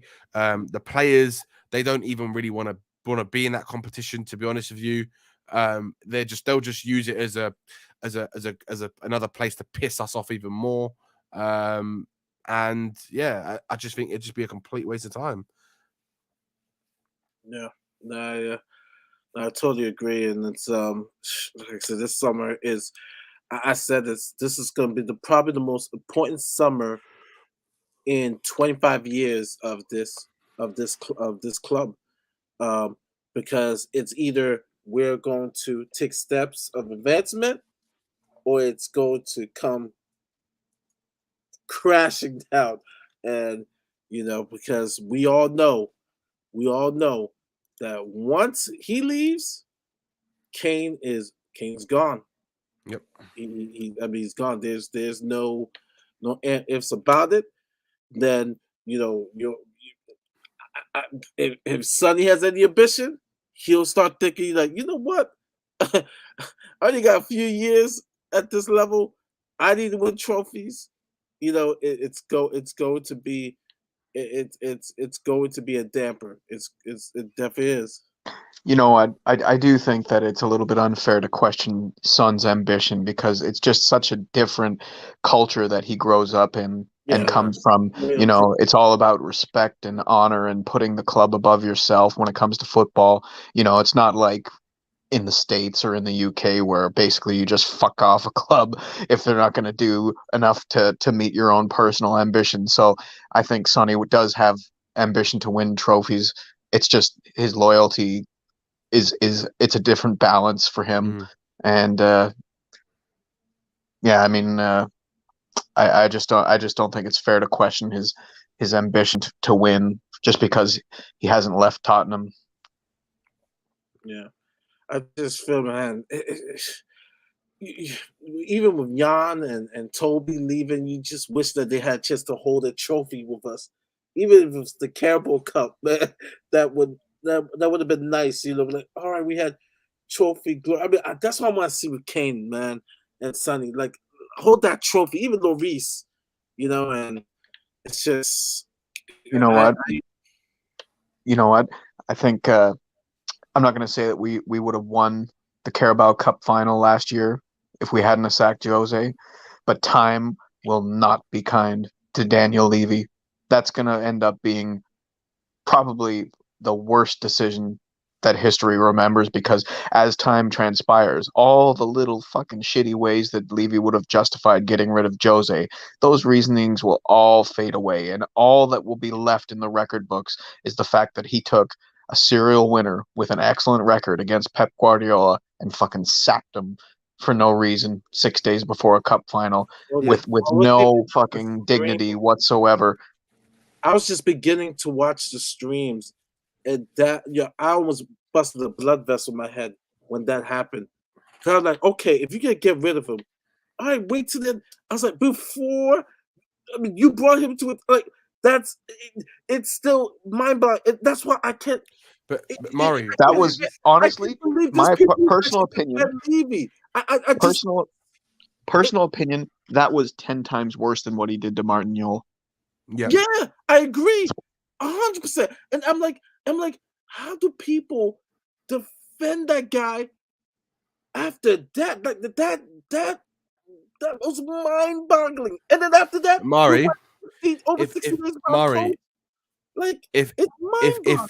what is more mind-blowing even more is the fact that fans are so fucking fickle, right, that they forget the fact that Daniel Levy sacked this man 6 days before a cup final with a guy who has got one of the best records against Pep Guardiola in a final, right?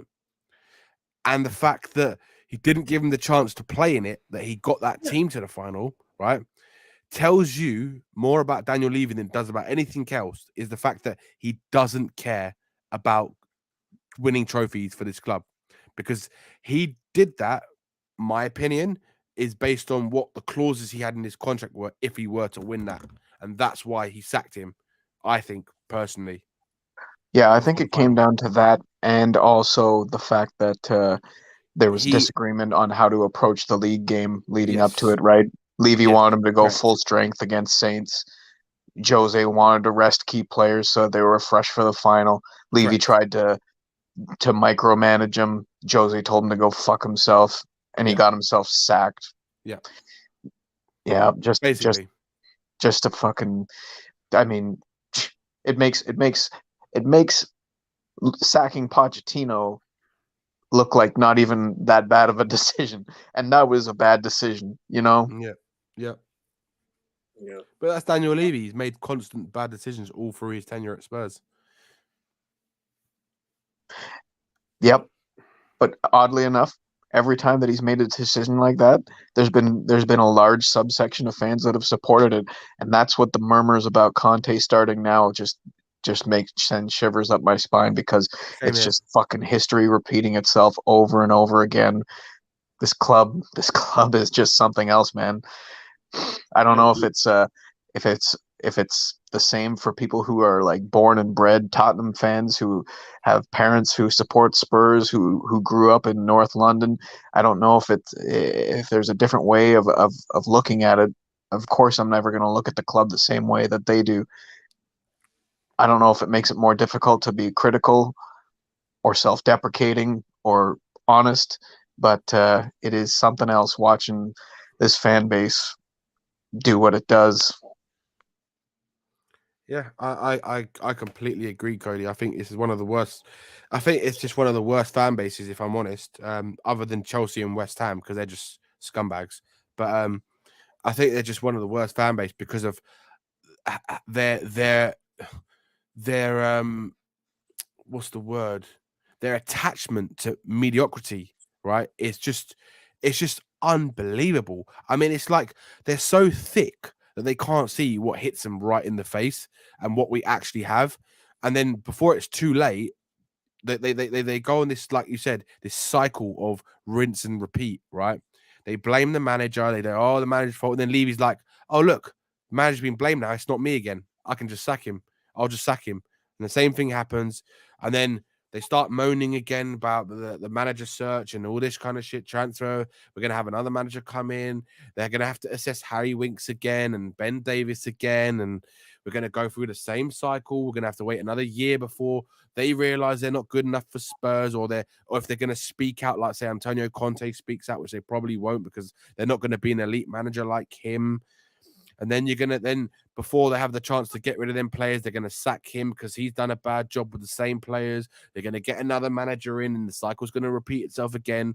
We're going to be sitting here in 4 years' time with Harry Winks and Ben Davies still in the first team. I'm telling you, if they fuck this up with Conte, I'm just going to have to take a step back, because when you're looking at a dumpster fire burning out of control, if you get too close to it, it just burns you. And I'm at a point in my life where I can't have that level of stress. You know, I have to back away from the fire a little bit. And it's tough because I almost feel like there are elements of this club at the board level that are almost counting on it. Like when you see stories on Twitter of season ticket holders who have held tickets for 40 years or 30 years, and they're just finally they're looking around and they don't recognize the club that they support anymore. Yeah. And they're saying, fuck this, it's too expensive, It's not the atmosphere is gone. They're trying to take the yids away from us. They're they're almost they don't honor our history. They don't honor our tradition. They don't honor our club motto. They don't uphold the principles on which the club was built. Dan, you explain it to me and Cody. Canada being so close to us, we kind of have that same mentality. In the States, I would assume UK is the same thing. In the States, it's such a results-based business. It's almost ruthless. Good coaches could be fired even when they've won trophies before, and you see that with Real Madrid whatsoever. Like, for me, that scratched my head here.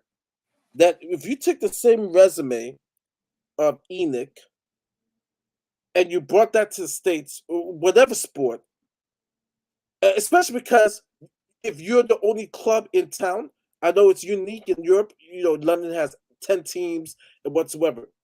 You're the only show in town, let alone ESPN. Like, the crucified. I mean, for the Giants, we just fired their general manager. We get rid of the coach. You know, apologizing to the fans. Like, that's like Joe Louis apologizing to the fans because of the last 3 years. And mind you, we've won a Super Bowl within a decade. It explain to me, like, of just because sometimes it's mind-boggling when I see other people, like especially on Twitter, when they post, it seems like they sell for this.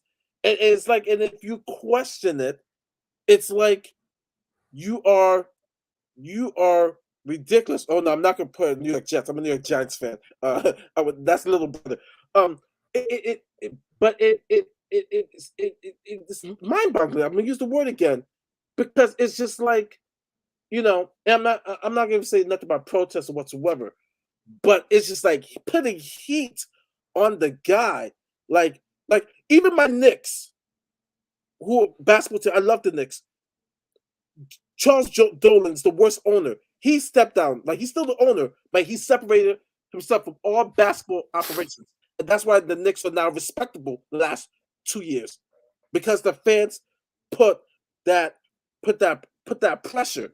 And so my thinking is I don't get it. And I shouldn't even say this because United fans are demanding, Liverpool fans are demanding, City fans recently, because they have no history, have been demanding, and same for Chelsea.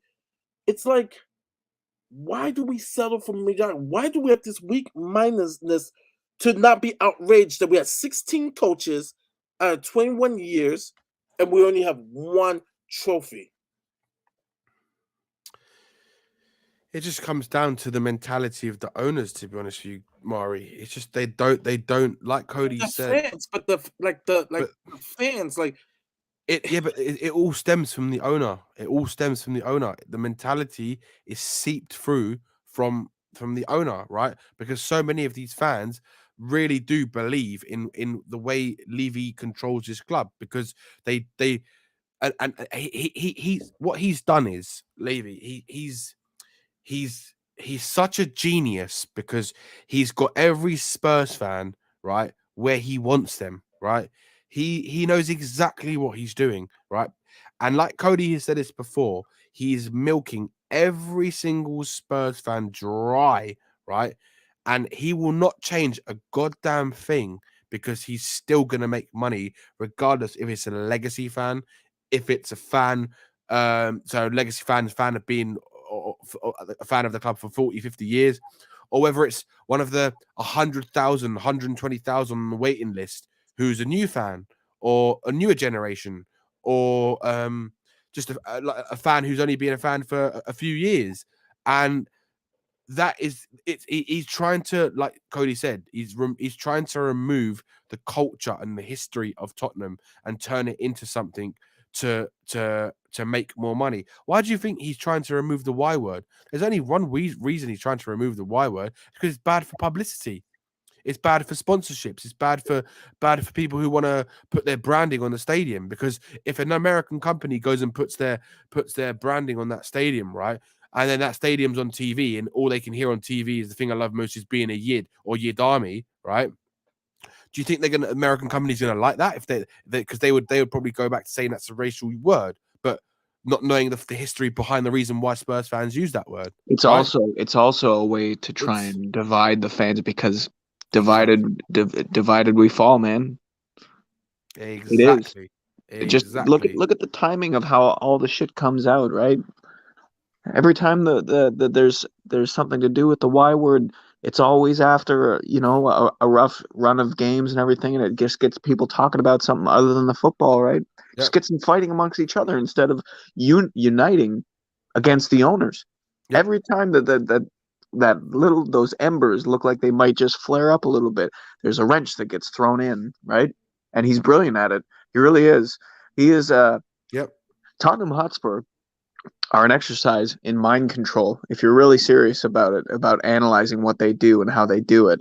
And it'll be very fascinating 20 years from now to look back on this lineage that began when they took the club over, and how things transpired and how they built the property empire under the noses, using the money of the people that willingly gave it to them. Yep. Without giving anything back to them. How they sold people this dream, and how they vilified other clubs that have owners that put their own money into the club and made people believe that somehow we were better because we had owners that didn't do that, right? It's very fascinating to me. I do love a little manipulation and a little mind control. It's they're masters of it. Masters. Cody, I you know me, Cody. I always agree with what you say, because it's like you read the thoughts in my head, and you just say it a lot better because you're just fucking intelligent.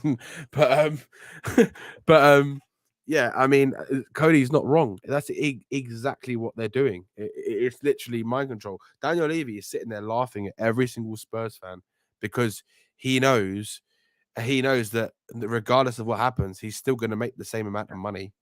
Nothing's going to change. It's I said this on Will's channel and also my channel. But Stinky can say this, right? Do you know what, Mari? I used the example. Yeah, I was just going to say. I used the example of. I was going to hit on this. I used the example of term papers because I work in education business. I used the example. First week, in the middle week, why are you panicking? The window's not closing. I said, if you give a person assignment, you have 3 weeks to finish this term paper. You praise the kid who starts his paper the first week and finishes maybe by mid, who doesn't procrastinate and do it the day, who pulls it on all-nighter. Same thing with business deadlines. But us, our fan base, we don't panic until January 31st. So this right here, right? You look at that turnover, right? In any business or any company, you're saying it's horrible. Universally, you're saying that's horrible, except for Spurs. Why is Spurs the only entity where our fan base are not enraged by that? If you had 16 managers at McDonald's, Mickey D's, or Burger King, I'm using fast food restaurant out of the 20 years, you'd be like, okay, what's wrong with that franchise? Same thing with the bank. Like, is there something wrong with that branch? It's that right there. That right there. It's just, it blows my mind. It blows my mind, and people enable and continue to make excuses. Murray, there's a reason why Daniel Levy has spent money on the infrastructure. There's a reason why he's built a £1 billion stadium, right? It's not just for football. He's built it as an entertainment venue because he knows he doesn't need to utilize football to maximize profits, right? He can utilize, if he can get more NFL deals in there, if he can get more music concerts, if he can get whatever else, like he can get the boxing matches, he's going to be able to make hundreds of millions a year on other things other than football. Football will just be the additional extra bonus that he gets, and that's it. Do you know what I mean? Yeah, it is. And that's why like he doesn't care. He knows there's 100,000 fans on the waiting list. So if I turn around tomorrow and say, do you know what, next season I ain't going to renew my season ticket, do you know how long it's going to take me to get a season ticket again? It's going to take me 20 years. What happens in 5 years' time if they decide to sell the club? I'm fucked. I can't go and watch the team I love anymore because it's going to take me another 15 years to get a season ticket when it already took me like 10, 15 years to get one in the first place. You see what I'm saying? I'm going to be like, it's ridiculous. So me personally, unfortunately, I would rather sell my tickets, get the season ticket and just sell them and only pick and choose the games I go to just because I don't want to lose my spot in the queue. And that's how I see it. Yeah, that makes sense. Yeah. But the problem is, at the same time, you're aiding towards the problem, right? And I don't care what people say. The season ticket holders, they are, all of us, including myself, we are aiding to the problem at Spurs, right? But the problem is that we are just a number to another one of the 120,000 in the queue for a season ticket. So as soon as one of us leaves, a fan who's only been a season ticket holder or never been a season ticket holder is a new fan. It could be a fan that's only been there for 2 years, and the people who've been going for 30, 40 years are just done with it.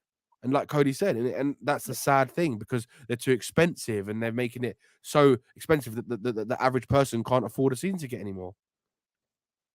I mean, look at the Super Bowl, right, Mari? Just for example, a minimum ticket I was looking at when they were showing the ticket prices at the Super Bowl, right? They were like $10,000 or $15,000 for a minimum for like a fucking ticket. Ridiculous prices. No, could you imagine? Could you imagine, Mari, if it was £10,000 for a ticket at Tottenham season ticket? Could you imagine? That's the way they want to go, because that's the way they want to go. Because Levy's already said it with the Super League stuff. They've all said it. All those clubs, we're legacy fans. We are legacy fans. That's why they're trying to eradicate all the bits of history and all the legacy stuff from the club and distance themselves from the history, because they only care about making money. And I don't care what people say, but that is the truth. People can say, oh no, it's not, they're doing this and this and this. It's not. Look at what they've done over the last 20 years. And like Cody said, it's going to be so fascinating to see where this club's going to be in 20 years time. Gentrification, all these buildings. Yep. Ultimate money. Like I've told you before, I'm in Orlando. It's not poor middle class people that's getting those new housing at Medical City, Lake Nona. You know, it's upper class. You know, it's rich. It's just the rich getting richer, and you know, hey, you know, I'm a businessman. You know, I'm a bit of a capitalist. I get, but yeah, I mean, that's one thing I would never. I say this, I will argue with somebody. They know how to make money. Even during COVID, they know how to make money. I will give Joe Louis and Daniel Levy their props. They know how to make money. That's why whenever people say, "Oh, we're poor," we're not a poor club. Yep. What separates us from you know, you have the oil money whatsoever. What separates us is that we don't use outside funds to fund our club. We recycle those funds, unlike some other clubs who are like, all right, yeah, we'll throw into it. We refuse to do it. That's the model that they've had, and that's it. Yeah. I think it's literally exactly the way it's going, unfortunately, and I think I'm just praying that Conte decides we don't lose too many games towards the end of the season, and Conte still has that belief that things are going to change when he gets in the summertime. But I think Cody's right. If we lose like 4 out of the next 7 games, I think it could eat at him so much that he's quite a rash guy, right? He's quite a rash guy, and I think he could just go, do you know what? Fuck this. I'm gone. And that's what could happen. Danny, I'm gonna say this. It's March 3rd over there. Still March 2nd. I'm saying now, this week, the most important week of our season, because now you see the trajectory. Big win, lost. Big win, lost. So 6 days off. Everton, I could see them maybe playing little blocks, but they're gonna attack. They're gonna probably attack. I think we'll pull off because I'm gonna follow that trajectory. The Manchester United game after that is gonna be the big game. Yeah, it's gonna be a big game. It is any sniff of 4th place or 5th place. They must win Monday. And I think the United game is a Saturday or Sunday. I can't remember what day it's on. Yeah. I think it's Sunday, isn't it? I think it's Saturday. So look. Man United is... Yep, you're right. Saturday. It was a Saturday game. This is the big... People who are watching stream, this next week that's coming up is the big... Now down. You did content. I'm telling you, it is not going to be good. It is not going to be good. We got to be Everton. We got to be United, and I'm not even confident in both games. No, I'm not. I'm not. I think we're going to go on the same trajectory. Yeah, I think. If I'm a betting man, we beat Everton, lose to United. Yep. Yeah. And then top four. We beat Everton. We're gonna smash United and stuff like that. If we lose to United, if we don't beat United, there's no chance of top 4. If we lose to United, no chance. The only way we have a slither of a chance is to beat United and Everton. Only way. Yeah. And that's for a sliver of a chance. Yeah. Beat Everton, beat United. Because that's the weekend. Arsenal plays, I think, Liverpool. I think. I don't see Arsenal beat Liverpool. No way. And it will kind of just even. That's the only way. The only way. Yep. Only way. And I agree. Yeah. That's the only absolute way. And maybe it's to the benefit. We have 6 days off, and then between the Everton United game, I think it's 5. Tuesday, Wednesday, Thursday, Friday. Yeah. About 4 days, But Stinky says I'm better off going to Vegas and betting black on red on the roulette. That's literally Tottenham. That's literally Tottenham's future. Bet on black or red. Yeah. All right, brother, man. I'm gonna let you go to bed. I gotta eat. That was a brilliant show. Yeah, you need to go eat, Murray. You've done nearly 5 hours or 4.5 hours on the stream today. Yeah, man. All right, man, brother. Thank you for coming on, man. No, absolute pleasure, Murray. It's one of my favorite channels to come on. I know I don't come on often enough, but I don't even go on my own channel often enough. So do you know what I mean? I hardly have enough time, but when I do come on, I absolutely enjoy it. It's amazing. Man, you're one of the most real, and man, from day one I saw you. I saw your Irish. This is a cat, man. This is a cat. We live in the same city. We'll be hanging out, man. Get some definitely, mate. 100%. Not only Spurs, man. We'll be chatting life, man. Yeah, man. When you come to London, you better let me know, mate. I'm telling you. Nah, man. COVID was the only time that stopped me. I've been to UK 9 times. I used to stop at Manchester first because I got some mates in Rochdale and and stuff. And then I come down to London from there. But nah, man. I said the next time I'm seeing everybody, you better take me to Nando's first. I mean, I did talk about the Chick King. I mean, but Nando's, you better take me to Nando's. What we'll do it with Alex Davis because he loves it as well. Go to a Nando's after a Spurs game, man, mate. That peri sauce, man. I've been craving that, man. Craving that. Oh, that'd be brilliant. I mean, that's where I want to go. I will definitely. Definitely. Guys, show 100%. Me the real London, man. Because those guys, they're like, they show me here, and there. But they're from Manchester. They're not London boys. You need to show me. I'll show you good places. Don't worry. You know, the only spot they took me, I did stay in Peckham for a day. And so I was just like, all right, this is my New York City. I heard some gunshots. And yeah. How you feel at home? Yeah. I was like, okay, all right, Peckham, all right. But yeah, I want to see the rest of London, man. For sure. Murray, it's been an absolute pleasure, brother. Yep. All right, man. Everybody on the stream, man. Come on, you Spurs. Levy out. You Spurs. Levy out. Levy out. I'm doing the Daigle. Brian Daigle. Out. Levy out. Levy out. All right, guys.